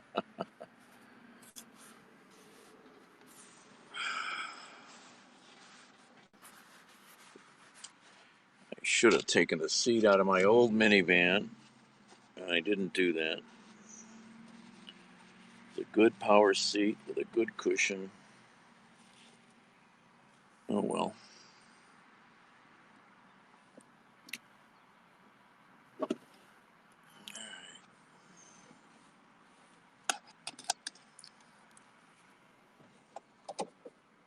Oh, where's my keys? I hate that. Okay, Dogwood, get out of the car. I put my seatbelt on. Ugh, now I gotta dig the keys out.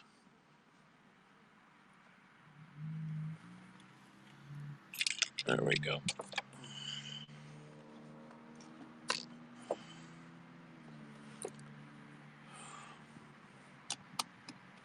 All right.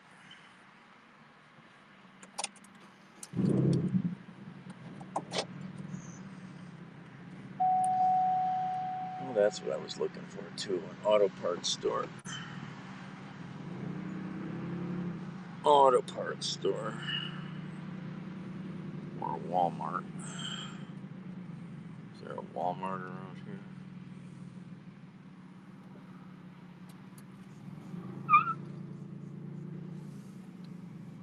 Let's see. What?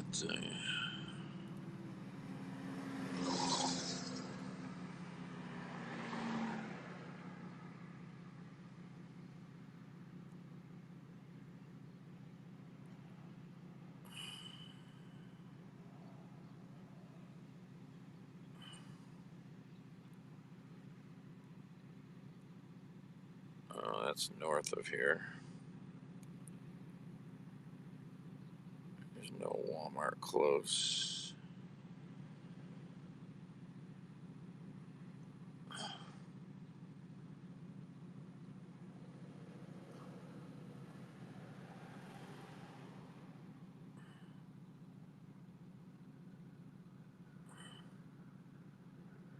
Oh, stop that phone. Where are we at? We're right there. Advance.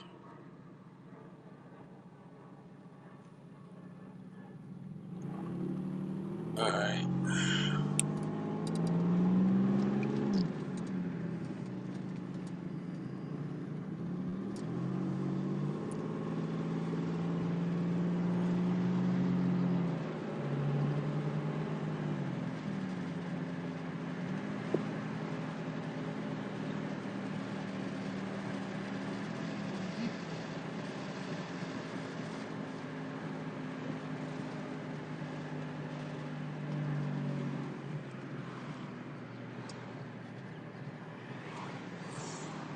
Oh.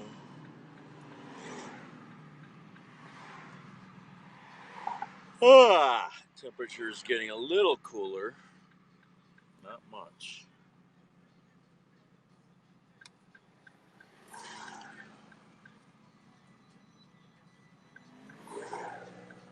Ah, coffee.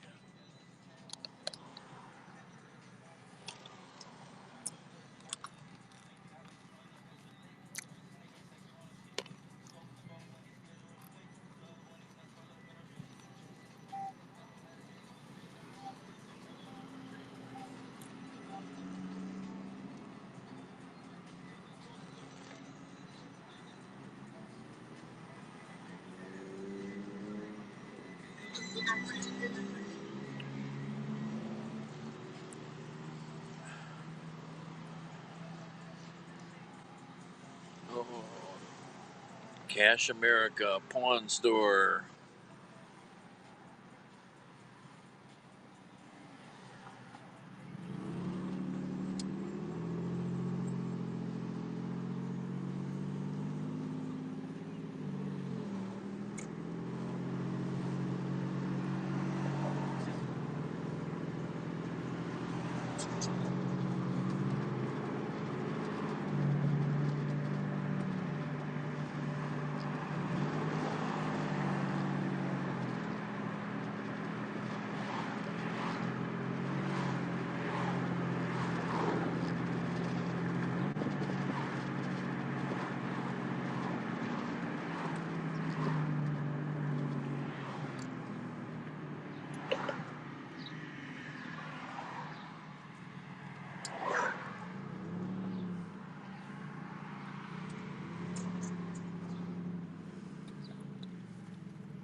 There's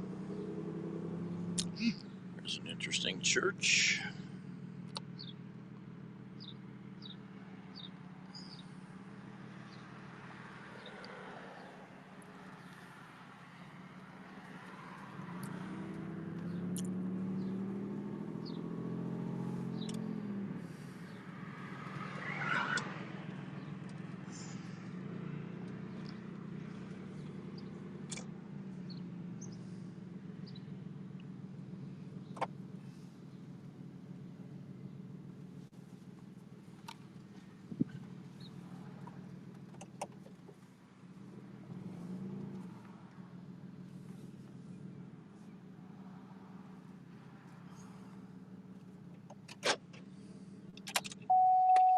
Yeah, it's different.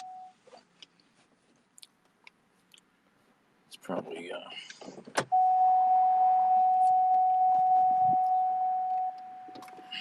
don't know. I'm trying to think. Something Eastern European. Can't think. Some brake fluid, probably.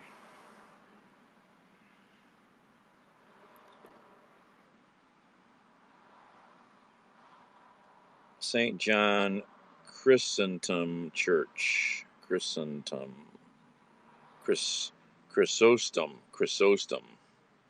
whatever that is. You know, it's all, my God's better than your God. That's nonsense. I'll be right back. No, this is fine. I already looked for Walmart.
Oh, Fredo, what are you doing?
Not even sure I need brake fluid, but I'm gonna check it.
Alright, flashlight.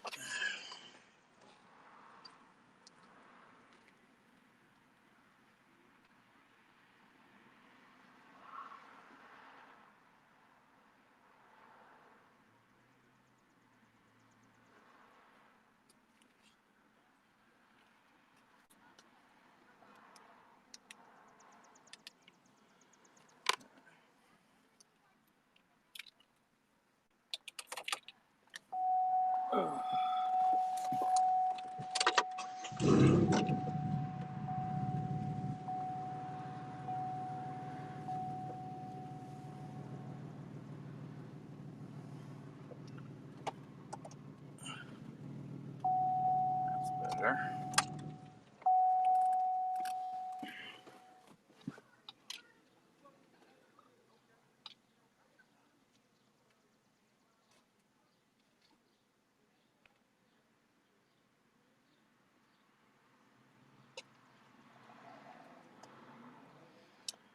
Level the car out.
Brake fluid tastes so nasty.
Too bad I didn't have a floor jack in the car.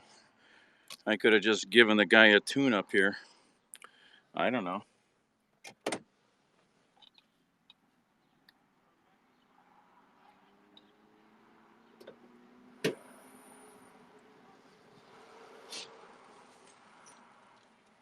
Where are those things? Here.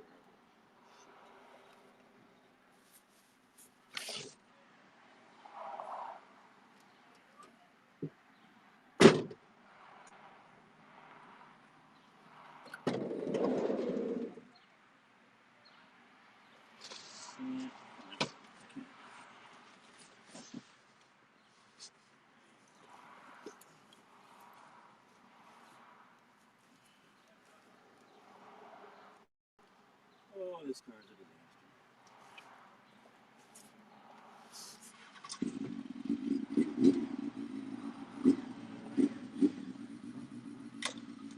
Alcohol will clean my hands, right?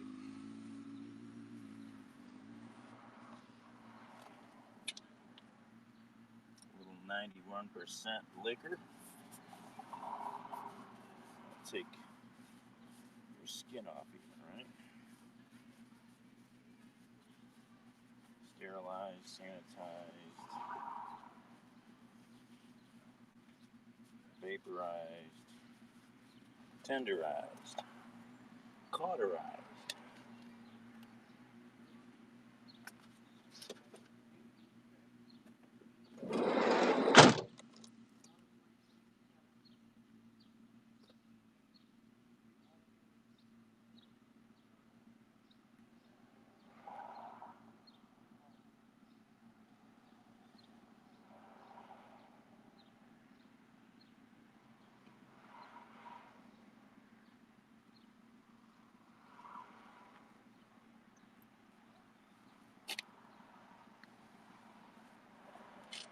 A nice young man just walked up to me and asked if I could do an oil change and a tune-up on his car.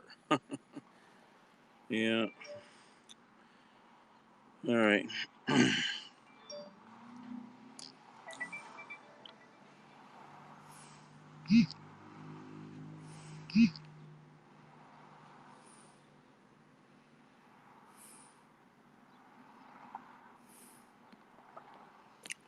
All right. That's right. This is Memorial Day weekend, isn't it?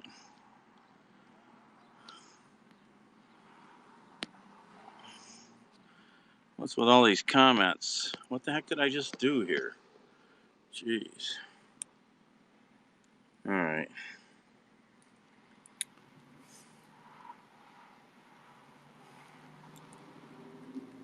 Yeah, still no deliveries worth it. All right, let's just head north.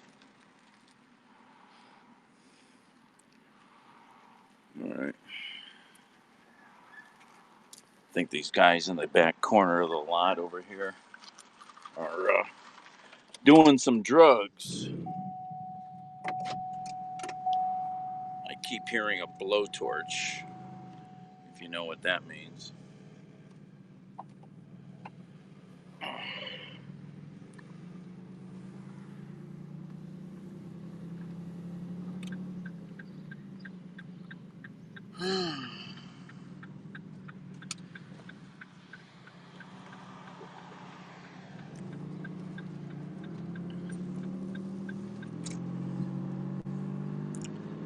Oh, that's okay. It's still hot. It's still here.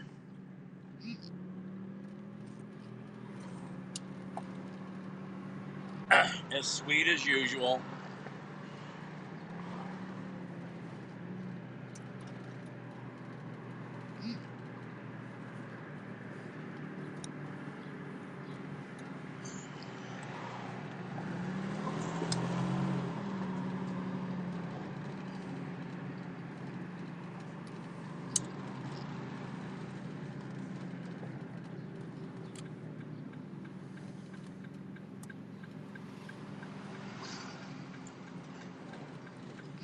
Oh, eventually. Gonna go west first.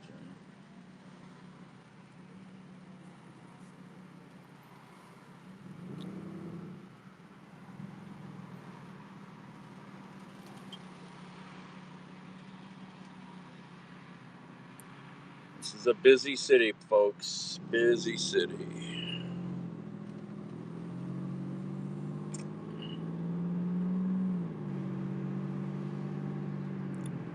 Oh, maybe. I don't know. I keep getting a brake warning light, so I don't know what that's about.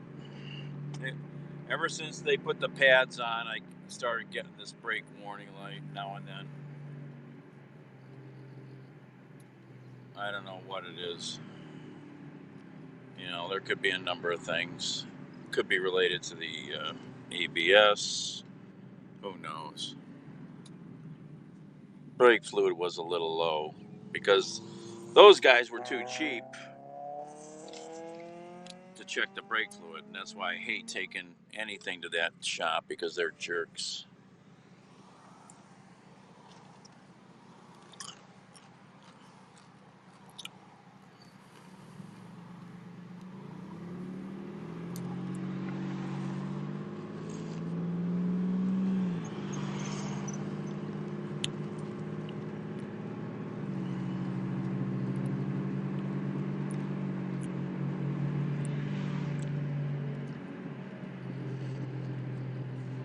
I gotta get money and get this thing checked out better.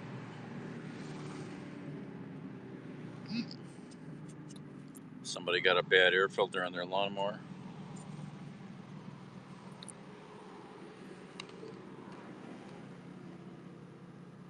Oh, I gotta look at Dutchie, sorry. I think I blocked her by mistake.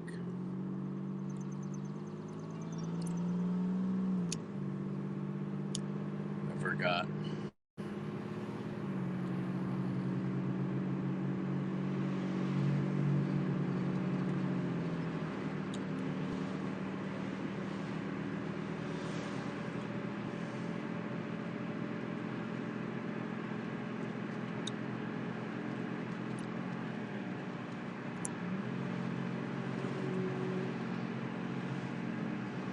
How do I do that?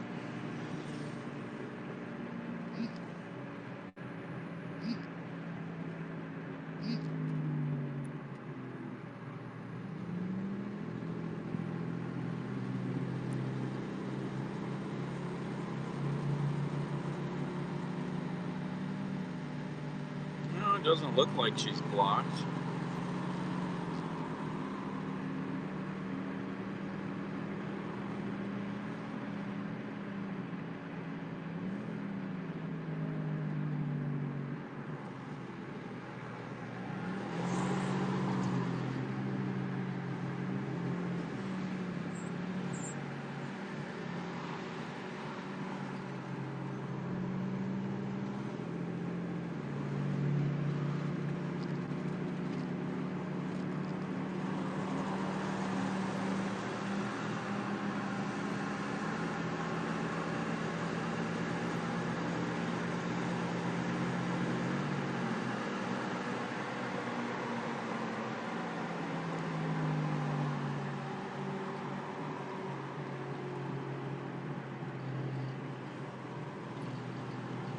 I forget if there's a block list or not.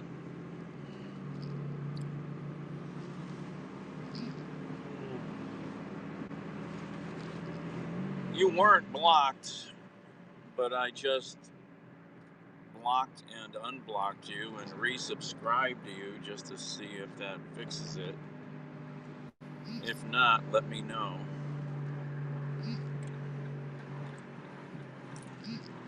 Or you should get a hold of them and report it. Or I don't know if you follow Pablo on Twitter, send him a private message.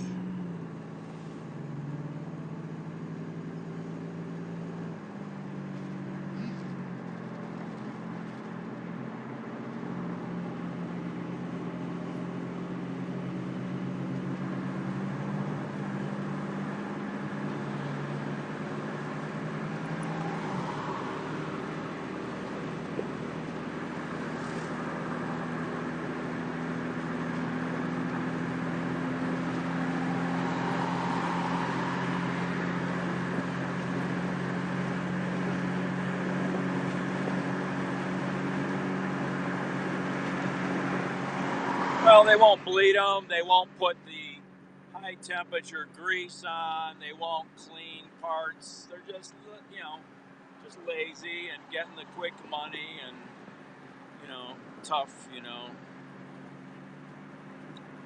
Oh, blinker fluid, yeah. Hey, Jack.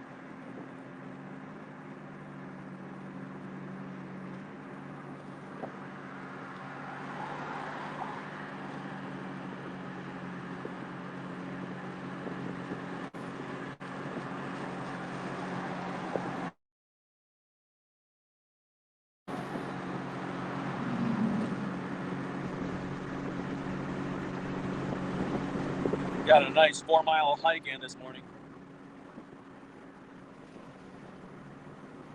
in Cincinnati.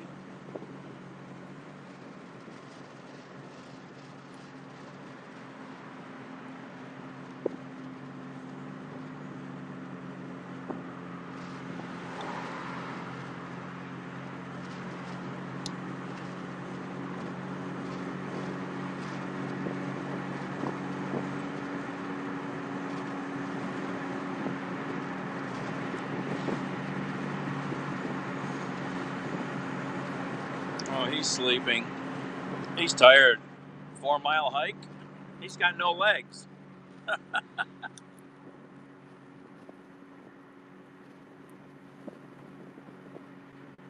Yeah, Jack.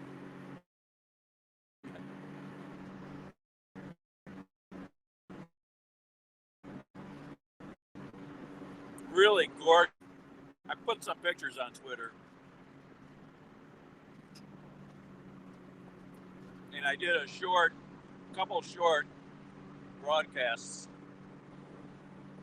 Not real long.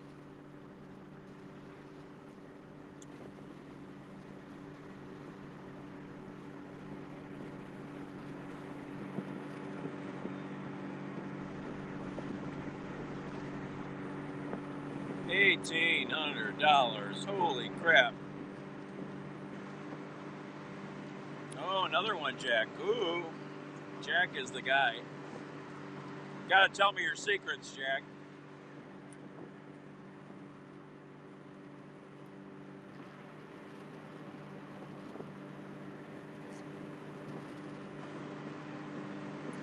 Nice. Always had good dates with nurses. You know what the middle name of all the nurses is? The middle name for all nurses is fun.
All right.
Really?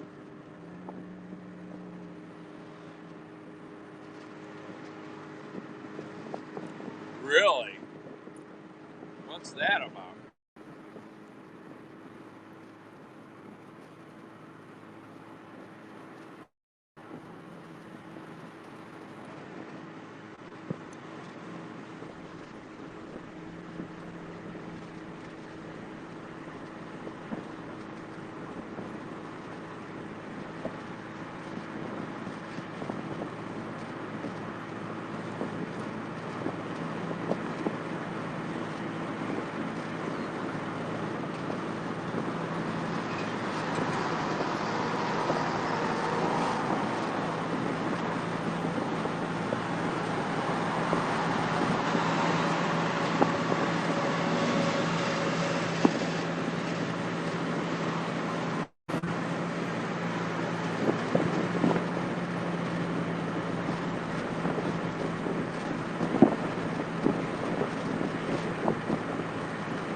So are they desperate for cost savings or are they greedy? Or both?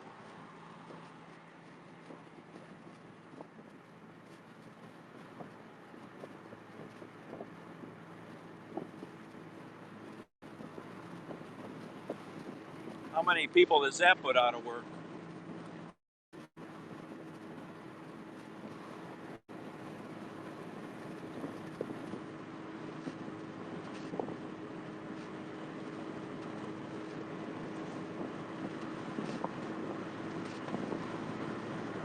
Yep.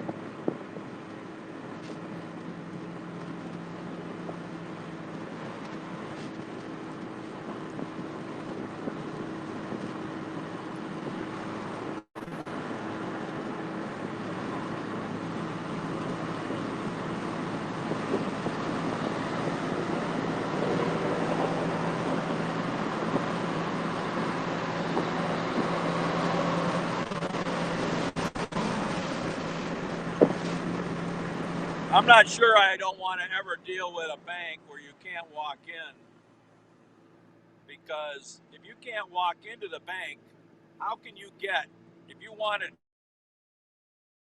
today, you're going to go get 5 grand. How are you going to go get 10 grand cash today when banks are all digital?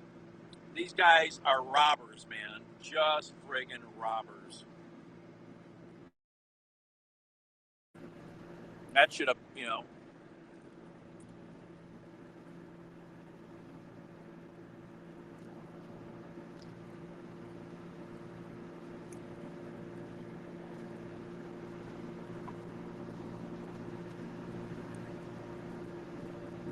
Yeah.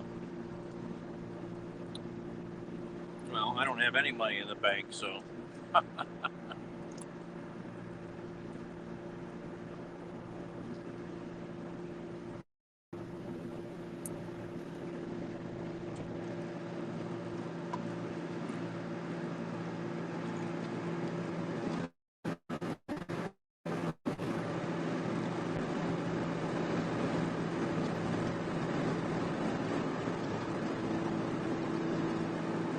Exactly. Yep.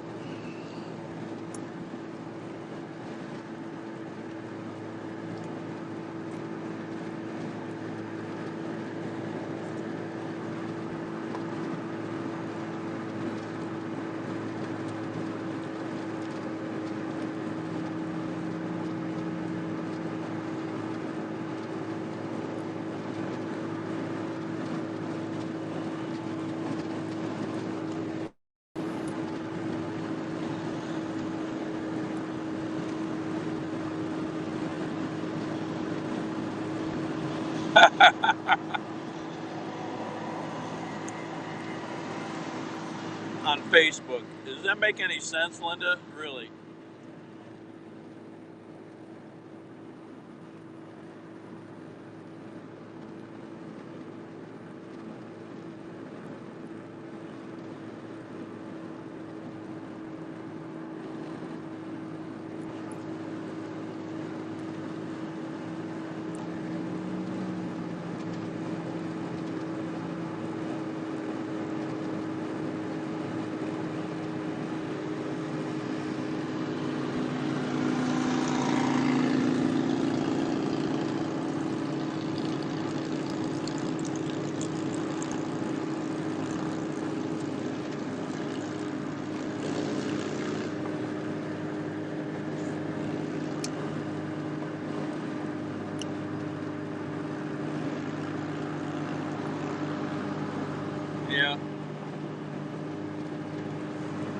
I don't think I know that many people that have $500,000 to invest.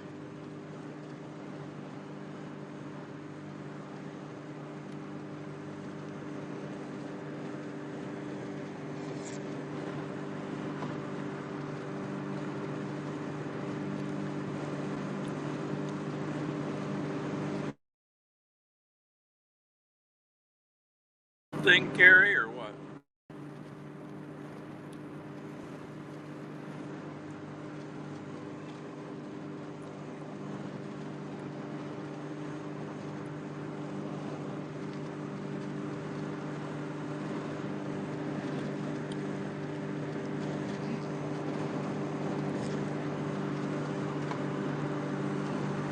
Wow.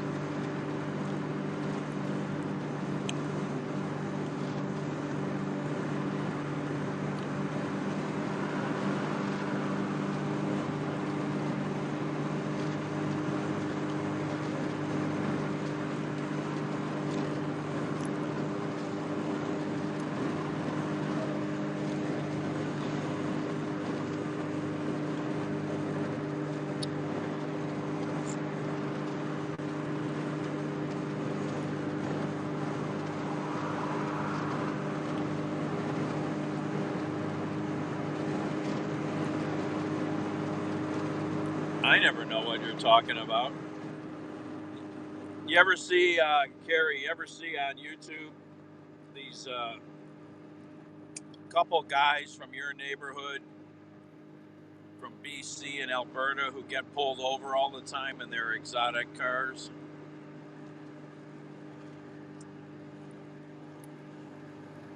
Cops are just dicks to them.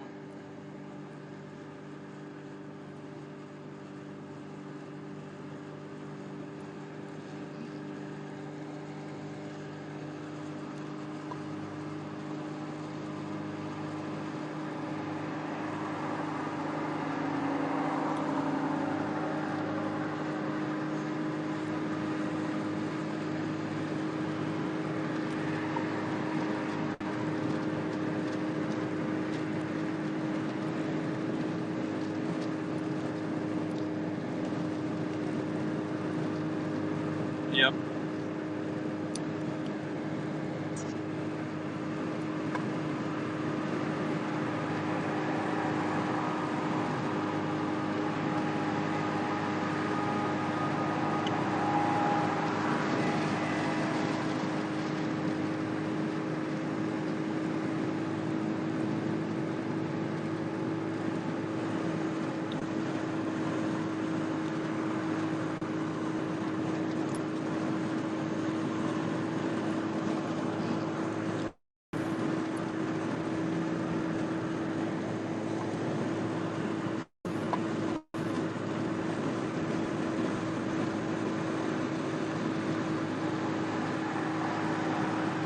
Well, you know what?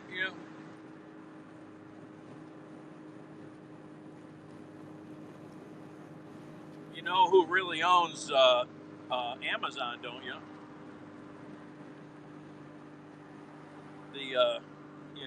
The Soil and Green Corporation.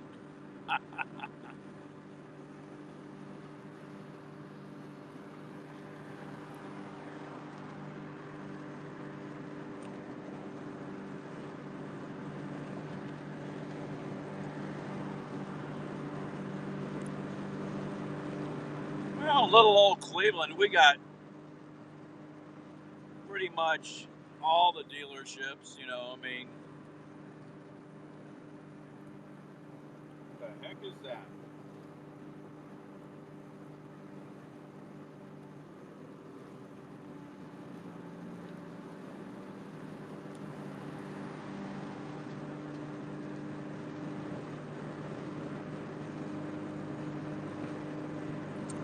I was following that McLaren. There's one of the sports guys in Cleveland has got a McLaren. I was following it the other night.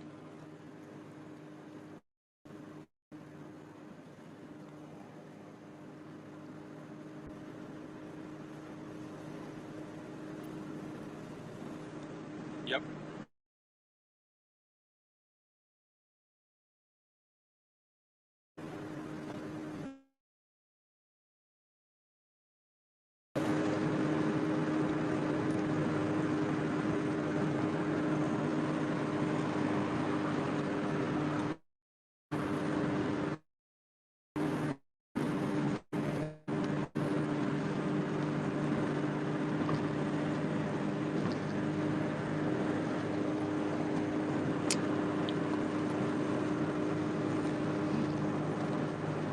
No. 42 parallels me. You can take 42 from Cincinnati to Cleveland. That's a major old route. 2-lane road. Mostly. No, I'm gonna stay on this road all the way.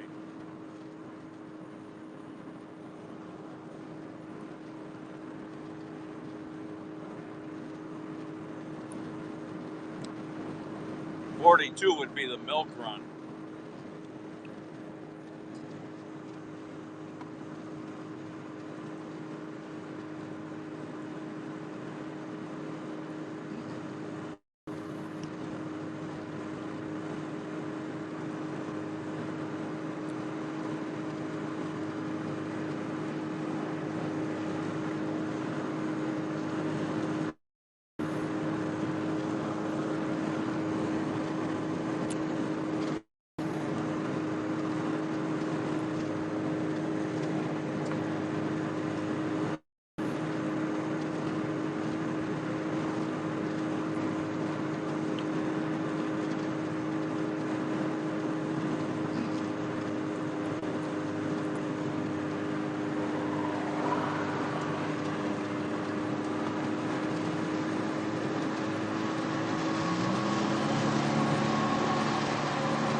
That Sprinter is moving.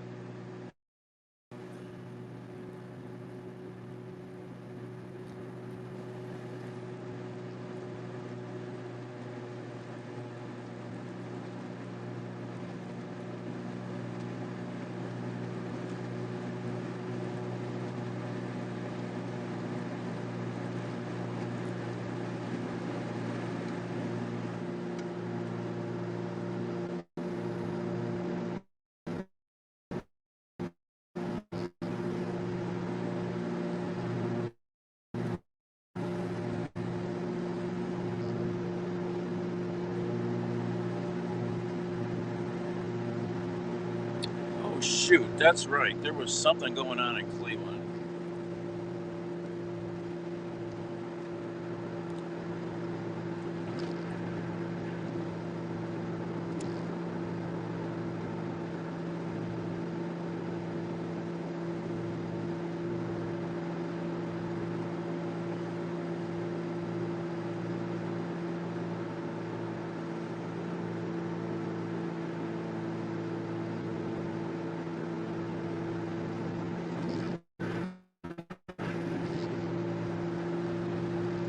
Okay, here comes a mover. Prime mover here.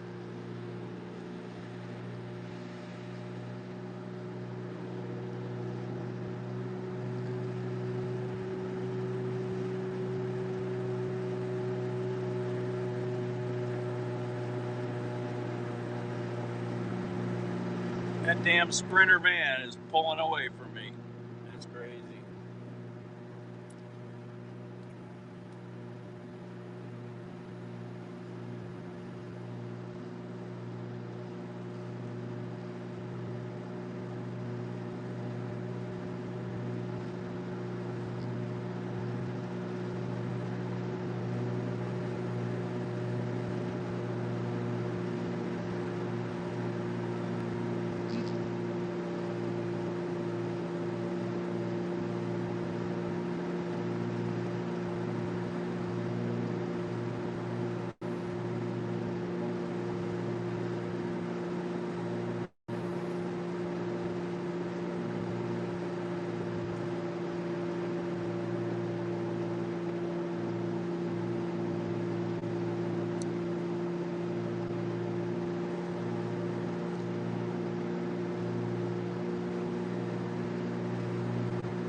It's a Mercedes, yeah.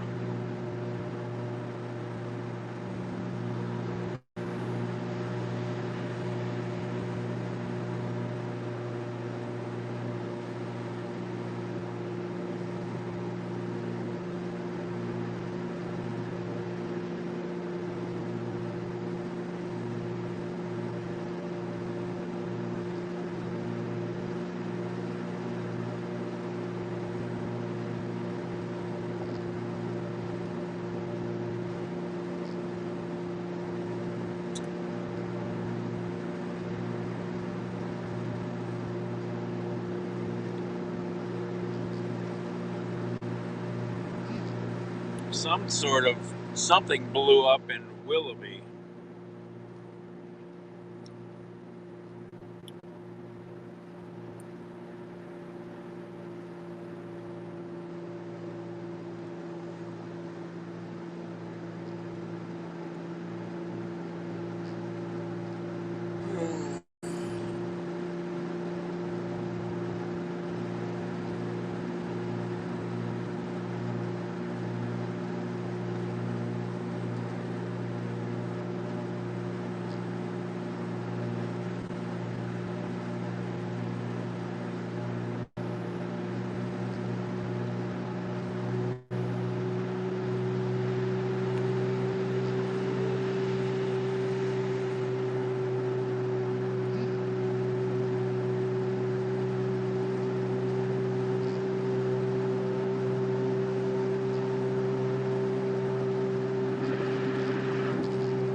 Minesh.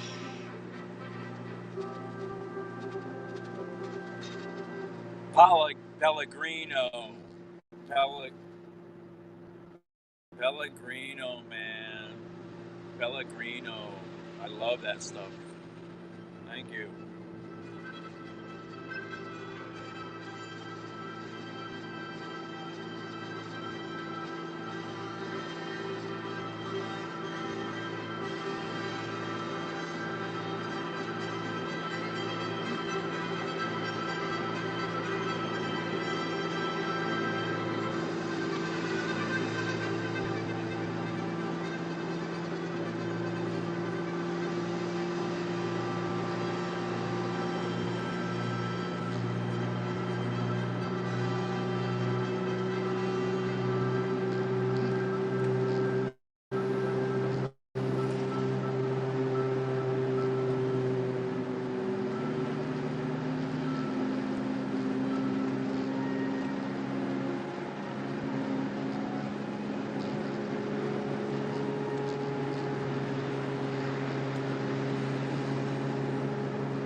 love idiots that do not know how to judge traffic and then constantly get blocked in, have to slow down.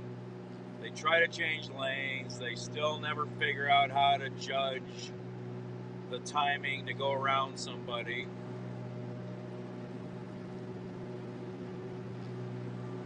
And I just keep driving and they don't know what to do.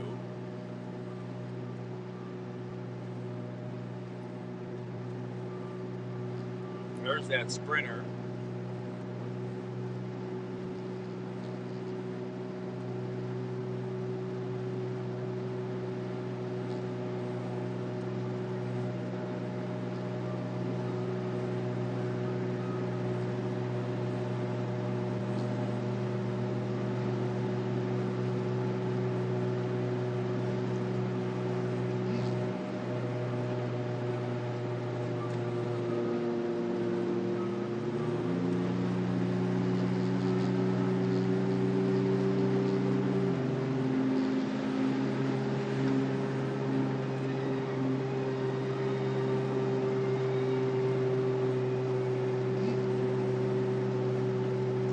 Trucking.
So Bozo left keys in his down in the guy's pizza last night.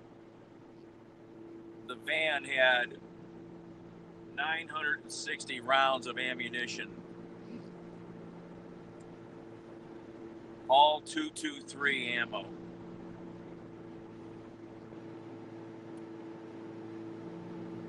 A 1,000 rounds of 223. Wow.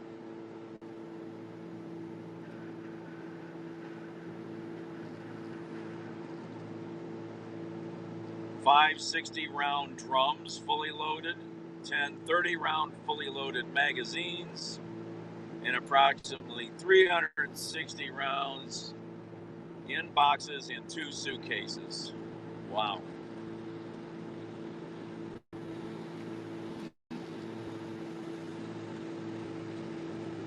How much is 223 ammo going for? That's a pretty big haul there.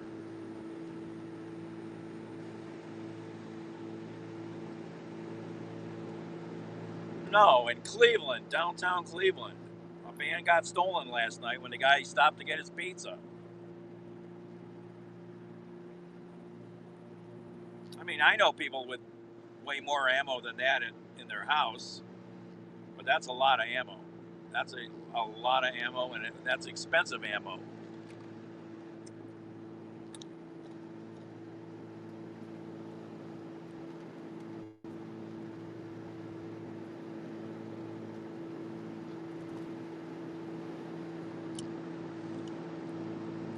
Yeah, I know. I'm pissed that I didn't know he was coming. I always like catching the motorcades and the airplane.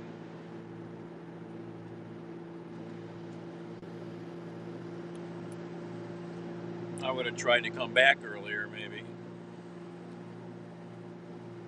Dang it. If you guys know these things, you got to tell me.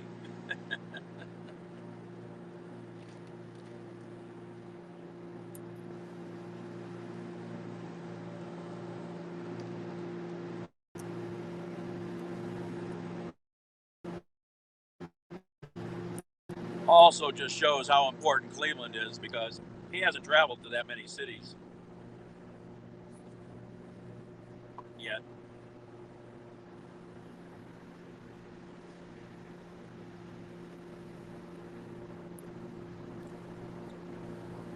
Yeah, that's what my friend used to say. He goes, I never know any news or pop culture, but you seem to know it all.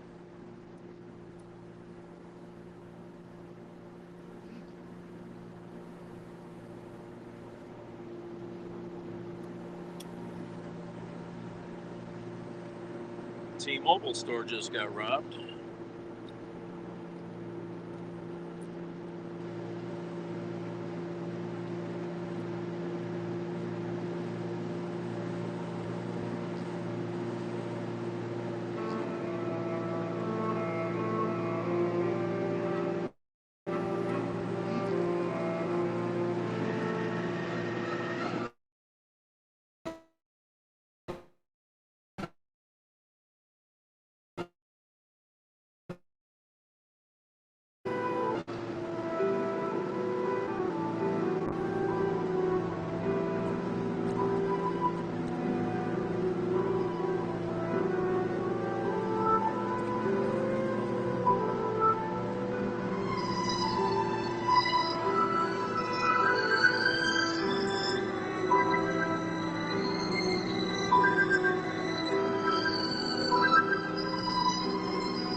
Somehow, I don't think that's true, Linda.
Oh.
Conductor Naomi Yerby and the Royal Scottish National Orchestra, suite of music by Prokofiev for the film Lieutenant Kijun. I'm Kent Teeters. Thank you for listening to Classical 101, and please stay tuned for more great music.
provided by the experts who study and treat cancer every day. Learn more at Cancer. Hello. Yeah.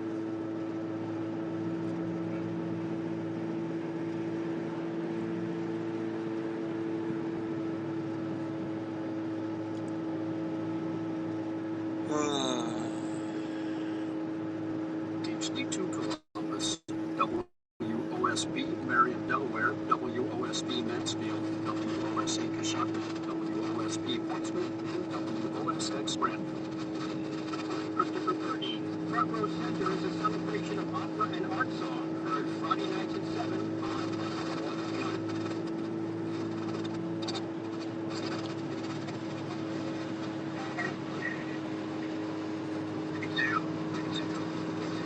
Getting into work to someone.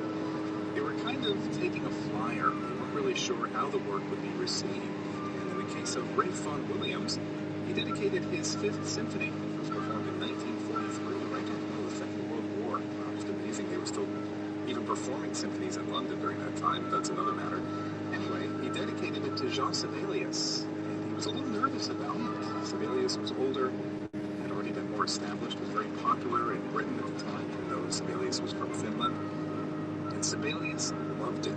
He heard a performance and said, I hope that Dr. Williams knows how much I enjoy this music. Party lights on the other side. James will here, and hopefully enjoy it too. Party lights.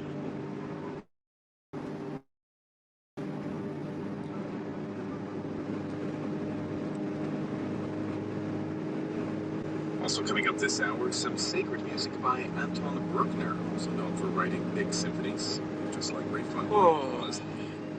He and Vaughan Williams also shared a love of church music. Vaughan Williams' love of church music probably traces back to the Renaissance, which is a great example of English church music from that time. Vigilante by William Byrd.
For those of you on social media, please follow us at Akron Roundtable on Facebook and Twitter, and use the hashtag Akron Roundtable to continue the conversation.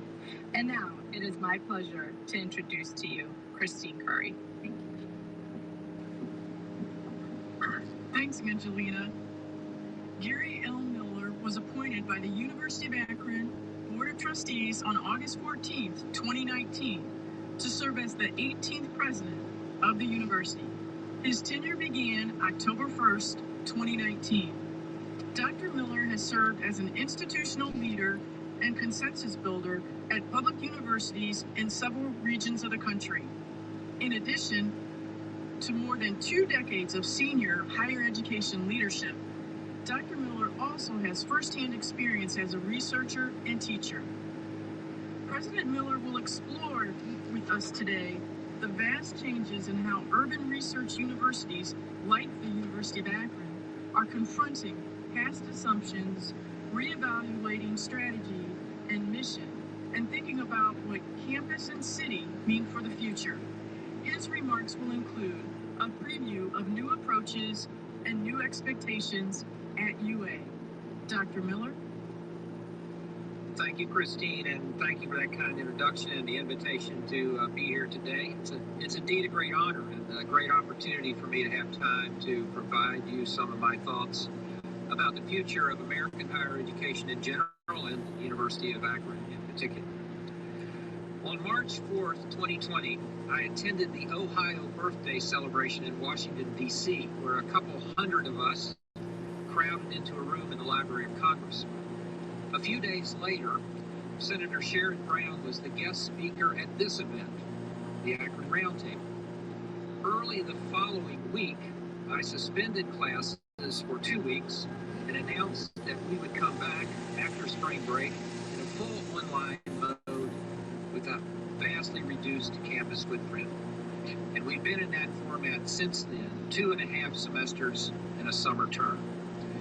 Like every other college and university president in the country, nearly everything I thought about the future of higher education came under question in March of 2020. When confronted with the rapid spread of a global disease, we were suddenly faced with an unprecedented pedagogical, financial, and health crisis. My leadership team, the university faculty and staff, the board of trustees, student government, have worked together with uncommon courage and creativity since that time to stabilize the university and ensure that we continue to deliver the excellent programs for which we're known. The urgency of our work during this time was fueled primarily by the facts on the ground, which changed daily and sometimes several times a day.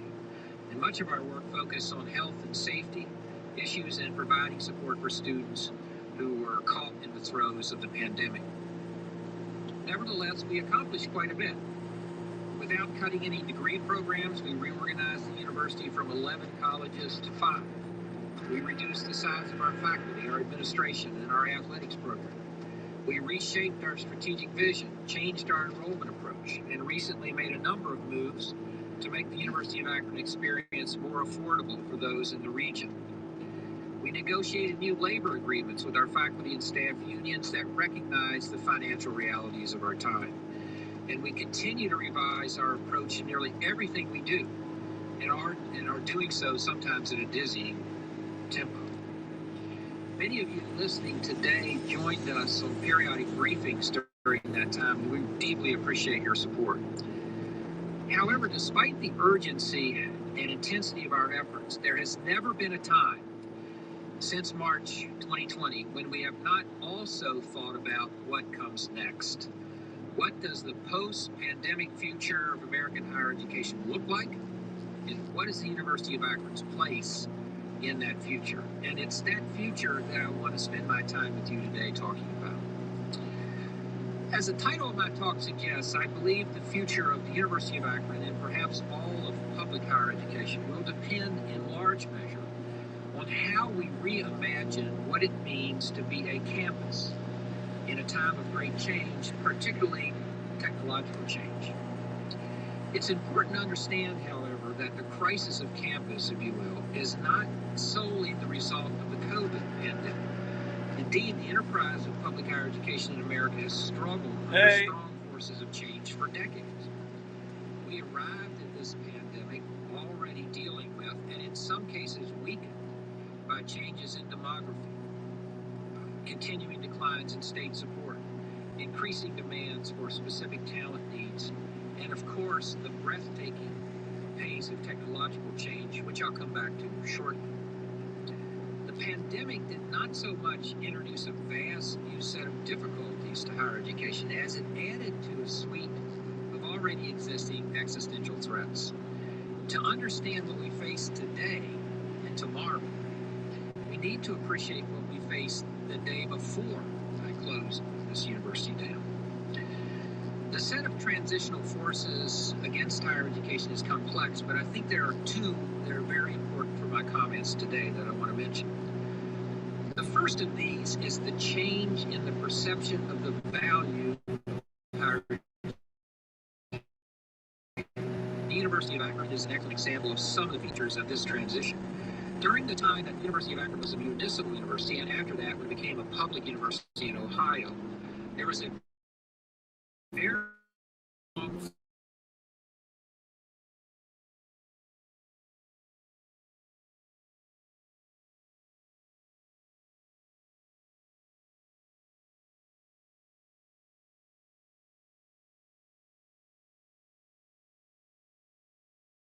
And it fueled the great expansion of higher education in America in the 1960s, the time when UA transitioned into a public state university.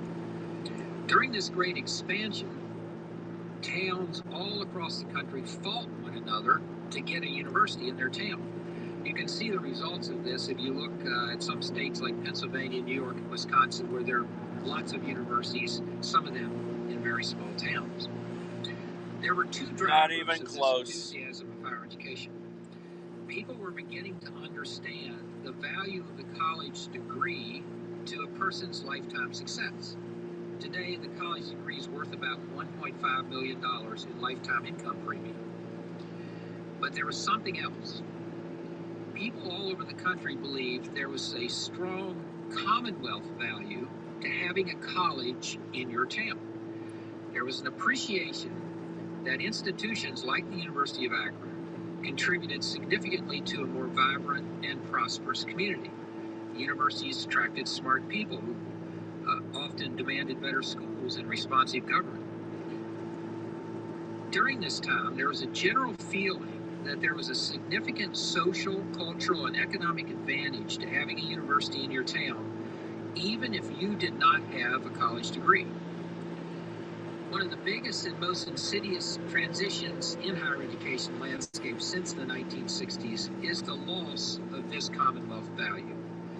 Most people in the country today do not believe there is a commonwealth value to higher education. If they believe in higher education, and increasingly many don't, they believe the value accrues primarily to the individual getting the degree. This helps explain decades-long slide in state funding for higher education. The thinking goes, if the college degree primarily benefits the individual getting the degree, then why should the state pay for it? Unfortunately, this thinking is most often paired with the views that tuition is a tax that should be regulated, and that if higher education benefits mainly the individual and not society as a whole, universities should be primarily in the job training business to help individuals get good careers. This change in our perception of the value of higher education sets up an important tension regarding what a public university like the University of Akron should be about. Increasingly, policymakers view regional institutions as mainly talent generators, rather than also as economic, social, and cultural assets to the community. And I'll return to this in my final argument. The second existential threat facing higher education prior to the pandemic and now is this Gutenberg scale change in the dynamics of knowledge. Until relatively recently, the reason someone went to a university was because knowledge resided there in the form of books, the people who wrote those books, and taught about them. Universities now operate in a much, much different environment. Knowledge is ubiquitous and virtually universally accessible. The university professor no longer holds all the knowledge. Each day, about 3 to 5 billion Google searches are issued. Each one of these searches represents someone asking a question. Each of these searches accesses a virtually limitless universe of knowledge. This represents a massive global learning environment in which no university professor is involved. It's literally true in today's world that the biggest impediment to gaining useful knowledge is not access to it.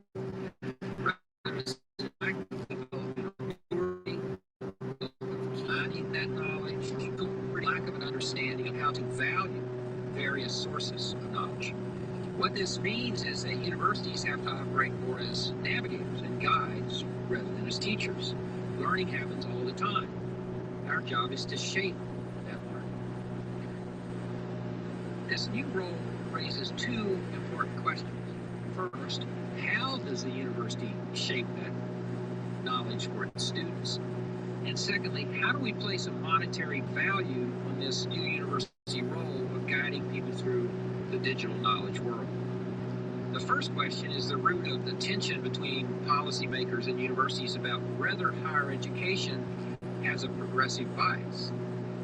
The second question is the basis for the overheated public view that digital learning is the best learning, something that I'll come back to in a minute.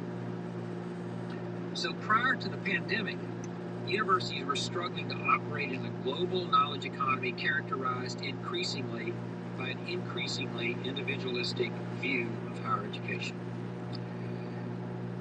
I believe these challenges to meet these challenges and to emerge from COVID stronger for the future, we have to focus on one of the oldest concepts in the American Academy, the idea of the campus. And let me turn to that now. The concept of campus, the essential connection of time and space in the enterprise of learning, was a founding principle of the American Academy, brought forward from university life of the Middle Ages.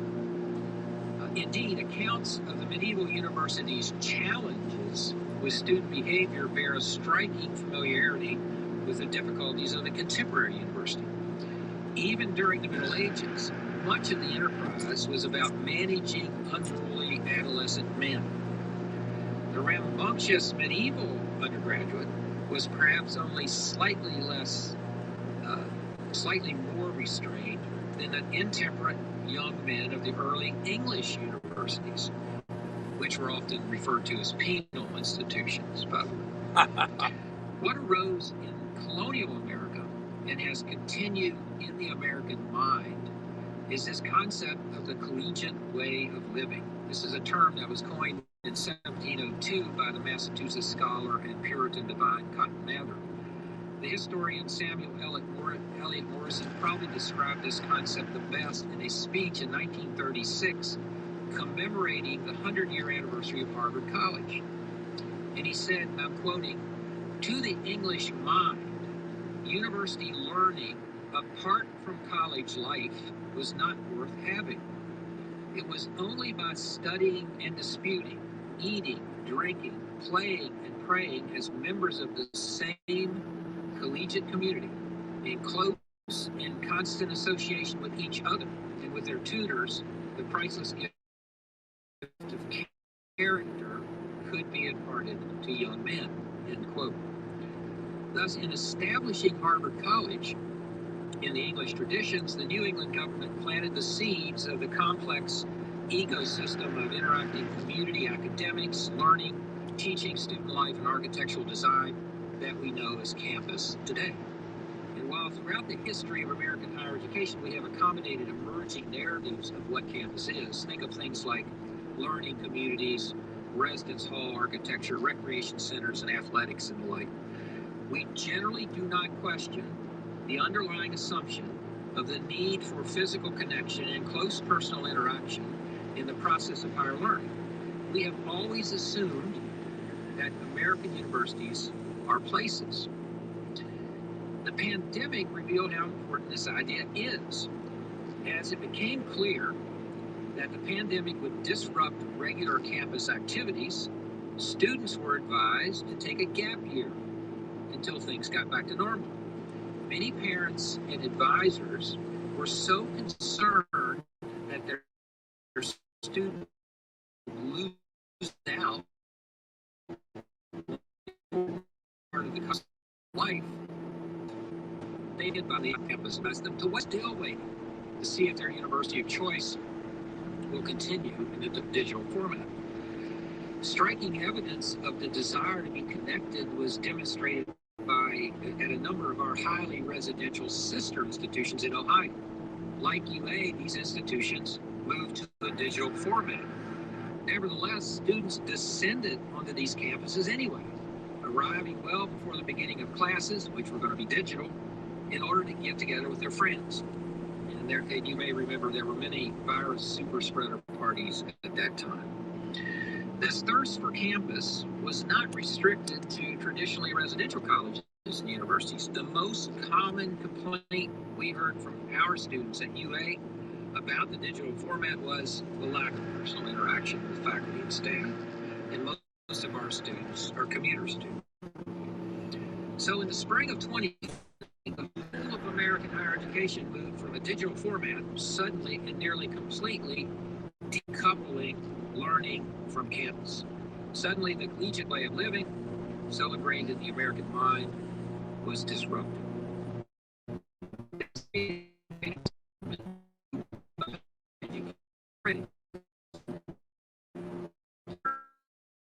For quite some time, have predicted the demise of the traditional college. And secondly, public policymakers, particularly those at the state level, who tend to be highly skeptical of the Commonwealth values of the university system.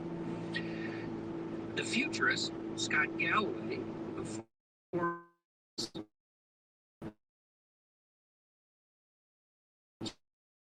suggested the post-pandemic future will give elite universities like MIT, Stanford, and Harvard entree into retail higher education, which is what he would assume we are doing.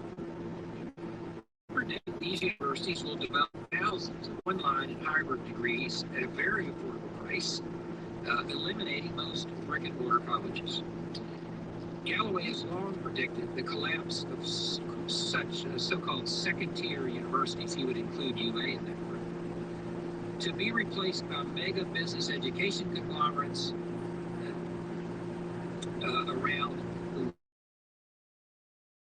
why, those of Galloway's ilk would ask, would you take an engineering degree from a regional research university Microsoft conglomerates? Now, to be sure, we must be open to technological change and attuned to what we have discovered about how technology can be used to make learning more exciting and effective. Others outside of higher education certainly are. Take, for example, the company Coursera, which is an online learning company that parents with 150 universities offers 4,000 certificates, courses, and entire degree programs in a digital format. During COVID, the company initiated the Workforce Recovery Initiative, where it offered many of these courses free to people who lost their jobs. The company also provided college students free access to many of these courses, so people are taking notice. For their part, as they watched major universities in their state move seemingly effortlessly to a digital format, many policymakers saw opportunities for public higher education, which represents the greatest portion of the discretionary budget in most states, to move more efficiently to a more efficient talent development enterprise by expanding digital learning.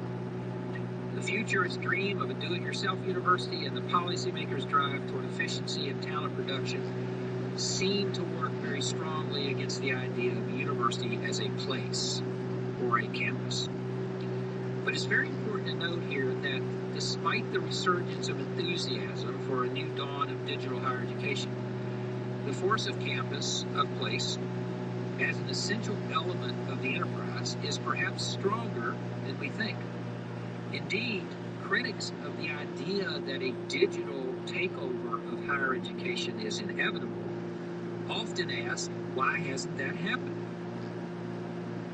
While technology has expanded dramatically and evolved since the 1930s, there have been relatively few disruptive events in the use of technology in learning. The massive open online courses, the MOOCs of the early 2000s, never morphed into a global network of free education once dreamed of by the futurists. I believe because of this, as we move out of the pandemic, those of us fortunate enough to work in an urban university with a supportive city are being presented with an historic opportunity, an opportunity to rebuild the lost Commonwealth value of higher education. I believe our future can be more than an accommodation of efficiencies. And this brings me back to my working thesis, that we will somehow have to reconceive what it means for the University of Akron to be a campus, a place where learning and discovery takes place. Now, there are many approaches we can take to this challenge. We have a great deal going for us, and in this important endeavor, we have one of the finest business colleges in the country, one of the first undergraduate cybersecurity programs in America, world-class engineering, particularly international reputation in polymer science, a great law school, a range of excellent undergraduate and graduate programs in the arts and sciences and health professions, and important graduate and master's and doctoral programs.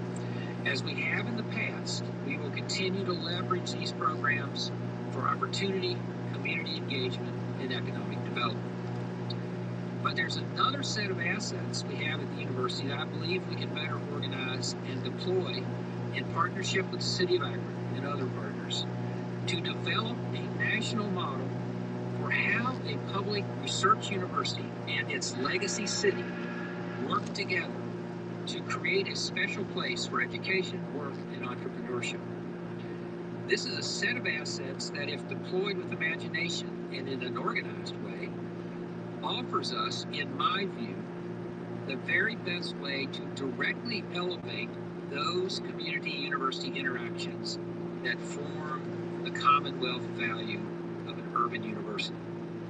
Things like celebrating stories and differences, lifting up service, and recognizing the power of learning in order to understand one another. These programs are our academic and outreach programs in the visual and performing arts, music, and literature. In February, I commissioned a group of faculty under the direction of Dr. Joe Ergo to consider how we might organize these programs, the related faculty research and scholarship, and relevant physical facilities into a partnership model for a city university-driven campus development. The group has worked with uncommon energy and commitment, and just this week released a compelling plan to synergize and deploy these great university resources in coordinated partnership with current university initiatives in downtown to enliven downtown life, attract residents, visitors, and businesses, increase enrollment, and importantly, merge the future campus concept with our emerging vision of downtown. This report is entitled Akron Arts, Reimagining University Arts Programs for Community Revitalization. And after this talk, it will be available on the President's webpage and the university website. This new version of university engagement has several features. First, it's designed to connect immediately to ongoing activities to revitalization of downtown Akron. The City of Akron and its partners are well along with a deep community consideration of the future of place. For some time, the city, Summit County, and their many partners have purposefully and creatively executed a program of revitalization and renewal of the city as a place. The activities of Downtown Akron Partnership, the Civic Commons Initiative supported by the Knight Foundation, the GAR Foundation, and a number of other national foundations. Major infrastructure improvements, the Akron Civic Theater restoration, and an increase in activities designed to draw people to work, live, and play in downtown have the potential to continue to make Akron a great place. An essential element to this focus is diversity and inclusion, which is key to any route to success in a diverse city like Akron. Many faculty and staff at the university participate in these initiatives, and their commitment to the city and their willingness to provide time and talent to it are impressive, very appreciated. As an institution, however, the university has not, in my view, offered itself as a value-adding partner to these important activities. The Akron Art Initiative is designed to place the university in a leading role as an institutional partner in this important community work. Secondly, the Akron Arts Plan involves a revision of how we use our spaces in the downtown area, especially the Polsky building, which fronts the Civic Commons area and Block 3. The goal here is to design ways to physically deploy portions of our art and music programs into spaces closer to downtown, where community faculty student interactions can be nurtured and where community members can enjoy arts while living and visiting in the area. Third, all studies of city revitalization show the importance of having a vigorous art and music scene in the downtown space. An important focus of the Akron Arts Initiative is to connect the university with business and government. No, pretty close. To attract new enterprises, to the city, encourage people to live downtown, make their downtown spaces attractive for business, recreation, and entertainment.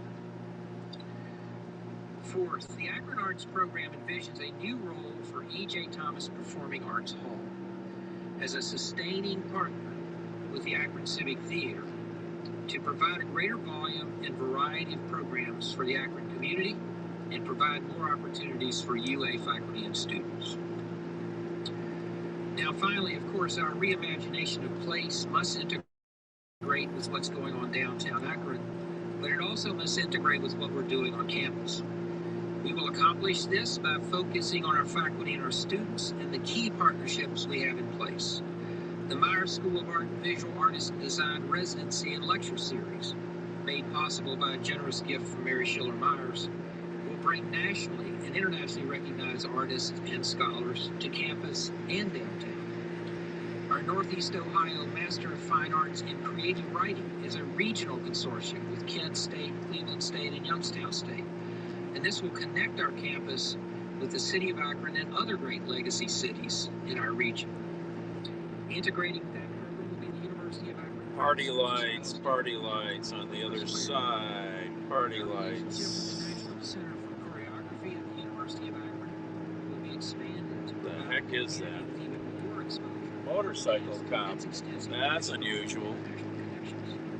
Important programs on campus, such as the Cummings Center for the History of Psychology and Synapse, the Art Plus Science series of our Biomimicry Research and Innovation Center, will connect art and music to the physical, biological, social science programs at the university to create community learning.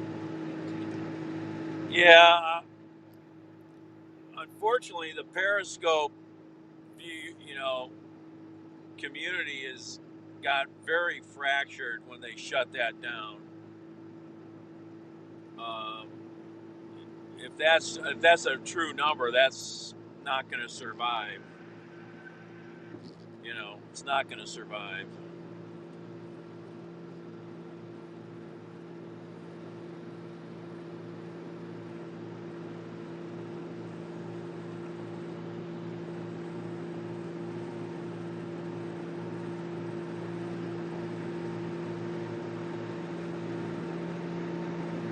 I mean, has anybody here seen an ad for HAPS anywhere? I'm not, there's a lot of places on the internet, but has anybody ever seen any advertising for this thing?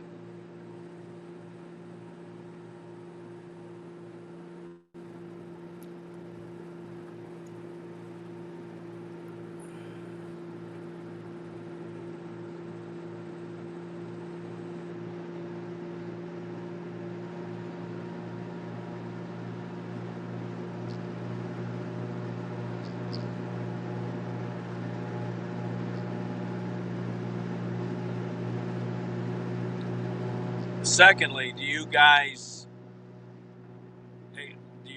tell friends about the app?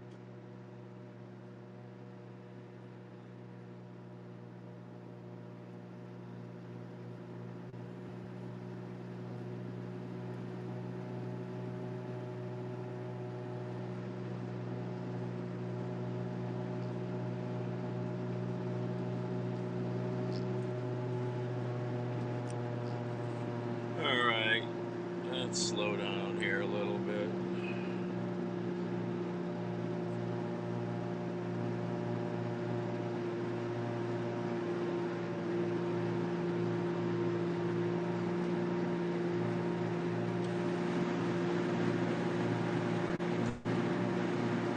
Cuyahoga County, back in the land. Back in the land.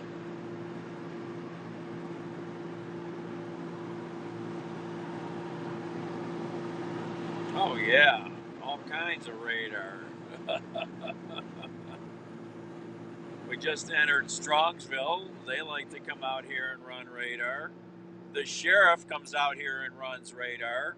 The highway patrol's out here and running radar. Everybody's running radar. Then the next suburb, Middleburg Heights, they run radar. The sheriff will be up there. The Stadies might be up there. Oh yeah. Up here it gets tougher.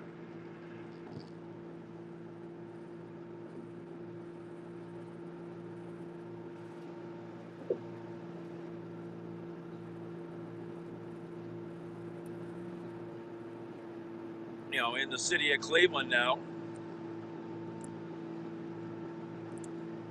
um, you know, the sheriff does a lot of patrolling now in the last number of years, and the same with the state police. State police are all over the city running radar, chasing people, you know, traffic stops.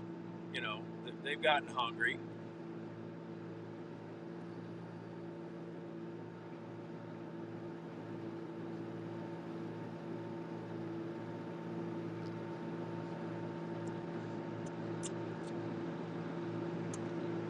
Well, they have white ones too. They use those mostly for, well, the white ones are for technically mostly for semis for ODOT enforcement shit, you know, motor carrier stuff. But yeah, mostly they have Chargers and the big SUV.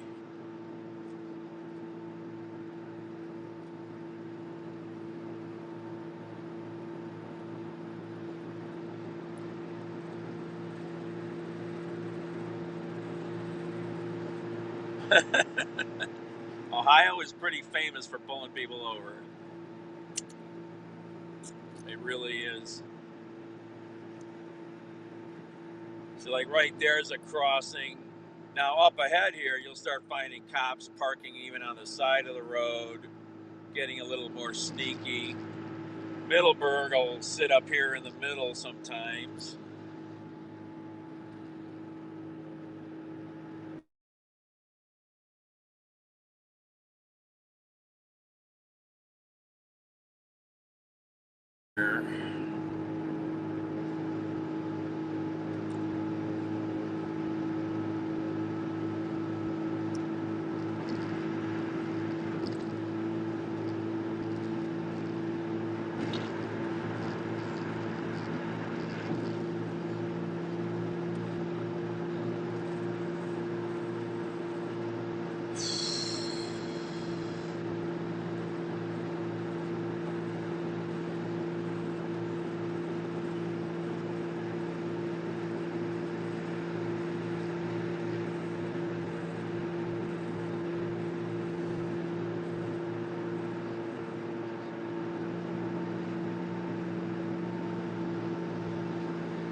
Right here is a spot in the middle they sit, Middleburg Heights.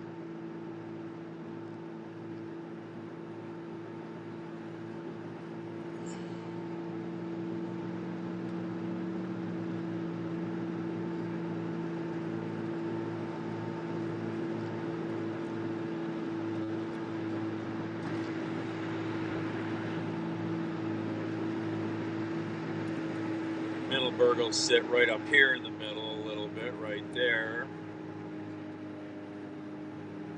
That one's a little sneaky sometimes.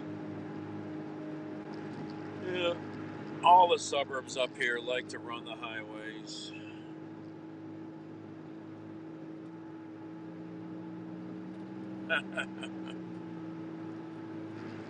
I got passed earlier by some sort of woman in a small car. She blew by me at 90.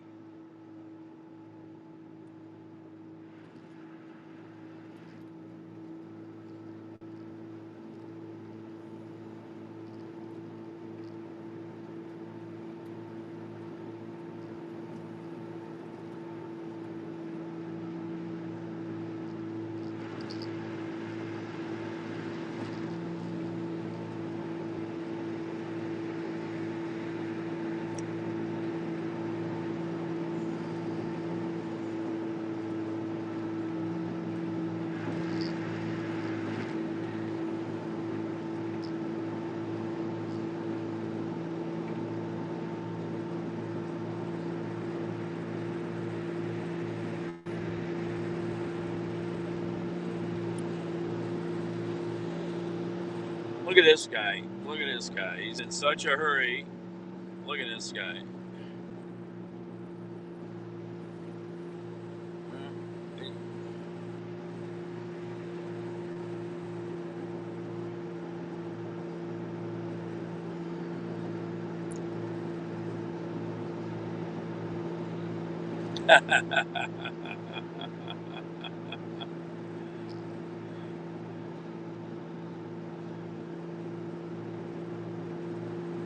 As he came up on me, I couldn't move over. There was a car next to me.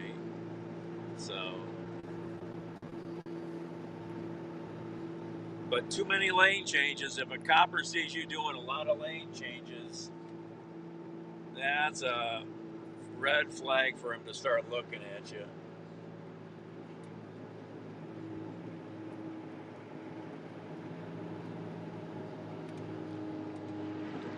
All right, I'm going to make a stop here. I'll be signing off. And then I'm going to go get the sister food.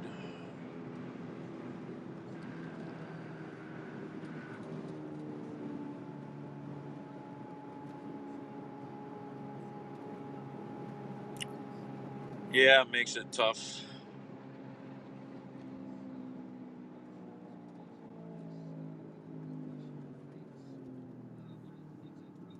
Where am I at? Oh, right here.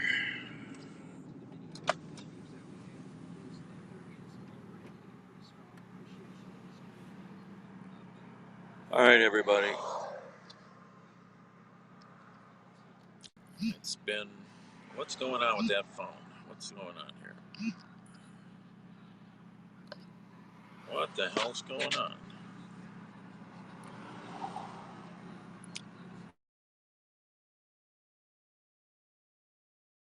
It's not working. What the hell is that about?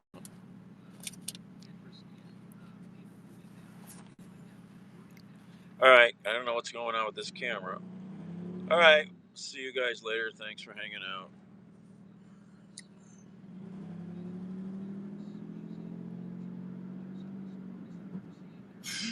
Back home in the land.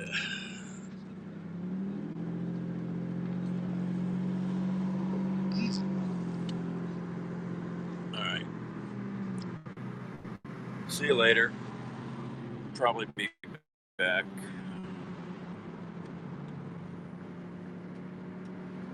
Where am I at? Oh, I went the wrong way. How do you... Oh, I didn't... Oh, there it is. Like, where is that ramp? All right. Oh, okay. Ciao.